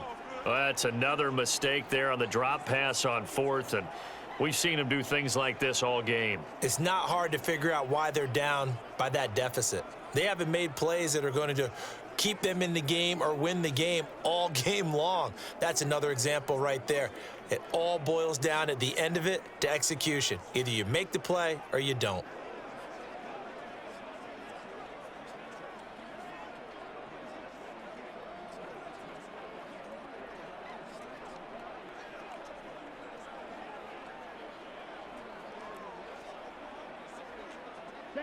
Falcons 1st and 10 here as Ritter gets them ready.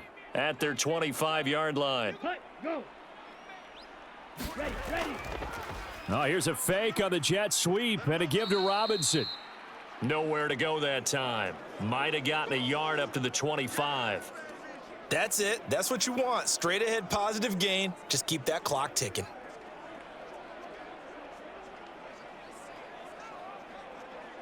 Ready. From the 25, here's a 2nd down and 9. 49, guys. Mike, 49. Coming in. Ready. They'll run again here with Robinson.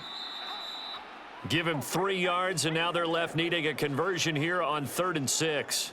Well, that's not a run that's going to make any of the highlight tapes, but they've been moving it well all game on the ground. This is another one that keeps them moving forward. On the set. The Falcons on 3rd down. They've hit on half of them, 5 for 10. This will be 3rd and 6. Ready. Go. Ritter.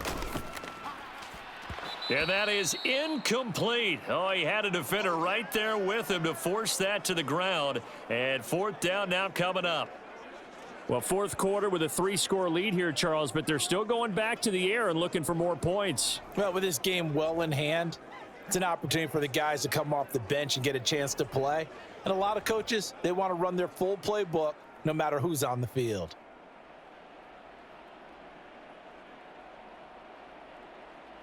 Here's Bradley Pinion now, as he'll come on to kick for a 6th time tonight. Averaging over 50 yards a punt so far as this one's away. And we are inside of 2 minutes left in this lopsided affair. So it's Bronco football as we get you reset here. They've got a 1st and 10 as they search for a late score.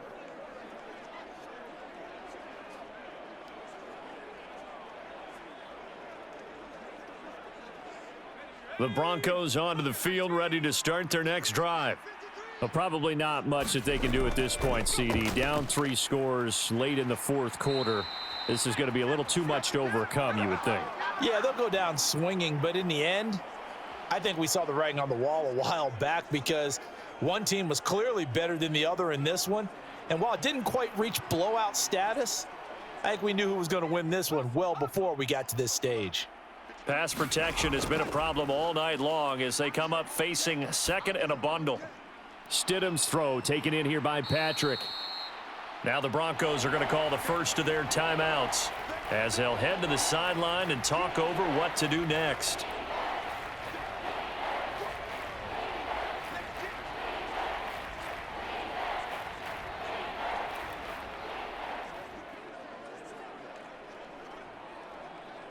So here's a 3rd and 14.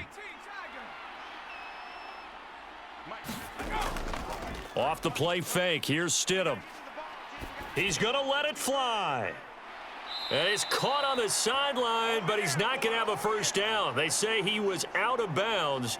So a big call there. That brings up 4th. Well, these guys are not going to go out with their tails between their legs. They're going to keep taking their shots until the clock's at 000. But that one, like a lot of others, winds up incomplete.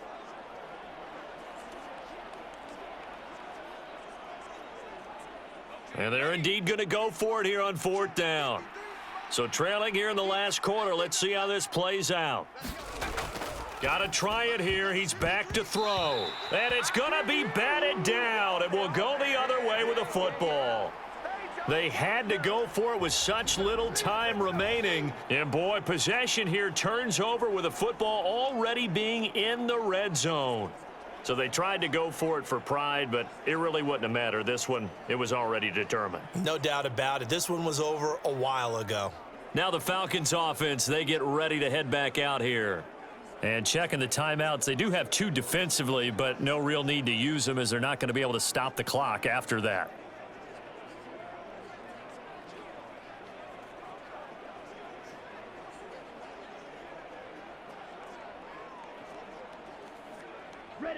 So here's a 1st and 10 now down inside the 20. 47 Mike, 47. Robinson up the middle. And they'll get him down right around the 16. On the stop that time, it was Josie Jewell. I like the call there because that was one to take time off the clock and get them closer to getting out of here with a W. In the mind of the play caller, all you want to hear is tick, tick, tick.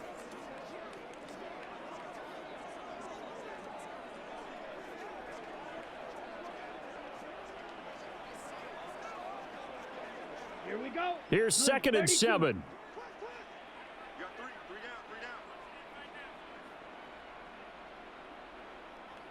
three down. Put. Again, it's Robinson. And he'll fight his way down right around the 12. 3 yards is half of what they needed. Now can they get the other 3 here on 3rd down? Well, praise has to go to the guys on the offensive line because they've had a very nice, productive day running the football. How about that poor defensive line? They've been knocked around the entire game, and while they slowed them down on that run, can they continue to do so? Because they haven't had much success throughout this ball game. So time runs out. It's a victory for the Atlanta Falcons. And when you break it down, this was just a thoroughly dominating performance. And I truly thought that we'd have a tight game coming into this one. I think you felt the same way based on our conversation after the production meeting, but obviously not the case. And how about just how it broke open? You just all of a sudden, whoosh, there it is. This thing is pretty much done. And the crowd stayed with it to celebrate because they're like, let's enjoy watching our team play this well. This is fun.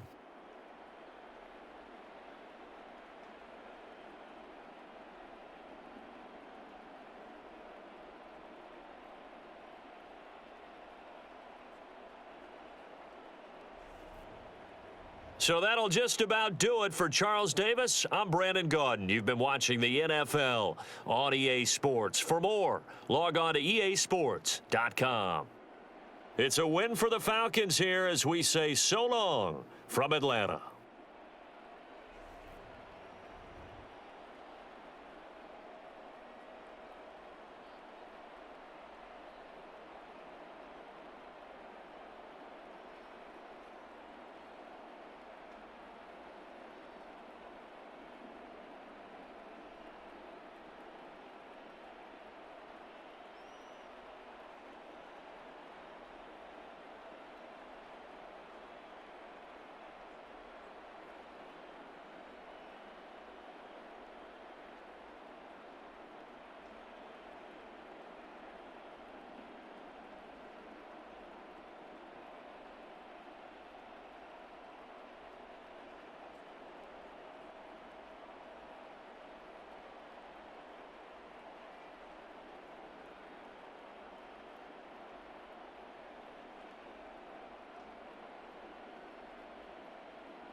Tonight, from State Farm Stadium in Glendale, Arizona, it's a special prime time edition of the NFL on EA Sports.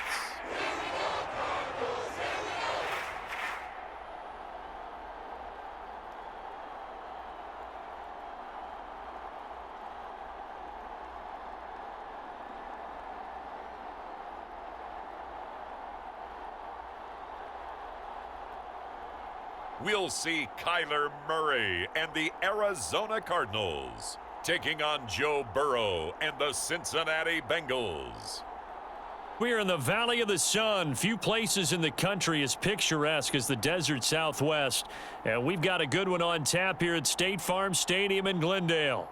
Tonight, we've got the crew set for what should be a real treat, a great Monday night matchup, as it'll be the Cincinnati Bengals taking on the Arizona Cardinals.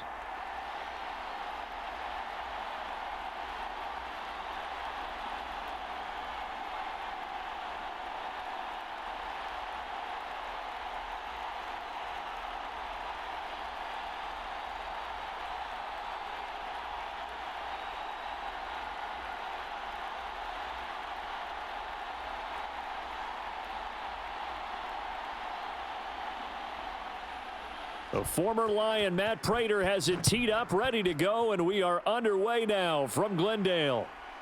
From a couple yards deep, he'll bring it out of the end zone. And it's a pretty good return here as he'll get this up to the 29.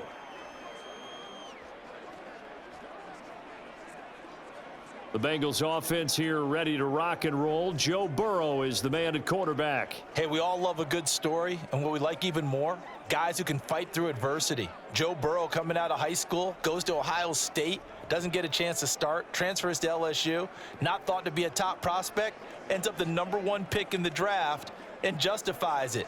Tremendous play, excellent mobility, and leadership off the charts.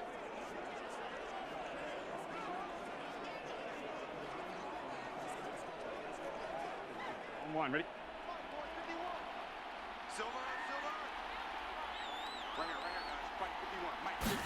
Throwing on the first play from scrimmage, here's Burrow. That's caught by the tight end, Drew Sample. And he slips up past the 45 before being tackled. An early statement on the game's first play. 18 yards and a first down. Good job there to locate his tight end, Charles, in the middle of the field. Yeah, he has good pass-catching abilities, and if they're able to continue to find him here in the early going, I think it'll help out his teammates out on the perimeter. You can take the big shots later if he occupies their attention. A big hitter to start the drive has him up near midfield here for 1st and 10. Here's Burrow. The Cards get to him here. He's brought down for a sack. It'll be a loss of 7 on the sack, and it brings up 2nd. That's a ball he needs to let go of there. Wasn't the most time in the world to work through his progression, but NFL quarterbacks, they've got to sense the pressure. They've got that internal clock, and the ball has to be gone. And if you're not going to escape and run for it, you have to let it go before the pressure gets to you and puts you on the ground.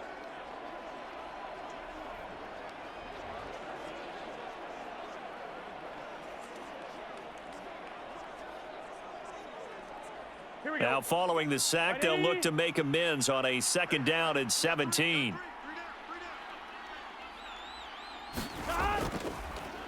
A first carry for the former Oklahoma Sooner, Joe Mixon. And not much room to operate as he'll get this up only to about the 41. And they only get a yard back there. They'll be left with a 3rd down and long.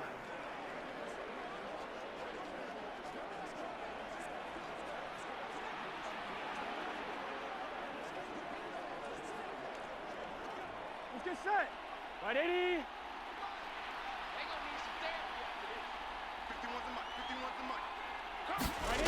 Now Burrow.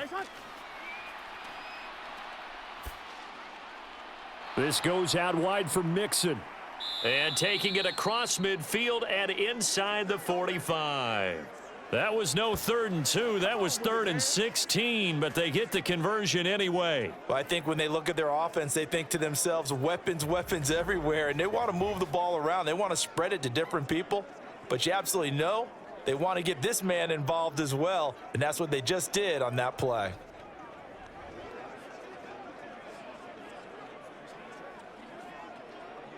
So into Cardinal territory now. It's 1st and 10 at the 43.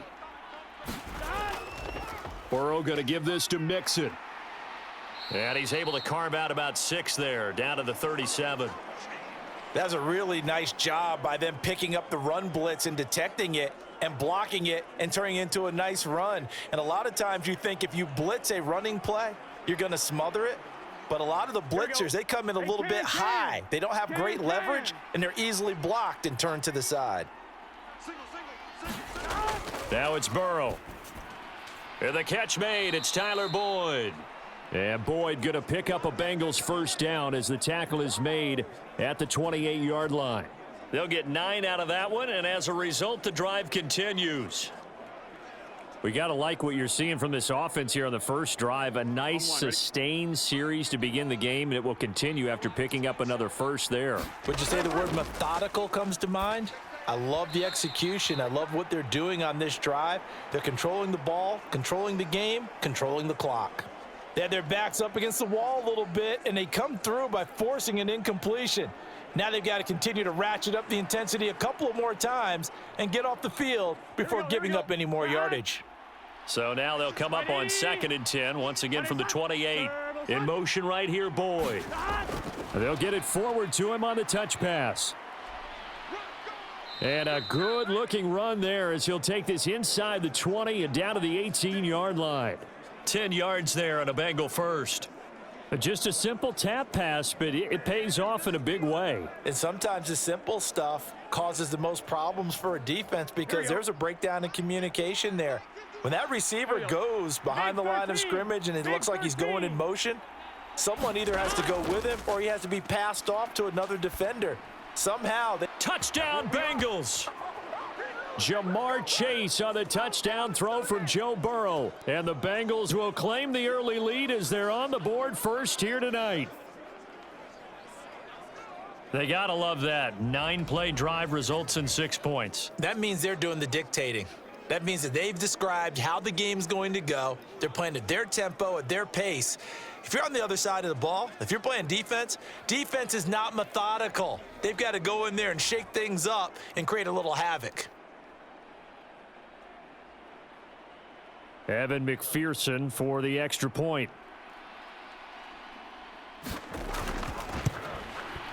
And he's got it to make it 7-0 Bengals. That time a 9-play drive. And it was Jamar Chase who finished it off with a touchdown reception.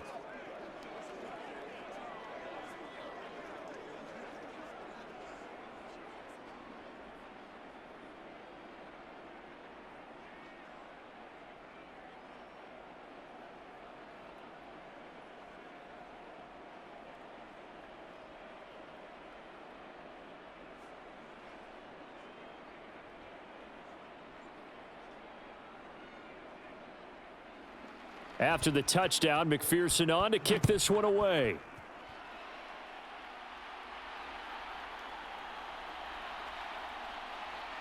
And able to get this across the 20, but not much further as he's dropped it to 23-yard line. Here come the Cardinals, and it is Kyler Murray from Oklahoma who leads them out. And when you have a guy like Kyler Murray under center, it not only opens up your playbook, it allows you to draw up even more plays because he's among the best dual-threat quarterbacks in the league and a true playmaker. If flushed out of the pocket, he might even be more dangerous. The next step for him, being able to throw on rhythm and deliver from the pocket.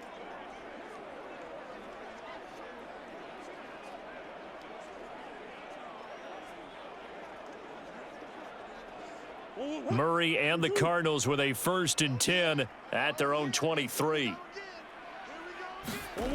They'll try and start this drive in the air.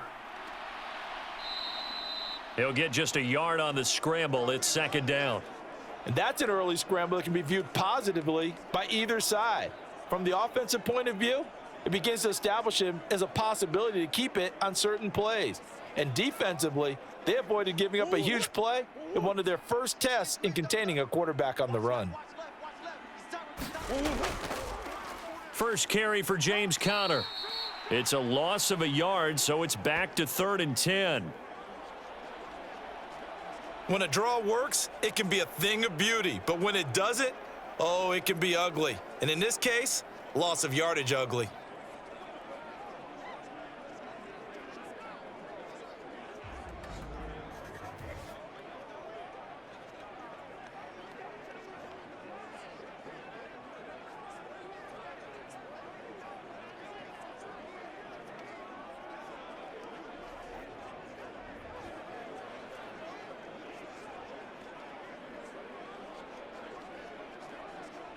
And a nickel look here for the Bengals as they try to defend this on 3rd. Here's Murray. He's got his target. That's complete. And he is going to have a Cardinals first down as they're able to get the 3rd down conversion. I know at the end of games, coaches always tell us that no one play won or lost a game. But this seems pretty important early, doesn't it? Their ability to pick up that first down on 3rd down, I thought that was key. Well, you're already in the hole after the touchdown on the other side. How will you respond? We talk about that a lot, and they responded pretty well there. You go 3 and out, I think you give up a lot of momentum. You get down 2 scores, could be an entirely different game. So they've got a nice drive going now. They're in good shape. What's interesting to me is they're also on that spot of the field where you would take a shot. Do you change that up just because you're down a touchdown? Meanwhile, Murray's throw complete there to Moore. So they'll get nothing out of that play, and that's going to bring up 2nd down. Well, that was a simple throw and catch, but even with that completion, 0 yards gained, so they're behind schedule on down and distance. I think they were hoping to get it to him. He could make a man or two miss, but that window closed quickly.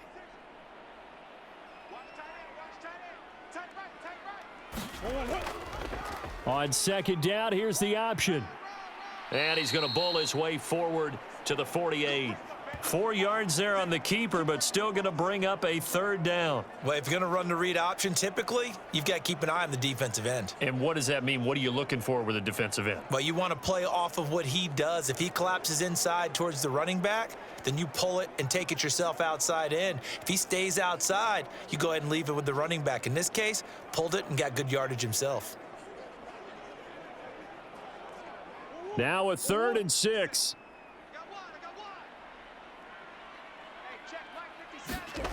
Murray going to throw. Screen pass to Conner. And he'll be out just a yard or two shy of the 30. Great way to convert on 3rd down there. 21 yards the play. That was a beautifully executed screen pass. Let the rushers get upfield. The blocking forms in front. Lofted it to the runner. And now, not only does he have open space in front of him, he's got an escort as well, and they pick up big yardage.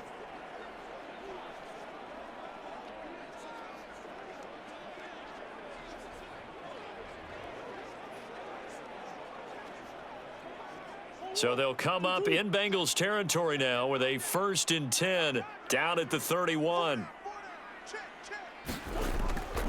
Murray a give. This is Conner. And this time they're able to bottle him up as they'll stop him at the line of scrimmage.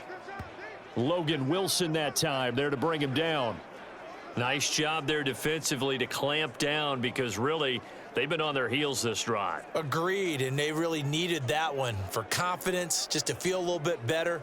But I don't know if I would be daunted by them stopping me on one run. This drive has gone pretty well. I could come right back at them. Conner going to get it again on 2nd down. A short gain here, maybe a yard to the 29. When we talk about defenders, specifically linebackers, keeping their eyes in the right spot, he had that eye down the entire time. And you know that's not easily done because they throw a lot of misdirection at you. They try and fool you and get your eyes in the wrong place. But you're right about that one. He correctly figured that one out and made a really nice play. Pass taken in by his big tight end. And he is going to have a Cardinals first down as they're able to get the 3rd down conversion. Well, on 3rd down, he wanted to go to one of his most dependable targets, and that's who he found, his tight end there to pick up the first, Charles. And you use the proper word there, dependable, and sometimes spectacular, because tight ends nowadays, they can do it all. But they're the guys you trust, especially across the middle of the field where there's traffic. He delivers, and they pick up nice yardage.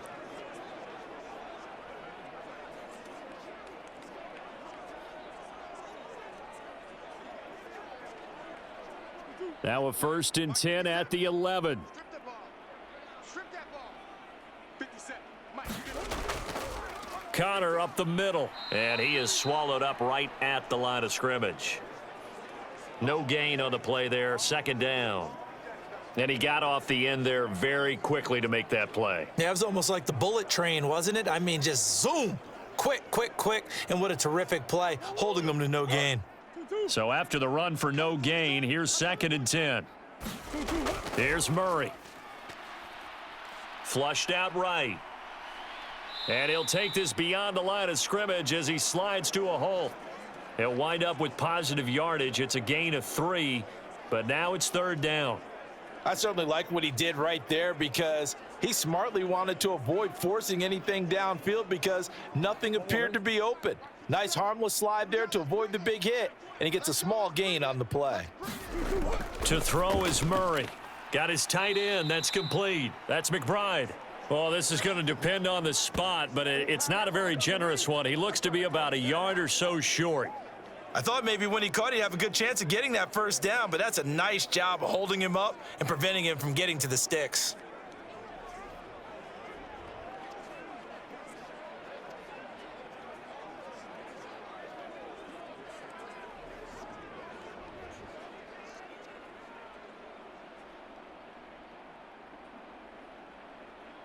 Line of scrimmage, the 2. They can still get a 1st down if they just get a yard out of this on 4th and very short. They'll run for it with Connor. And they are going to stop him on 4th and 1 as they'll wind up going backwards. They'll get neither the touchdown nor the 1st down. And this long drive is going to wind up yielding nothing. Well, I guess they wanted to get that touchdown right back on their first drive, but failed to do so. And what they have to be careful of is pushing so hard to stay right there, to stay even with their opponent, that they gas themselves out. You know, it's almost like horse racing. Sometimes you don't want to take your horse right to the front and let them do all the work and then someone catch them at the end and pass them up. You want to make sure you moderate what you're doing along the way and then go for the big finish.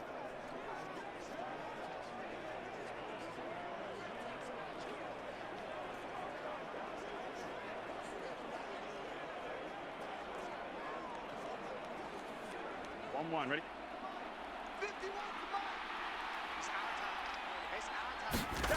Now Burrow down around his goal line. Open man is Chase, complete. And able to get it across the 10 to the 15.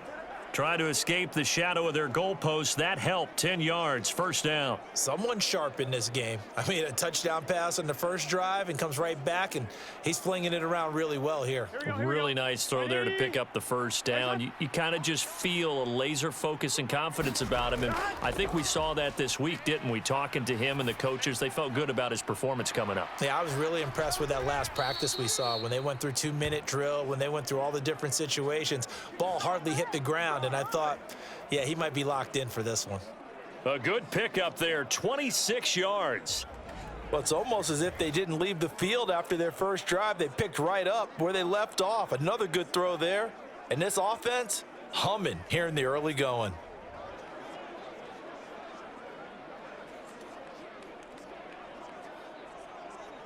Here we go. Wide 80. 1st down. Here's Burrow. And that'll be off the mark, too far out in front, and it's incomplete. Well, they've been back on their heels a little bit here in this drive, but a chance to exhale just a little bit there with incompletion on 1st down. Now they have to gear up, try and get 2 more stops, and escape this drive. Here now is 2nd and 10, again from the 41. Burrow will throw. That's complete to the tight end Sample. And they're going to have another 1st down as the tackle's made here at the Cardinals' 36. 23 yards the pickup there. Had the offense humming on the first drive. Not much has changed here on drive number 2. No, and I think a lot of the times confidence just really kicks in for a team. They may have been confident going into the game, but once you prove it on a drive, it's hard to get out of that mindset, isn't it? And look, let's face it, we can always lock in on the skill position, guys. But those big fellas up front, they're really making this offense go early in the game. So into Cardinal territory now. It's 1st and 10 at the 36. Here's a throw out wide, complete to his running back right side. And down right around the 32-yard line, 4 yards on the pickup. I know it was a gain, but you have to sense probably a little bit of disappointment there because when it's out there in open space, I think they expect to get more out of a play, don't you? Especially when you're getting it to your guy out of the backfield. You're expecting him to be able to create something, be a little more shifty. Yeah, no doubt about it. Good open field tackling held it to an okay gain. From the 32-yard line now, here's a 2nd down and 6. Burrow going to fake to Mixon and now look to throw. He'll find his running back, Joe Mixon. And he's able to get it down to the 25-yard line. That one, a 1st down pickup of 8. Another catch for him there on this drive, Brandon, and it looks like they're going to utilize him out of the backfield any way they can. And that time they pick up a 1st down. So now on defense, do you assign a man to him and try and cover him before he gets going?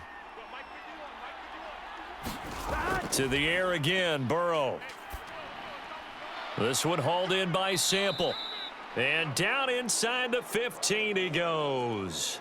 The Bengals passing game finding a rhythm. They've got another 1st. Well, as a coach, you absolutely love seeing your offense find their rhythm early, and that's exactly what we've seen so far. They had a touchdown on their opening drive, and now they connect here for another nice gain for a 1st down. This offense is moving the ball well, exactly as he drew it up in practice. Throw left side, complete to Chase. This will be stopped about 2 yards shy of the marker. 8-yard gain, 2nd and 2.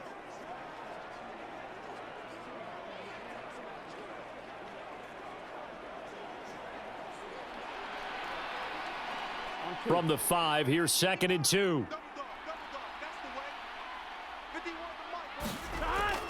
Off the play fake, here's Burrow.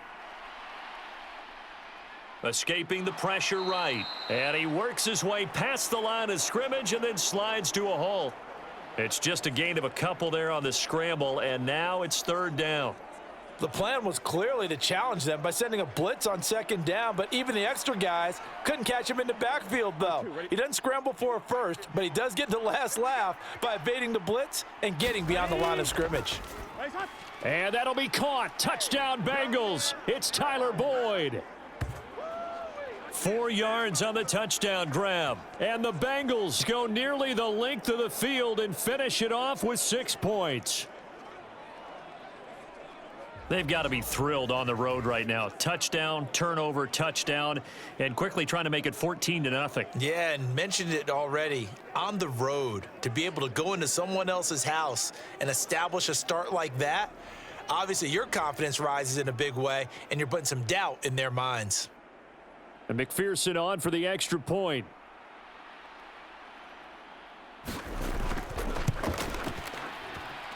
And it's good, and they have jumped out here to a quick 14-0 1st quarter lead.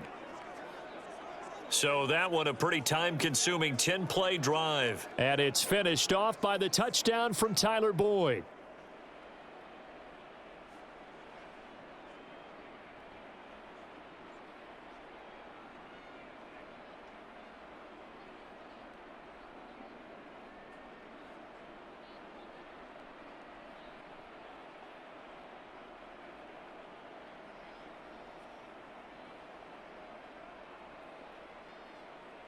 After the touchdown, McPherson on to kick this one away. Now Greg Dortch going to bring it out of the end zone. And he's able to get this across the 20, but not by much as he's marked down officially at the 21. So the Cardinals offense back onto the field here for their 2nd drive of the game. They find themselves in a good-size hole here, and a good-size hole early on in this game as they come up on 1st down.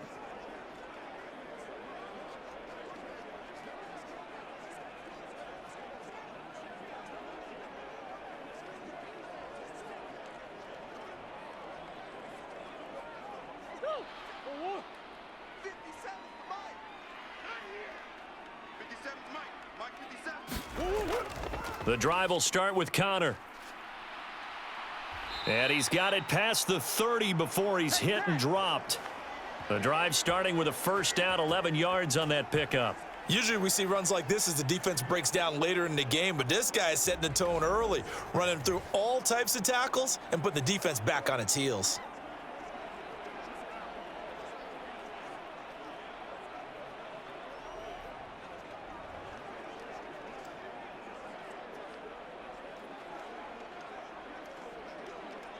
So they'll come up 1st and 10 now from the 33.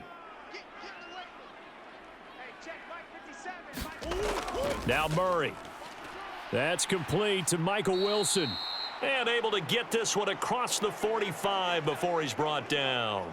14 yards that time for number 14.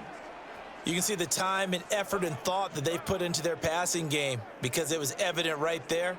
It looks like a simple pitch and catch, but you and I both know that they have planned for this and worked hard to make it happen. Throwing on 1st down is Murray. Over the middle and into the hands of his receiver Moore.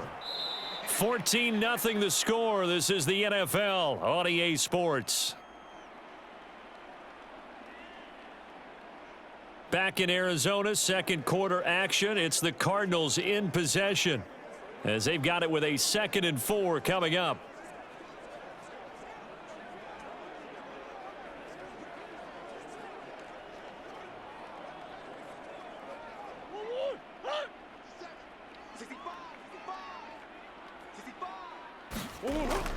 On play action, it's Murray. It's just a gain of a couple there on the scramble, and now it's 3rd down. They made a nice effort to stick him with a loss for that play, but it's going to take more than that to keep him from advancing the ball. Should be an entertaining battle anytime he tucks and runs over the second half of this contest.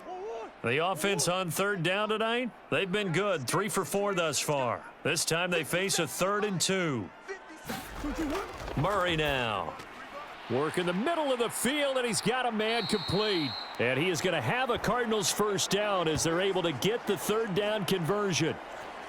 Got to say, I was a little surprised to see him, Charles, come out in the shotgun on 3rd and less than a yard. Yeah, but the way the NFL is nowadays, we hardly ever see anyone really run for it on short yardage.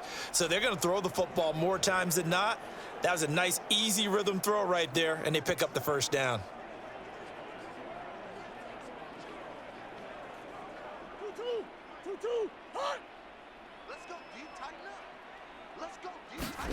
Murray now on 1st down.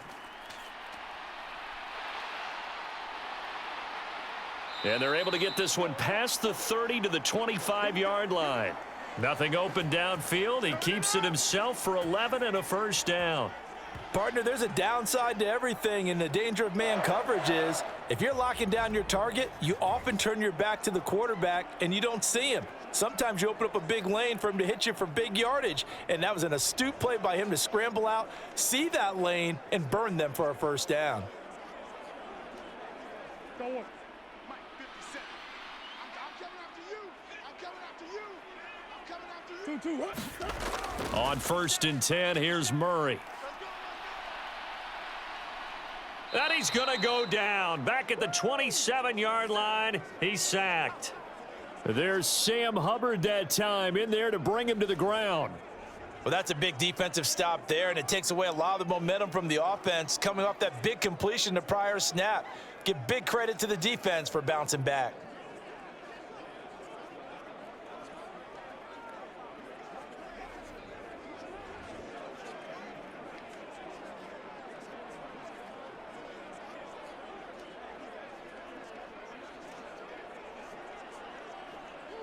Two minutes gone by, 2nd quarter. Set the tone, defense. Let's go. Minus 57. Murray now to throw. And a completion to Wilson. The result, only 4 yards there on the play. 3rd and 7 now. Oh, it's time to give a little credit there to the defense. They played that very well because it was a drag route, and he ran it a little shallower than normal as he worked straight across the field. He was hoping he'd get lost behind the defensive line, but once he made the catch, nowhere to turn upfield and gain any yardage. To throw, it's Murray. And this is going to be incomplete. Some of the fans here don't seem too happy about what we've seen in this 1st half. No, not at all, and I understand why. They've looked lethargic, out of sync, and it shows on the scoreboard.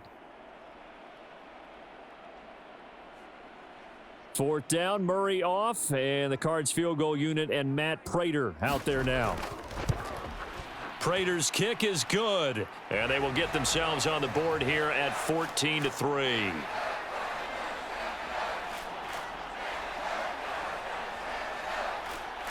So not exactly the response they were hoping for, but they'll take the 3 to at least get them on the score sheet. Yeah, now's not the time to panic. All is well, somewhat calm, only down 14-0. So continue to play your game, take the points when they're there, and put the emphasis on your defense to go out and get you the football back.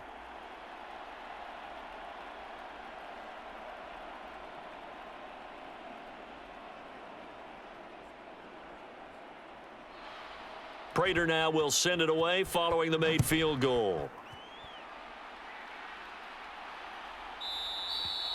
And this will not be returned. It's a touchback, and they'll begin at the 25. Cincinnati now ready to take the field. Well, this offense looks like they have a little extra pep in their step as they take the field here for drive number 3, because remember, Charles, drives 1 and 2 both ended in the end zone. Yeah, and right now they've just got to be careful not to lean into overconfidence, because every drive has a life of its own. But I like the way that they've started, the way that they're going about doing things right now. They've got a chance for that 3rd consecutive touchdown, and that would be a crushing blow to the defense. On 1st and 10, Joe Burrow. And that's going to be incomplete. Well, already seen him catch a few passes out of the backfield in the first half, unable to connect on that one. Certainly seems like getting him the ball out of the passing game, though, is part of their game plan. It certainly is, because he catches it well, creates a mismatch. You're going to cover him with a linebacker, a corner, a safety. They feel like he can win every battle. Here we go. An incomplete pass leads to 2nd and 10 from the 25. Turbo's hot.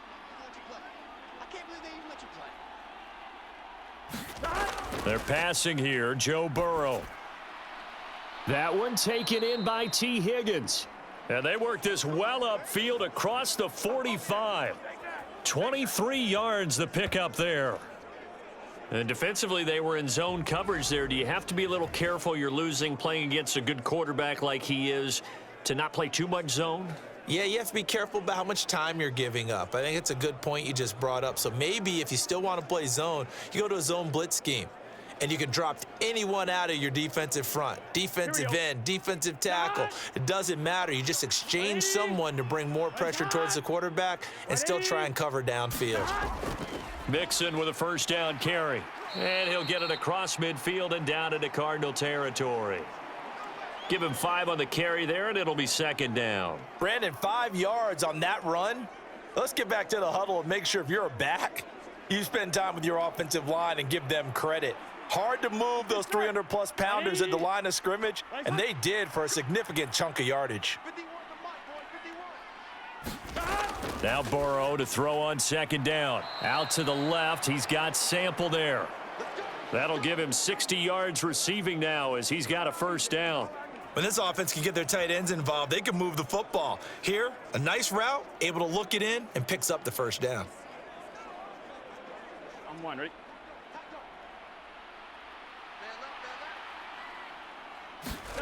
Throwing now, Burrow on 1st down. Open man downfield is Chase. He's got it. And they'll have it in the red zone before he crosses over out of bounds. 23 yards, the final tally. That was a nicely run slant route, and what the receiver's trying to do is make the defender think he's going upfield for a deeper route, and then breaks it off, usually after about 3 to 4 steps, and cuts towards the middle of the field. And now what he's trying to do is use his body to keep the defender away from the football and give the quarterback a really nice target. I'm one, ready? So from the 17 now, here's a 1st and 10. They go back to the ground now with Mixon. And they're going to lose some on this play. Being knocked back to the 18. He'll lose a yard there, and it's 2nd and 11. That's about as good as a linebacker can diagnose that play, isn't it? It certainly is, and what he did really well is that while he was diagnosing, he got his feet in motion without actually going anywhere and taking a false step that he had to make up later. He read it, got his feet in motion, and then he just took off and made the play.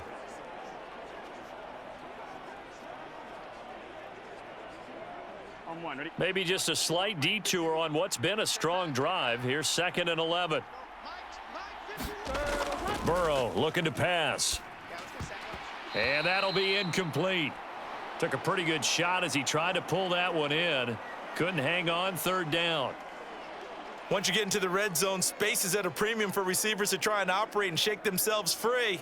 That one's incomplete. Gun. A long way to go here on 3rd down for the 8th play of the drive. Ready, set. Now it's Burrow. Slant pass to Boyd. And he couldn't quite get there. Tackled down at the 1. They're able to convert on 3rd down, and that sets up a 1st and goal. Everything's going right here in this first half, and they've got a good lead, and part of that can be attributed to their success on 3rd downs. This is another conversion here, and they can look to really open things up now with this 1st and goal.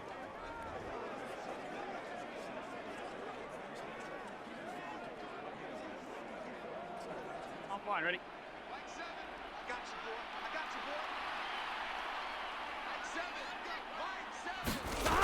Mixon is going backwards here, all the way back to the 5-yard line. It's a loss of 4 on the 1st down play. Definitely an important sequence here for this defense. They've had their share of struggles in this first half. They just cannot afford to give up another touchdown here.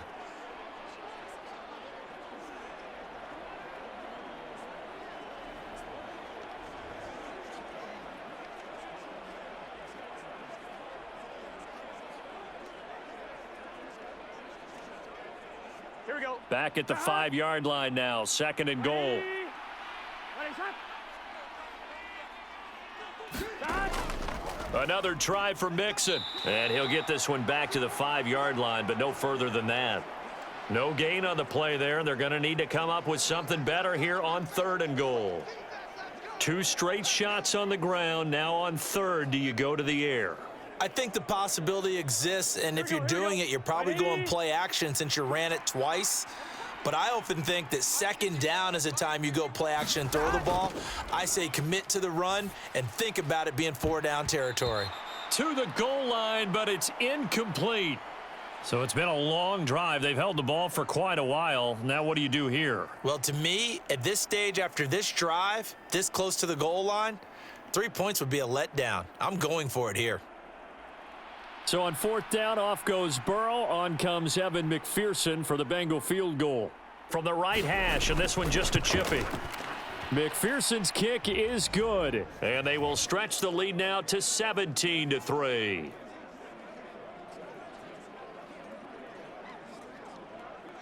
So a long drive gets them down inside the 5, but ultimately they settle for just the field goal. And I have to think that if maybe they were a yard closer, that would have made their decision tougher, and I think they likely would have gone for it. But in this situation, they just decided to take the 3, and I think it was a smart move.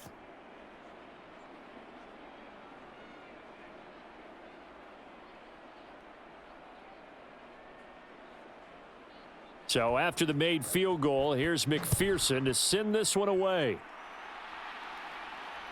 Taken at the goal line. And they can't bring him down. And the tackle going to be made right there at the 25-yard line. Arizona getting ready to go as they take the field.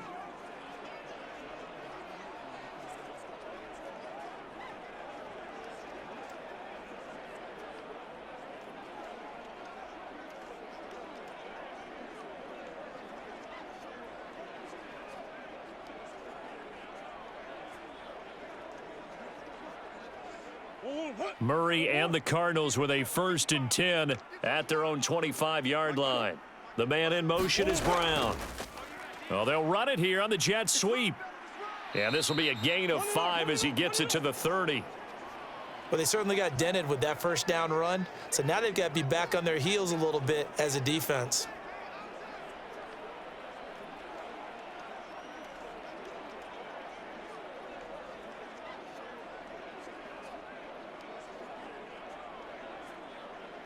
Ball on the 30. They'll come up with a 2nd and 5. Play fake. Murray. Catch is made by Marquise Brown. And getting this just shy of midfield, they'll spot it at the 49. 18 yards on his first catch of the game. It's a first down. When you're struggling on offense, you're looking for anything possible to get you going. Sometimes you do it like basketball teams that don't normally press. You put a press on, bring people to life, make them move a little bit quicker. Maybe that'll help them as they head towards the half.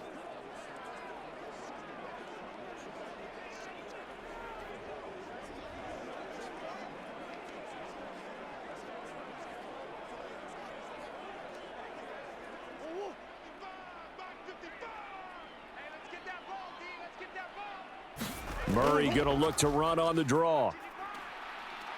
And across midfield he goes and into Bengal territory. 6 yards there on the keeper. It's second down.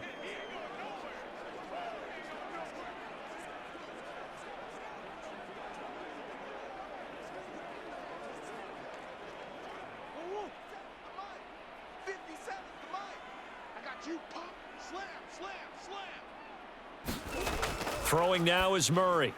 Able to get this one to McBride. 7 yards there and a first down.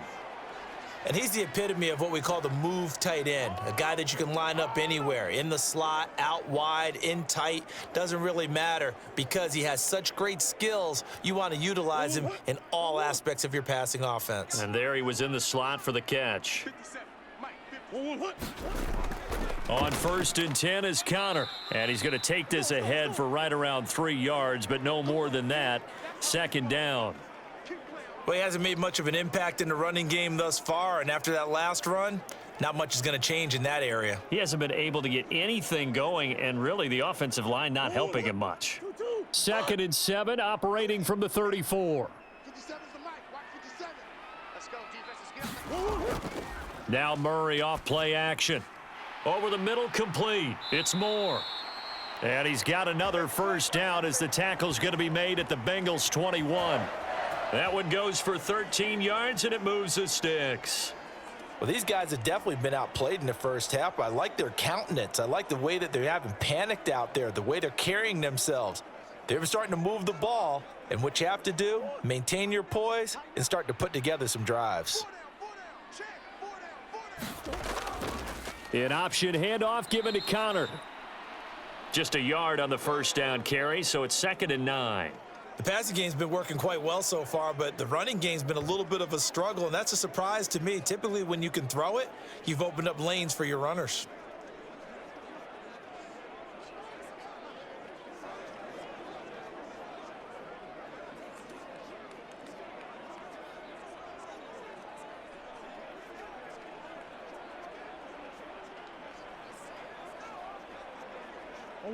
Second and 9.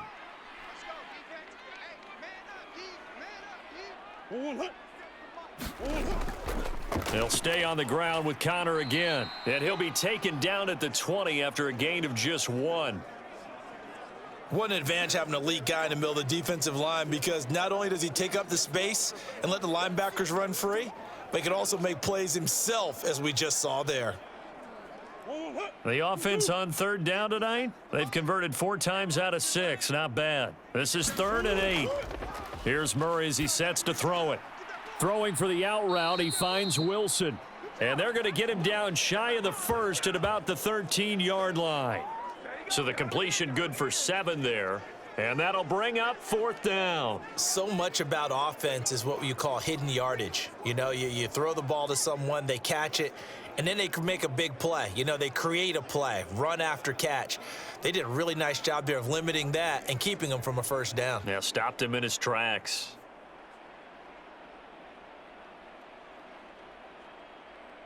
Fourth down, Murray off, and the Cards field goal unit and Matt Prater out there now.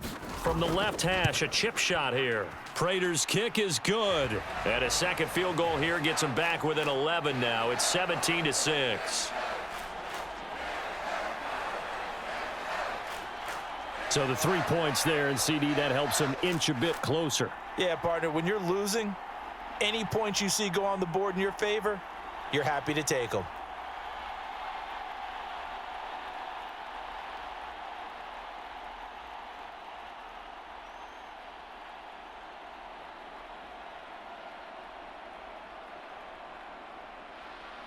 Prater now will send it away following the made field goal.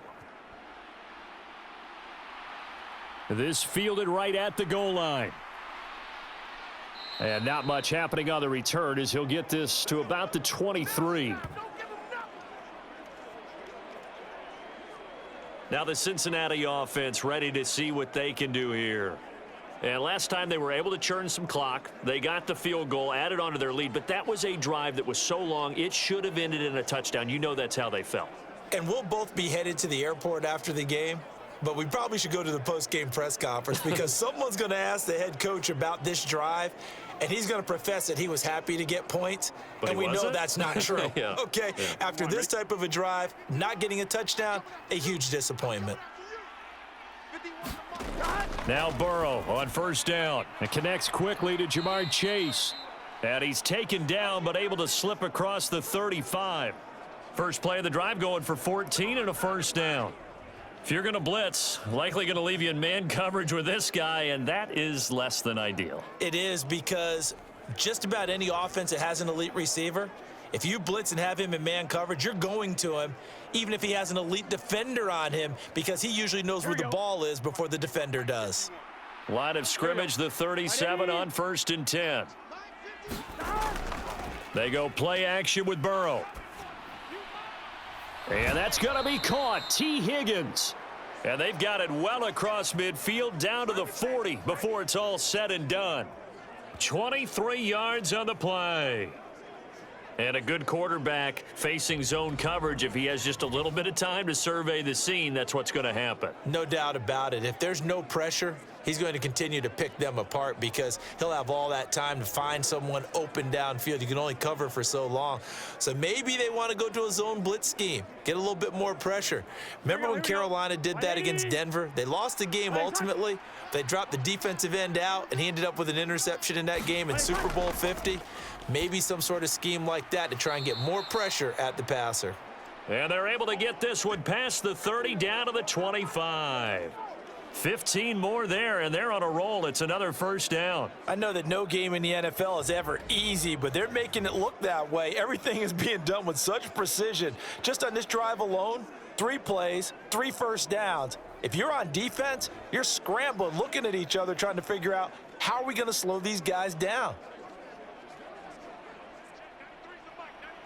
2 minutes remaining in this first half of football.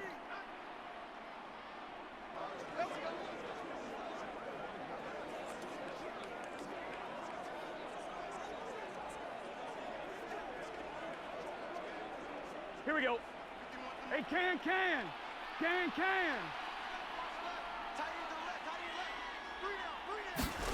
Throwing again, it's Burrow.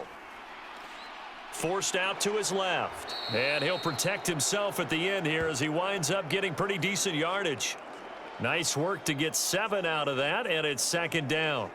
Certainly not the way they drew it up in the playbook, but that's why they love this guy back there. He sees things breaking down, and he's more than capable of finding an escape route and still getting a decent gain. Second down and 3. Now Burrow. Touchdown! Drew Sample, an 18-yard touchdown grab, as his guys have opened up a very comfortable lead.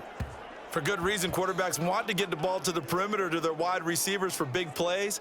But in this situation, it felt like based on coverage, he knew that he wanted his tight end to have the football, and for good reason.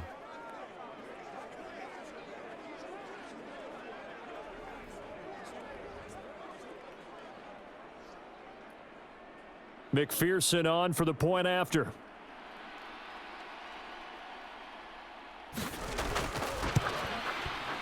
And the lead is up to 18 now.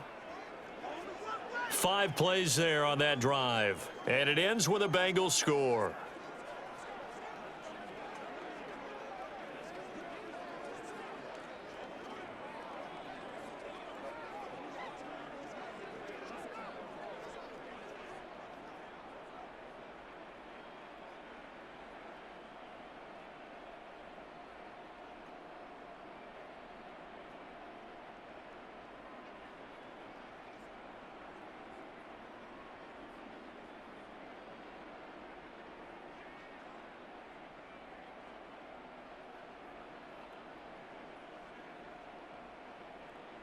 After the touchdown, McPherson on to kick this one away.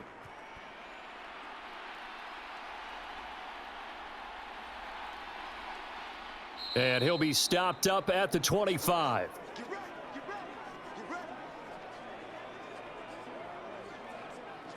Here's the Arizona offense now as they get set to take over. Charles, we'll see what they can do here. Not a ton of time left, but enough certainly to get points out of this drive, and they need them right now because they're trailing. Yeah, and this is exactly why you practice a 2-minute drill all through camp and at least one practice each week before a game. A minute left, more than enough time to string a few completions together, reach the end zone, and then make that walk back to the locker room just a little more animated. Murray now on first down. He's got McBride here over the middle. And he's taken down but able to slip across the 35. A gain of 11 to kick off the drive, and it's a quick first down. It's been a very one-sided game so far. They got to change what they're doing right now, don't they? You can't wait till the halftime speech to make an adjustment. No, you can't, because if you're doing it right, you're adjusting from series to series, and they need a big adjustment here to try and put some points on the board. He'll get this to Connor underneath. And able to get this one across the 45 before he's brought down. The Cardinals going to use the first of their timeouts, as the stoppage will come with a little under a minute to go in this first half.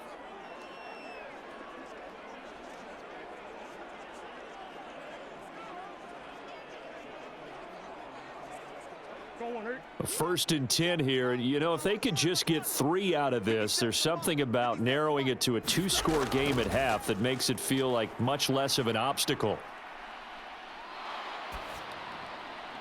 Murray's throw complete here to his receiver Brown.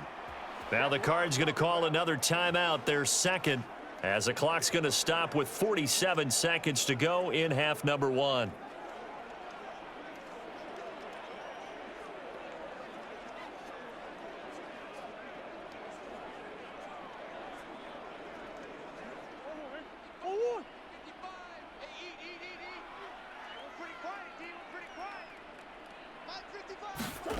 First down, Murray.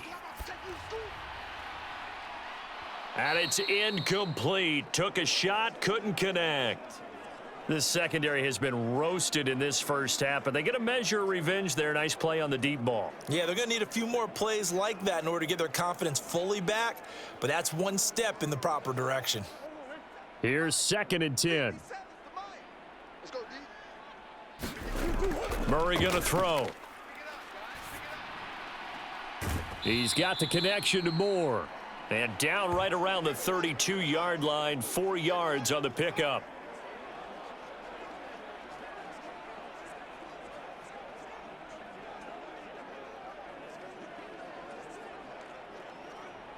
A third field goal of the first half, not what they're looking for as they come up on third down.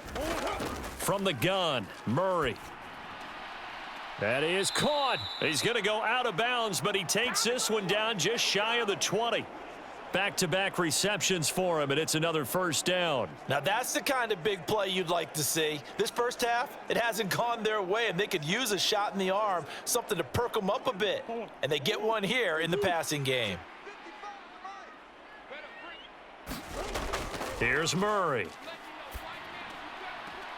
To the right side, and he's got more complete. And he'll go out of bounds in the red zone just inside the 20. So 5 yards here, 5 on the play, and that'll make it second down.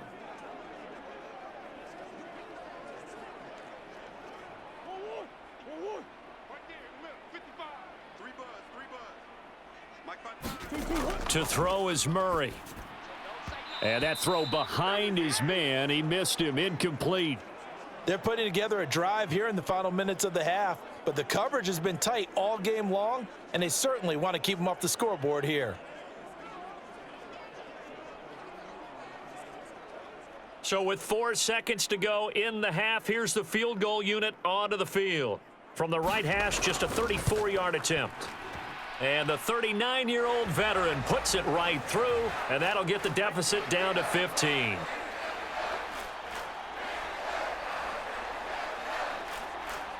So he's been a busy man here in this first half. That's 3 field goals for him now. And not just 3 field goals. but 3 for 3. So even though the offense has struggled a bit putting it in the end zone, they've still been able to come away with points due to his leg.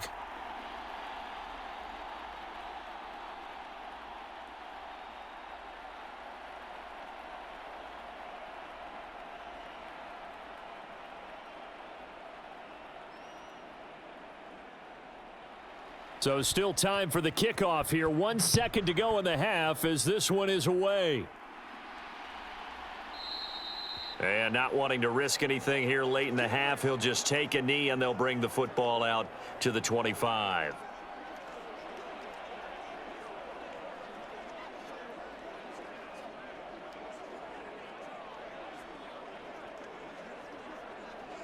Gun. Cut. Big 13. Big 13. 180. And with time running down, they go down to a knee. So we reach halftime in what's been a fairly one-sided game so far. As now we send you out to Orlando and hook back up with Jonathan Coachman for our EA Sports Halftime Report. Okay, Brandon, thanks very much. Back to you guys in a bit. But first, we welcome everyone to our EA Sports Halftime Report. Our visitors jumped out to this halftime lead thanks to the play of their quarterback. He's over 300 yards passing already as he's looking to possibly put his name in the record book. All right, Coach, thank you, and we welcome everyone back for quarter number 3.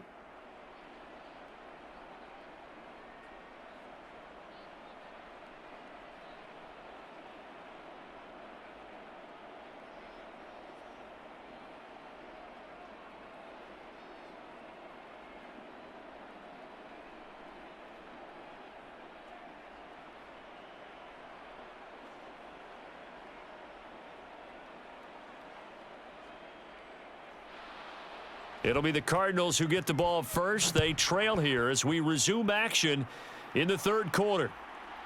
From a yard or two deep, here comes a return. And they'll get him down right at the 25-yard line, so the same result had he opted for the touchback. The Cardinals ready to go here to start the third quarter. And right out of the gate, they face what you'd think could be a pretty important drive. I would say so. You know, they're down 2 scores. That's not the end of the world. It wasn't the strongest of first halves, but for them to start clawing back, they've got to start putting a little pressure on that defense, start cutting into this deficit. You can't have 3 and outs and expect to get that done. Murray and the Cardinals with a 1st and 10 at their 25-yard line. The drive will start with an option going left. And he'll be upended at the 28-yard line. Just a 3-yard gain there. I think if they want to start getting back into this game, it behooves them to get better on first down. Yeah, certainly not what they were looking for there out of the opening play of this drive. Here's 2nd and 7 now from the 28. Right here. 57's the mic. Watch 57. Here's Murray.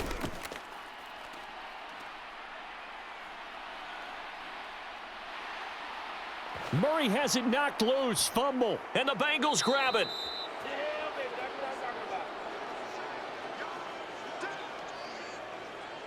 So it's kind of more of the same offensively. This was a team needing to come out in this third quarter with a little fire. Instead, they put the ball on the ground. And you know that has to be the discussion at halftime because they're down 2 scores. We got to come out with a little bit more urgency than we had in the first half. Now that urgency falls on their defense because they can't fall down 3 scores and hope to come back and win this game.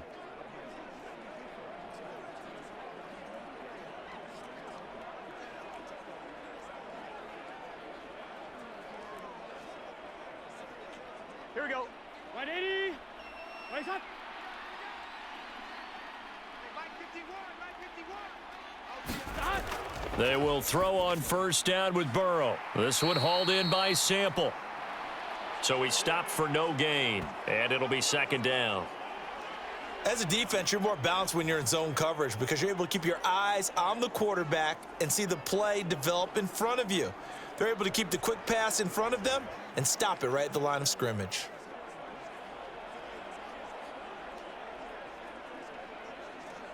On 1. Here's 2nd and 10. Right here, guys. Mike 51. Mike 51. Burrow will throw. That's complete to the tight end Sample. And they'll wind up getting this to the 37. Gain of 9. Let's not quibble about the gain there on second down. That was a positive play because that was a take-what-you-can-get situation. Got out to the tight end. Now it gives them a much better opportunity to convert on third down. Third down and 1. Defense wins championships, baby. 42. Here's Burrow setting up to throw it. He's got his target. That's complete. And they're able to get this one past the 30 to the 25-yard line. Instead of a 3rd and 1 run, they go pass, and they get 12 yards out of it. And now we get into the psychology of the whole thing because a lot of teams with a 2-score lead in the third quarter, they almost become defensive with their offense, just playing not to lose. I think with this team, you got to figure at this point, this is a great spot for them to go into attack mode, really try and put the hammer down and finish this one off. Here we go. Here we go. Can. Again, it's Burrow. Firing quickly here, and that's complete. It'll go down as a gain of 6, and it'll be second down. They gave up the completion there, but this is what zone defenses count on. Catching the ball and not much run after the catch. Here we go. Here now, 2nd and 4. Mixon running wide side. And they'll work this down to the 15 for a pickup of 4. In the first half, he was held in check on the ground, but despite that lack of production, they still have the lead. Yeah, and they've got to feel fortunate about that. If they could actually get production from their lead horse, that would help open up this offense and widen this margin, too. Here we go. 180.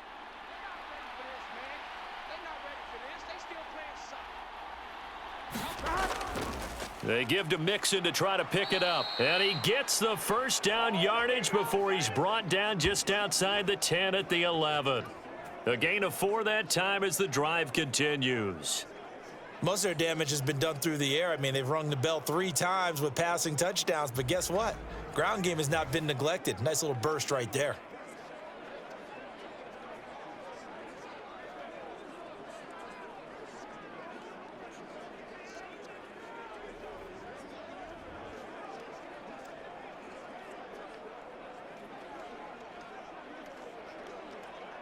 Now a 1st and 10 at the 11.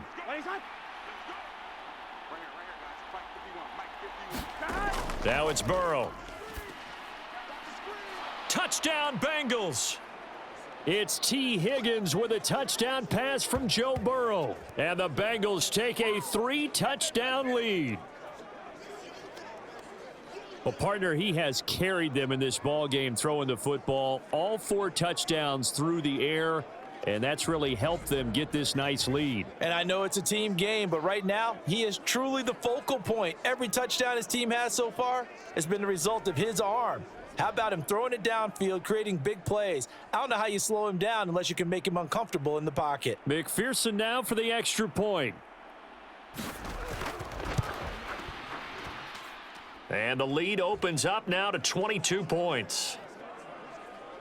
So that winds up a 7-play drive all told. And it was T. Higgins who capped the drive with the touchdown reception.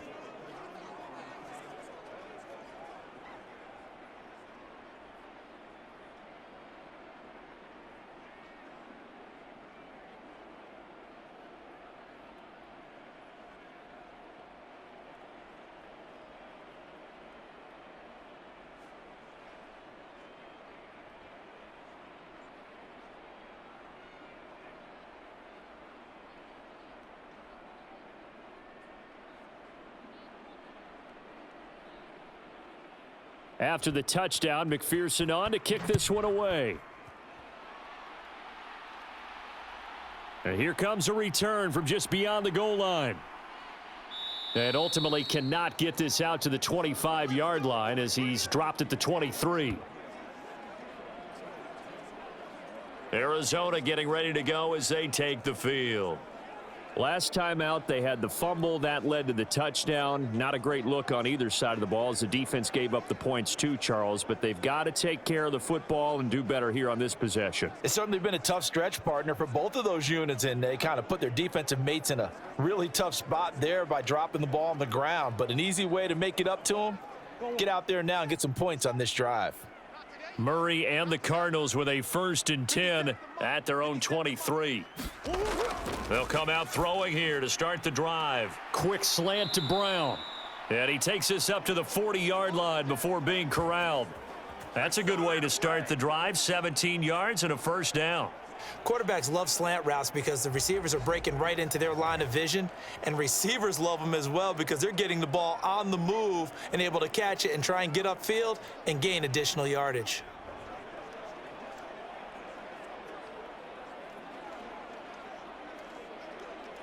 So quickly all the way up at the 40-yard line. They run behind center with Connor, and he'll manage to pick up about 4. It's 2nd down. Another modest gain there on that one, and I think, Charles, you can probably pin part of the deficit on a failure on their part to really get this ground game established. Yeah, and they've really struggled to be multidimensional in this one, haven't they, partner? Because they have to be extremely one-dimensional now if they hope to get back into this game. They'll have to do it by throwing the football and hope to have success through the air. Meanwhile, Murray's throw complete to McBride. And he's got another 1st down as the tackle's going to be made at the Bengals 39. 17 yards on the pickup there, and the drive will continue. And after that completion, you can understand why so many teams in the league are emphasizing speed on defense at every position. The tight ends have created so many tough matchups now. If you can't run with a tight end as a linebacker, this is going to be the result every time. So they'll come up in Bengals territory now with a 1st and 10 at the 39-yard line. Moore, the man in motion. Out of the shotgun, they'll run with Connor. To the 36-yard line, stop there. That ground game contained again there, Charles, and that's really a big reason that they're trailing right now. And give a lot of credit to that defensive front. That's exactly what they worked for all week, to try and take away the run game, make them one-dimensional. In the battle of game plans, theirs has been superior. On 2nd down, here's Murray. Fighting to stay upright. And Murray with a smart move there at the end of the play. Picks up the 1st down and then slides to the ground. It's a pickup of 16 there, and it'll lead to a new set of downs. He certainly isn't looking at the scoreboard out there because, to me, all he's concerned about is analyzing the field and making most of the time left in this game. Deficit's still there, but he's starting to hit them with some big plays.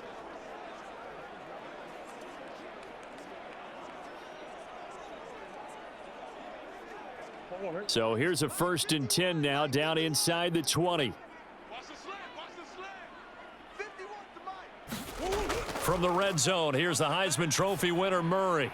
Open is Swaim, the tight end. And they'll get him down after a pickup of 8, 2nd and 2. Brandon, perfect defense in this situation would have meant that there was an incompletion. They would have picked it off. Okay, so they gave up the completion. But I really enjoyed watching how the defense stayed in sync, stayed in great communication. And as he dragged across each zone, you see him pointing, communicating. There he is, and they passed him off to each defender. Ended up making a nice play, even though it was complete. 2nd down, Murray sets to throw. And he is into the end zone. Touchdown, Arizona. Kyler Murray, a 12-yard touchdown run. And the Cardinals get a bit closer. Hey, you're down on the scoreboard, but now your offense is in close, and this is where, as a quarterback, you say, I've got to make a play here. Doesn't matter whether it's a pinpoint throw or a scramble like this one. He takes matters into his own hands and delivers a touchdown run.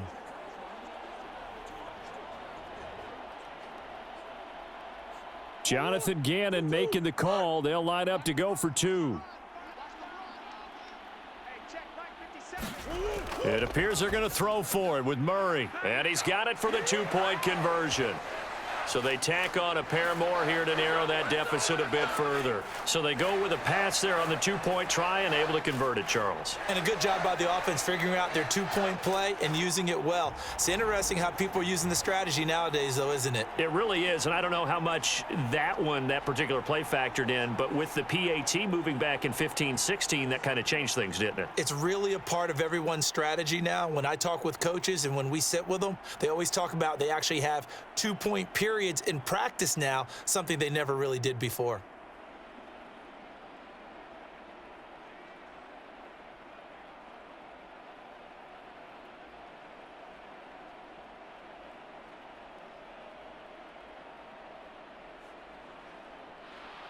After the touchdown, out is Prater to kick. From a couple yards deep, he'll bring it out of the end zone. And he'll go down as this drive will start at the 25-yard line. Joe Burrow trots out again with the rest of his offense. He continues to just torch this defense. Perfect on the last drive, including his 4th touchdown pass of the game. Similar to hitters that are in that great zone in baseball, and they say the ball looks bigger when it's approaching the plate and they're smacking it around. I think for him, the windows to throw into are wide open. Doesn't matter whether they're tight or not. He feels like it's wide open, puts it in there. 4 touchdown passes. He thinks he's going to throw a whole lot more before this one's over. First down. Here's Burrow. Quick slant caught by Chase. And they're able to get this one across the 35. A 14-yard gain there as they look to improve this 14-point lead. I'll tell you what, a lot of those mid-range throws have been available because sometimes teams get too concerned about the deep ball and they leave too much space in front of them. And these guys have been taking advantage so far. On 1st and 10, Joe Burrow. Another one into the hands of Jamar Chase. And he'll have it past midfield almost to the 40 before being taken down. The end result, 21 yards. This offensive game plan has just been sensational. I mean, when you think about all the different ways they've gotten their receivers open so far, it's really been impressive. Scheme, design, execution.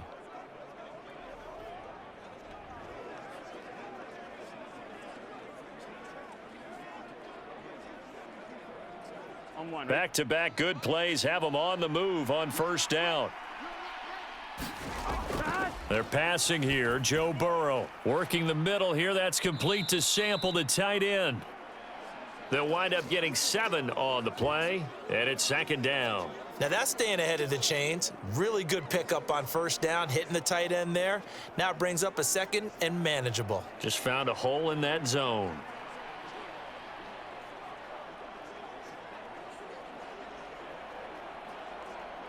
From the 34-yard line, here's 2nd and 3.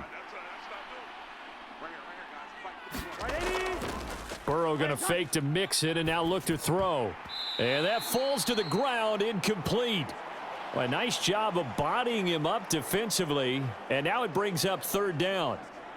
I know at times people think we use it too often, but you've got to be able to throw guys open, and when you read zone, you've got to stick it in there before your receiver gets to the next guy in the zone. Otherwise, you bring him into the play. And that's precisely what allowed that defense to disrupt the pass.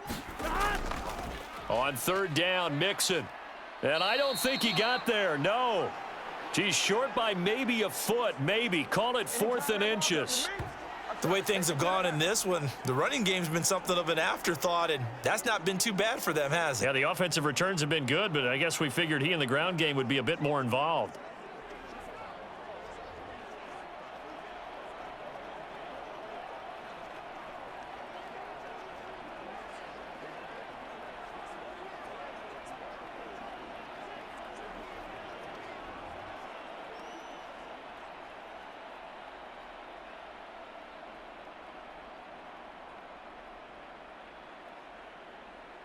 From here, this would have been a 48-yarder, but no, they're going to go for it.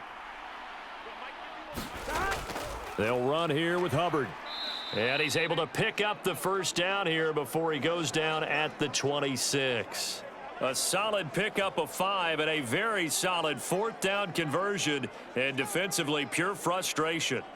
The field goal would have been a pretty decent length, but I'm still kind of surprised they didn't kick it. Yeah, I know, because you think you take the 3 there, trust him, but at the same time, if you can't pick up a few inches in this situation, you probably don't deserve to win the game anyway. Go get it, and they did. And they do get him down, but not before he's able to slip it inside the 5-yard line. A well-executed 22-yard gain. You have to ask the question, where was the help? Because it's a little surprising to me that he'd find that much room to run this close to the end zone. He doesn't quite get there, but he sets his guys up with a 1st and goal.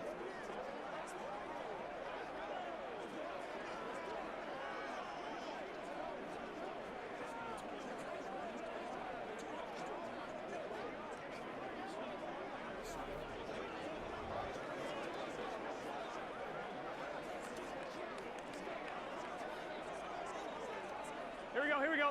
Hot. Right 80. Right hot. They'll give it to Mixon, and he gets halfway there from the 4 to the 2 on a gain of 2.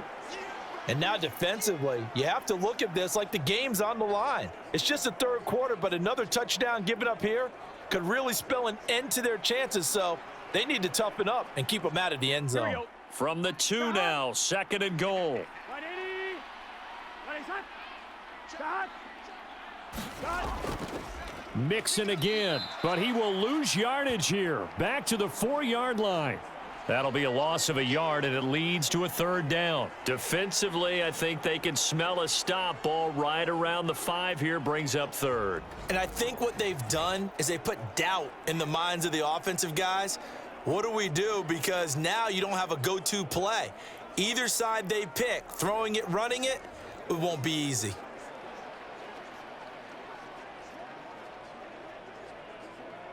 Big play coming here. It's 3rd and goal.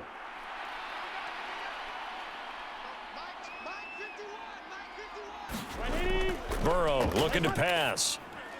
Touchdown! Joe Burrow with a touchdown connection to Tyler Boyd. As his guys are able to push that lead out a bit further. That drive that really increased their cushion felt very military to me. Very precise, methodical, that's one of the words you've taught me. And they just got it done. And slowly but surely now starting to pull away a little bit. Things looking good for them here in the 3rd quarter. Not only pulling away, but you mentioned that slowly but surely. You also drain clock, too, with a drive like that. So you really give yourself an advantage.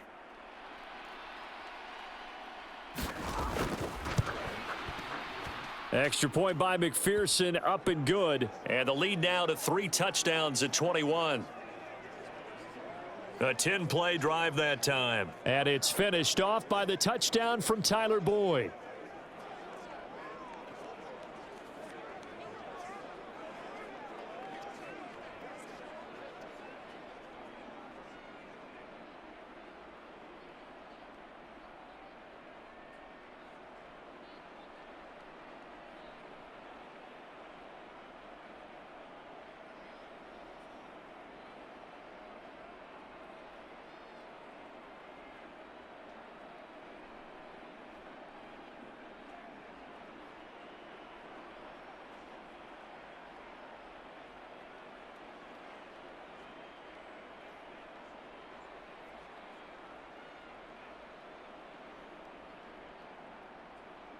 After the touchdown, McPherson on to kick this one away.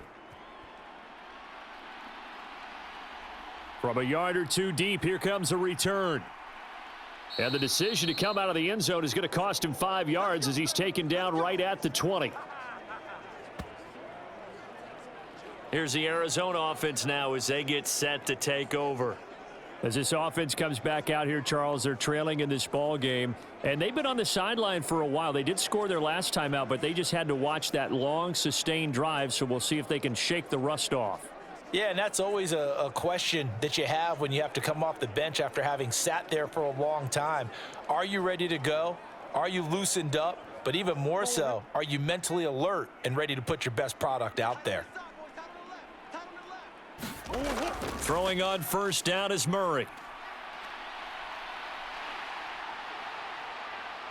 And he gets this one just shy of the 40, down at the 39. The coverage may be too good that time as he breaks away for 19 with his legs and a first down.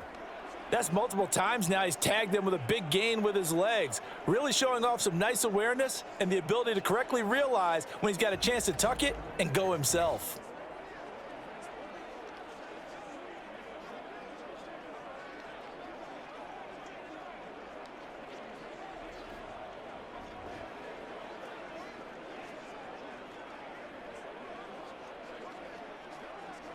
From up near the 40 now after the big play to start. Here's another 1st and 10.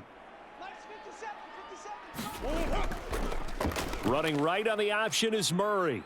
And he'll lose yardage on the play back at the 37-yard line. Officially, it's a 1-yard loss. That's going to bring up 2nd and 11. Well, he's had success running the football in this one. Yeah, that's undeniable. But that time, the defense was on to it. And, partner, I think the more you see a play like this, the more they're able to diagnose it quicker and easier for them to defend it. I think you have to dress it up a little bit and show maybe some different formations and looks.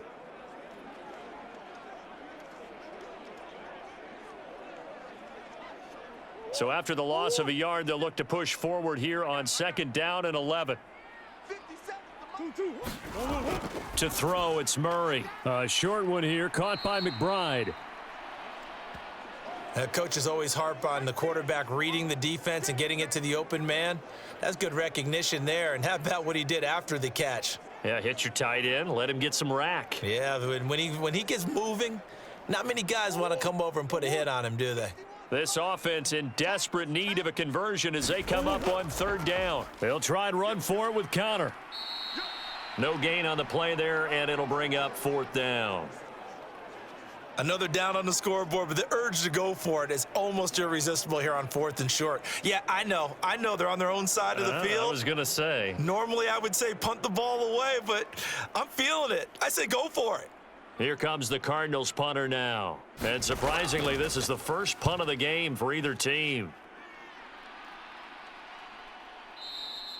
And problems spreading to the punt team now. This one goes all the way into the end zone on the fly, so that'll come back to the 20. Jamar Chase hoping to be at center stage yet again as the offense returns to the field. And I know that they've double-teamed him a couple times, but not a ton. Whatever they're doing isn't working. He's up over 100 yards. We'll see how they adjust. And when they do that, they weaken their defense in other places as well. And how many times have we done games where we've seen a guy have a big game like this, but it's usually not by himself, is it? Right. Usually it opens it up for other people to have big games as well. Burrow and the Bengals with a 1st and 10. At their own 20-yard line. They'll try and start this drive in the air. This is caught. It's Boyd. And he'll have this past the 30 prior to going out of bounds. The drive starting with a 1st down, 11 yards on that pickup. This is just more of the same. This defense has had no answer on a lot of these throws. They've let these receivers run wild, and here's another completion for good yardage.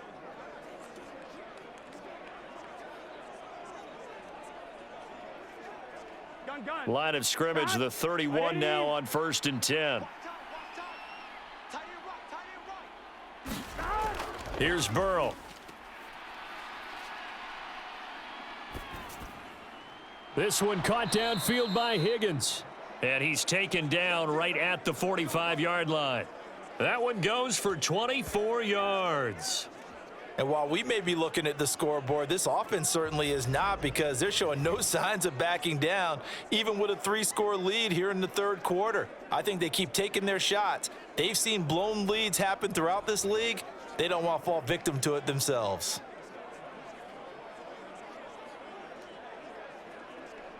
So 1st and 10, and if they score on this drive, might have to start digging in our second half blowout material. Now it's Burrow. Throw left side complete. That's Boyd. And he works it past the 30, almost to the 25. Add the gain here to the previous play, and it's better than 40 yards total. My goodness, they've come out locked in on this drive. Play calling, execution, they are fully in sync. 3 straight passes, 3 first downs. They're moving the ball downfield almost at will. This defense really struggling to find answers. Burrow going to get this into the hands of Mixon, his running back. He's going to be out of bounds on what's going to wind up being the final play of quarter number 3. It'll be 1st and goal when we come back. This is the National Football League on EA Sports.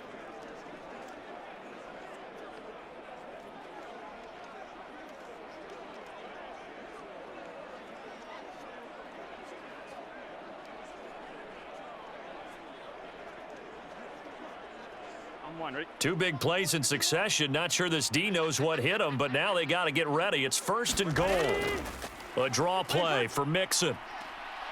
And they'll get this from the 8 to the 5. Pickup of 3. That's good power football on 1st and goal. A lot of teams will throw from there, but that's a nice job to chew up a few more yards and get yourself closer to the goal line. And the ball smack dab on the 5-yard line. Here's 2nd and goal. From the shotgun, it's Burrow. And his throw here's incomplete. Well, their passing attack, even though that one was incomplete, has been really sharp in this one. It's resulted in a lot of touchdowns, and it looks like they're not going to stop throwing the football until the very end of this one. Well, that will certainly make everyone involved on offense pretty happy because that gives them all a chance to pad their stats a bit. But as far as the actual need, you and I both know they can just run this clock out because this one, it was over a long time ago. And that's going to wind up incomplete. Nearly their first pick of the game, but it does bring up 4th down. No coverage bust by the defense here. They did a nice job accounting for everybody, and that led to an incompletion. So on 4th down, off goes Burrow. On comes Evan McPherson for the Bengal field goal. From the left hash, should be a fairly easy one here. McPherson's kick is good. And that will extend their lead even further.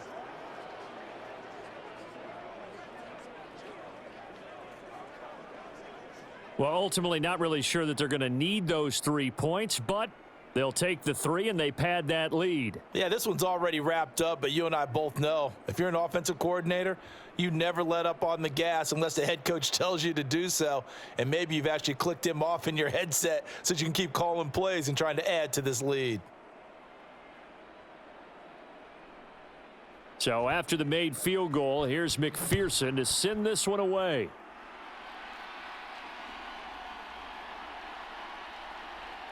And makes it across the 20 as his guys will set up shop at the 23-yard line. And the Cardinals getting set to trot out there now. Well, this game, it has had no shortage of offense. They've been able to put up a decent amount of points on this side, Charles. They just have not been able to keep pace with the other offense they're going against here. Yeah, it's a good way of pointing things out because now it's not a total loss because, as you said, they've scored some points, so there's some plays they can build on, moments where the game plan actually worked. But overall, though, they were just out-personnelled. They were going up against a team that's playing at an elite level. Murray and the Cardinals with a 1st and 10 at their own 23. Out of the gun, he'll throw. And this will be caught by Brown. Yeah, that's good for a gain of 6, and it's 2nd down. You got the big lead defensively.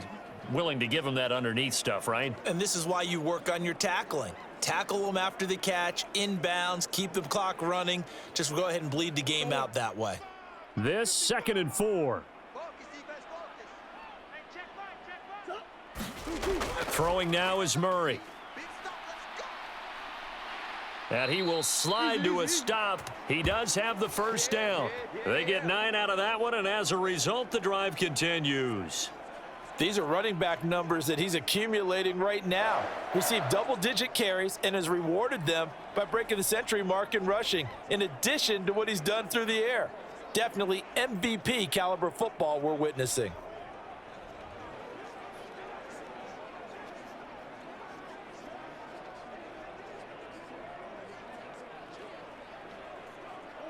Line of scrimmage, the 37 on 1st and 10. Murray now. And able to get this one across the 45 before he's brought down. Give him 10 that time, escaping the danger, running with it, and picking up a 1st down. And this is a rarity in the NFL, a 100-yard game on the ground for a quarterback. Even as those passers get more athletic and mobile, we only see about 5 of these a season. It takes a special set of circumstances for it to happen, and of course, a special player.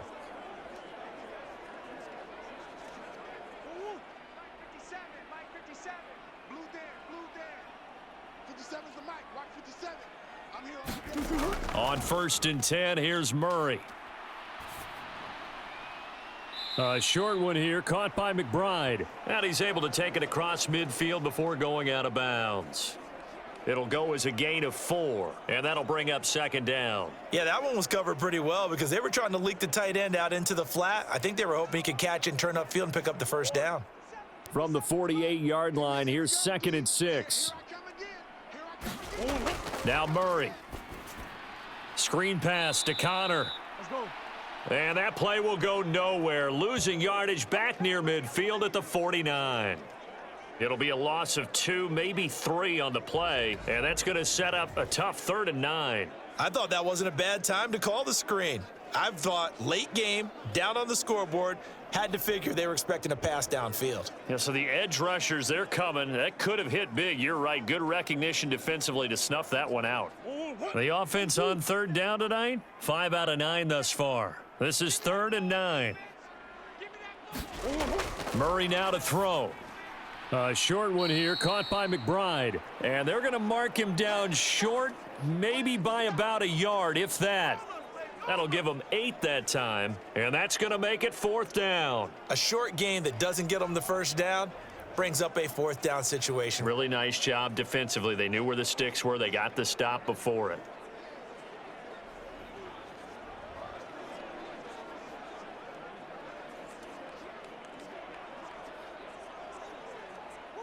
All right, they're going to try and keep hope alive here on 4th down. They're going for it. They'll try and run for it. And the surge is going to be too much defensively. He's hit and taken down to the backfield. The Cardinals unable to convert there on 4th down. And the Bengals will get the football back. So they've gone for it twice now on 4th down in this game, and both times unsuccessful. I wish we could hear the headsets now between the head coach and the offensive coordinator. Now that they're 0 for 2, if they get into a 3rd situation, head coach might say, hey, you got anything for this one? Might get radio silence back.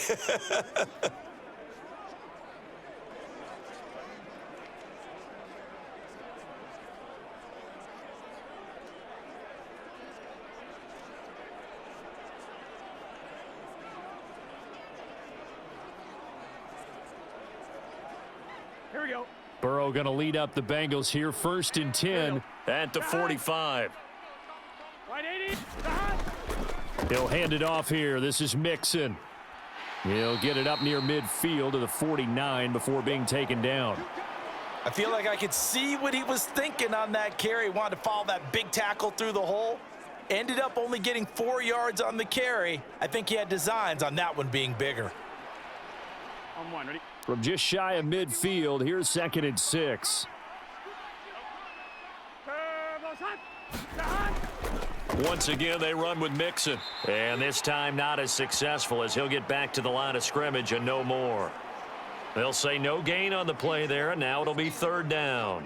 Now, that's a mountain of a man that just made that stop, isn't it? But he's more than that. This guy's nimble and quick. More than a space eater. He just made a great play Big there. 13. Big 13.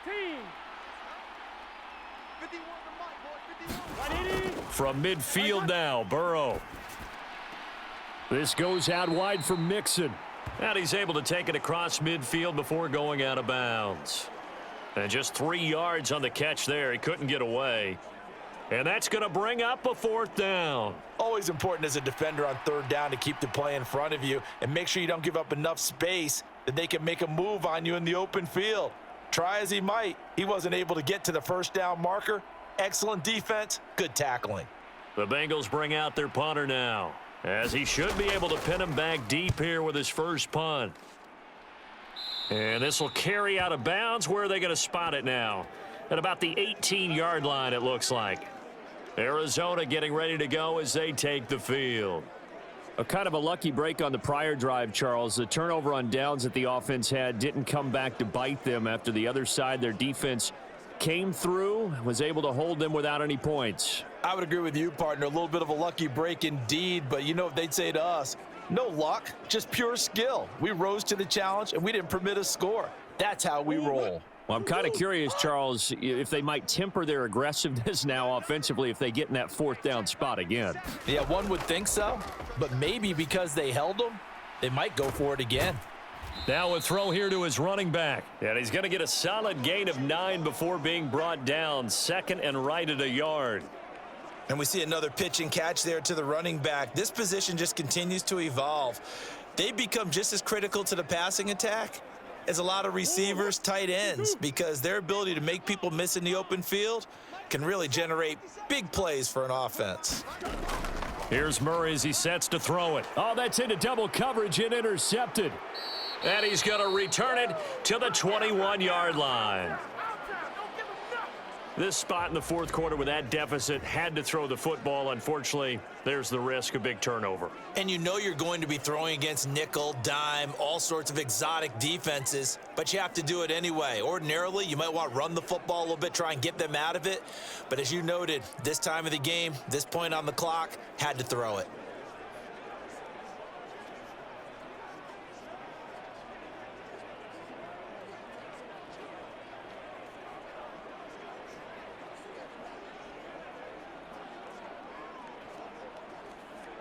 Here we go. 180. Raise up.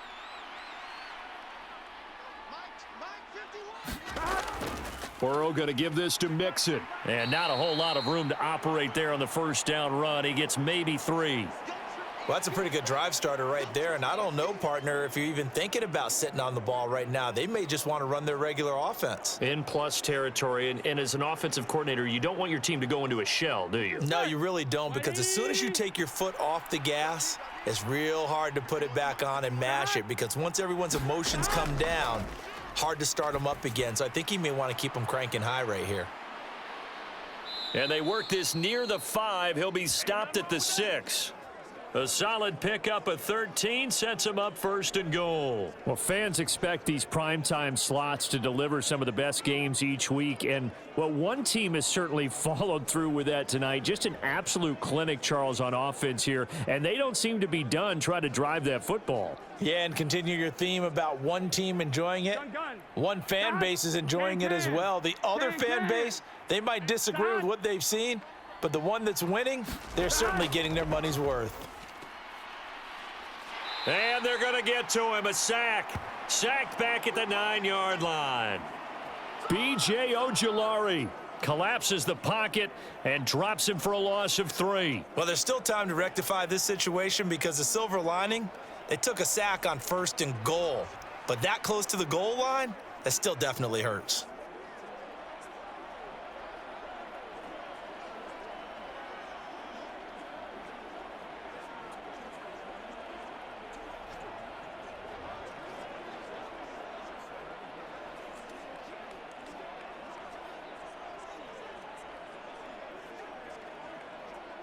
Here we go. Now from the 9, here's 2nd and goal.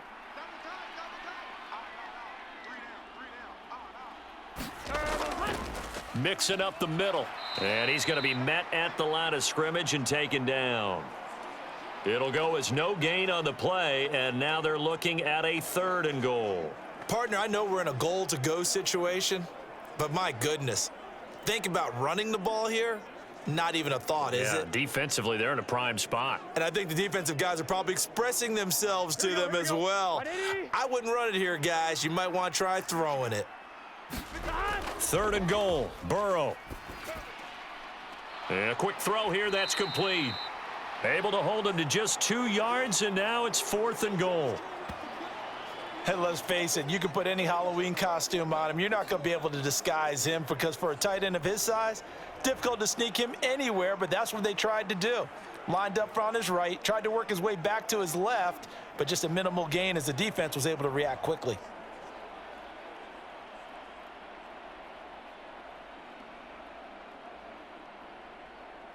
So on 4th down, off goes Burrow. On comes Evan McPherson for the Bengal field goal.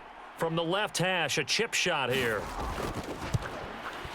McPherson's kick is good, and that will extend their lead even further.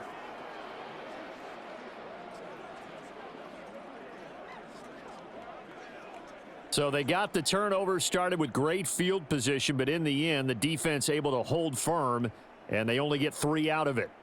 And I like what you said right there. That defense able to hold firm, backed up into the shadow of their own end zone. The goalpost right behind them. They had to make sure they didn't give up the 6. And, boy, they came through in a big way. To them, even though they gave up 3, that's a win for their side.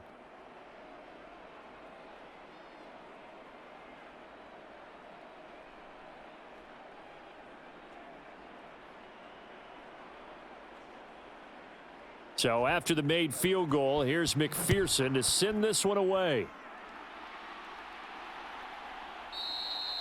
And a touchback as Dortch elects not to return it. The Cardinals offense ready to set up shop. So now, Charles, this drive maybe a touch more important, trying to erase the memory of that interception they had the last time out. Yeah, and everyone goes through this because even the best in the game, you're going to have games where it just doesn't go right for you and interceptions result. So, frankly, to me, it's all about how you respond, not just the types of plays that you call, but how you carry yourself, how you show your team that you're still with it, and how you continue to lead. Trying to shake off the interception. He'll look to throw. And they get him down, but not before he takes it across the 40-yard line. Able to make something out of nothing there. 17 yards and a first down. After the costly interception late, good job by him to keep it himself that time. Just tuck it, run it, and scramble for the marker. Don't give the coverage another chance at taking it away from you.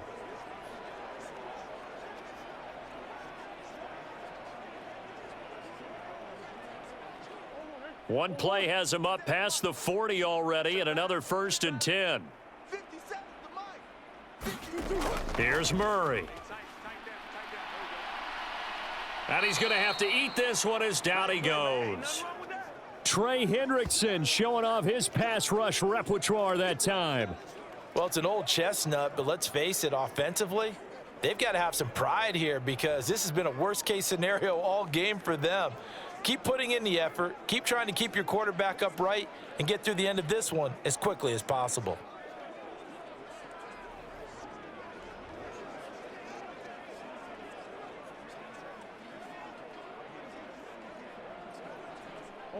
So following the sack, they'll try to change their fortune here on 2nd and 13. Murray going to throw. Under pressure again, and down he goes again. Trey Hendrickson able to drop him that time for his 2nd sack of the evening. Well, have a game, sir, why don't you? A sack earlier and an exclamation point here late in the game, and this one won by his side of the ball. They played so well, surprised he didn't get his 2nd sack earlier.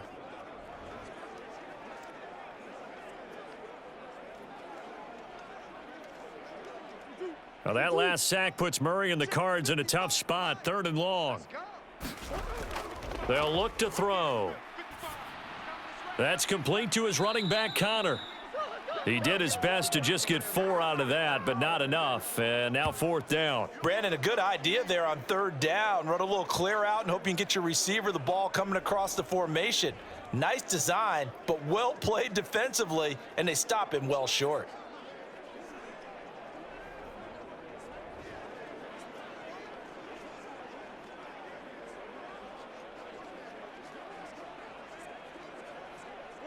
Boy, not deterred from those first 2 failed attempts.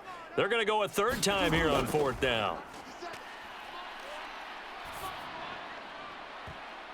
Into a double team, and it's intercepted. And the Bengals are going to take over once again at their own 37-yard line. Well, you think about it, though, that interception, great for his stats, but bad for field position. It was 4th down. Yeah, terrific observation. If there is going to be a silver lining, and this is what he'll plead when it comes time to watch it again, hey, it was just like a punt, right? So we end up taking possession of the ball. But you're exactly right about it. Should have slapped it down. Field position would be better for his offense. But how many times do you get a chance to make an interception that you turn it down? That's when your instinct kicks in and you take the football. In this case, a better decision would have been to knock the ball down. Here we go. Burrow and the Bengals with a 1st and 10 At their own 37.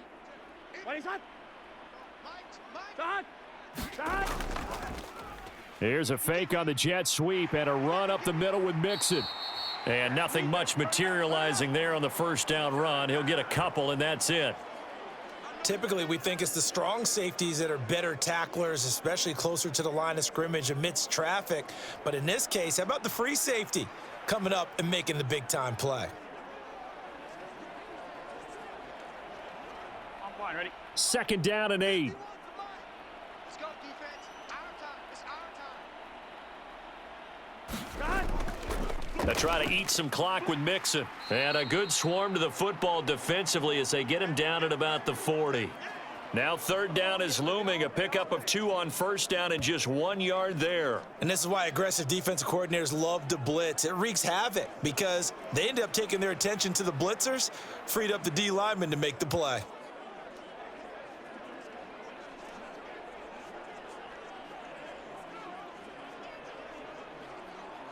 Ready? The offense on 3rd down tonight, they've converted 6 times and could use a 7th here. This is 3rd and 7.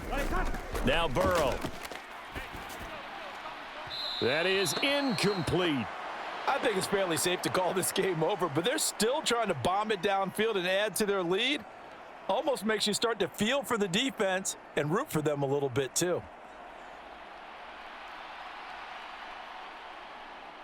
The Bengals bring out their punter now as he'll kick it away for the 2nd time.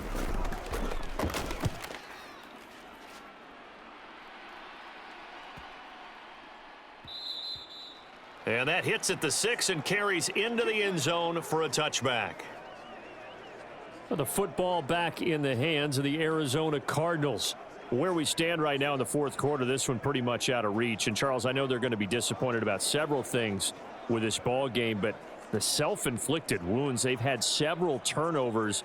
You would have to think that's going to be something they're going to discuss heavily in the film session in the coming days. You're absolutely right about that, partner, because they're going to have to sit in that film room and watch every error that they made and figure out how to not do it in the future. And mentally, I think a lot of the guys are already starting to think about, okay, how do we put this behind us and get better for the next time out? This, they'll use as motivation for the rest of the time that they play to hopefully never be in this type of situation again. At this point, down big, you'd have to imagine this defense, they're just going to sit back, blanket the field as best they can. Yeah, this is actually the easy part of the game for them because, just as you noted, they can sit back, keep everything in front of them. But they've blanketed the field the entire game using a variety of coverages. After the incompletion, here's 2nd and 10 from the 20. Here's Murray. Caught. It's Wilson. And he's going to get this one across the 30-yard line. 12 yards the pickup. Good enough for an Arizona first. Well, this game was decided a while ago, and that completion there, it's going to artificially inflate his passing numbers. So right now, the only one really applauding probably his agent as he thinks about angling for a new contract. From the 32 now, here's 1st and 10. To throw is Murray. Got his man complete over the middle. That's Connor. And he'll be brought down shy of the 40 at the 38-yard line. It'll be a gain of 5, and it'll be 2nd down. A good way there to have him bounce back from the interception last drive. Something underneath, a little bit of rhythm going. I know the best ones in the league have supreme confidence, but every now and then you need a little booster, don't you? This is their way of protecting him and bringing him back, and then they'll turn him loose later, I would think. So the Cardinals, they've got the football here as we get you reset. They're looking at 2nd down now as they search for a consolation score. From the 38 now, here's 2nd down at 5. 57, Mike, 57. Now Murray again. A throw on the run, but that's going to be incomplete. Rondale Moore, the intended target. And it's 3rd and 5.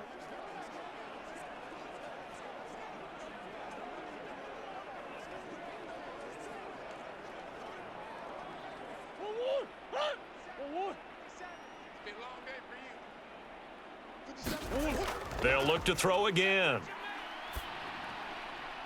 That is caught. And he takes this one down almost all the way to the 30. A big gain of 31 on third down. At this stage, there's nothing left to do but to keep firing. And if you're a play caller, you may go off your sheet and use some things maybe you hadn't planned to in this game. Maybe that was one of them there that worked. Now you've got to hustle your guys to the line and get them set. First down, Murray. And that's going to be incomplete. Too tough to hold on to that one. It's second down. As soon as he leaked out and began his route, someone on the defensive side broke with him and arrived just in time to separate him from another reception.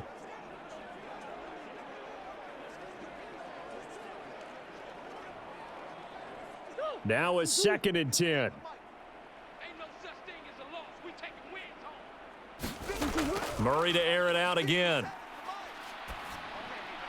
That's to the right sideline, and it falls incomplete. What would look like a march to the end zone has hit a momentary roadblock with that incompletion. No need to panic. They just got to come up with a high percentage play call and see if they can get their offense back on track.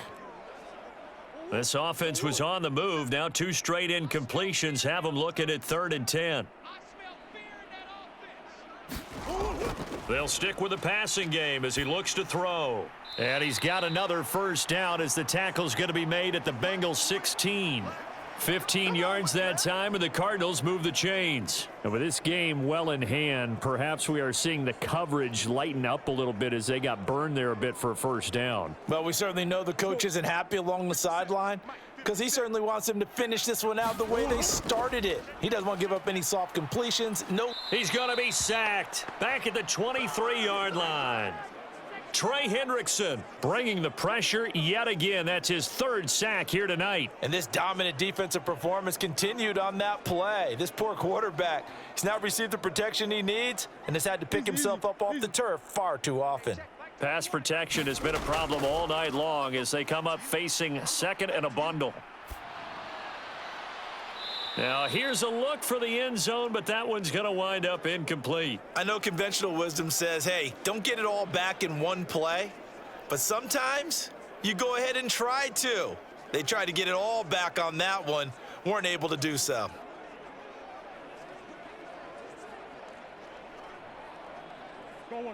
An incomplete pass on that last play, and that means they'll need to come up with something here on 3rd down.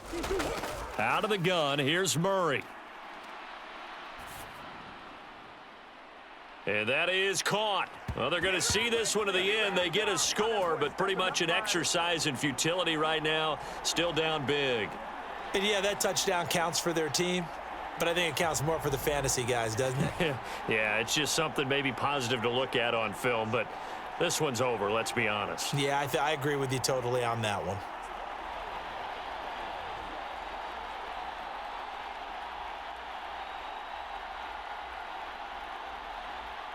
Now Matt Prater for the point after.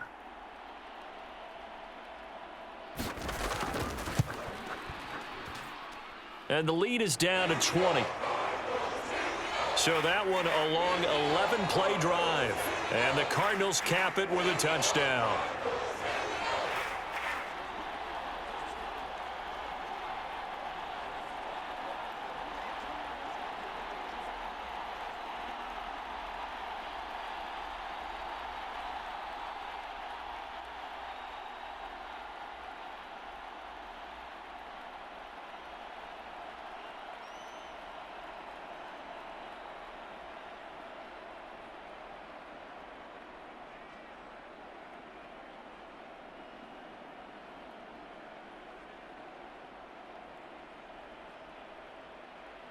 After the touchdown, out is Prater to kick.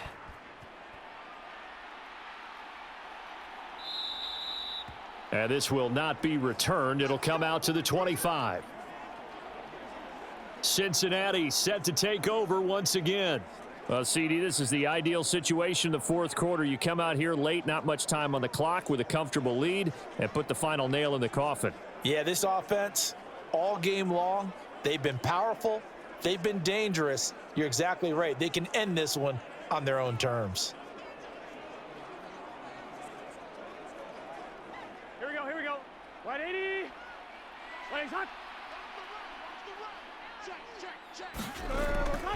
Here's Joe Mixon as they start on the ground. And he can only manage to get a couple. 2nd and 8 coming up. On the tackle, it was the West Virginia man, Kaiser White.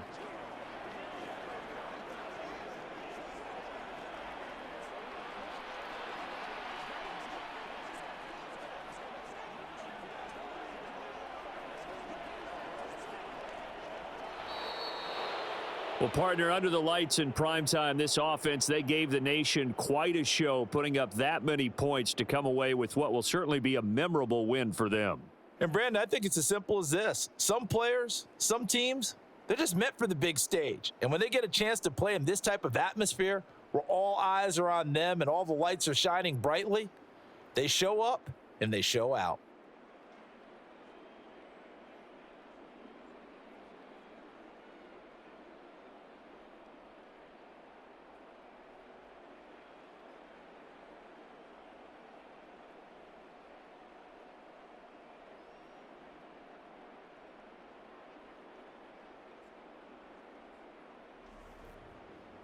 That'll do it for us. For Charles Davis and all our hardworking crew, I'm Brandon Gaudin. You've been watching the NFL on EA Sports. For more, find us on Twitter at EA Madden NFL. With that, we say good night, everybody.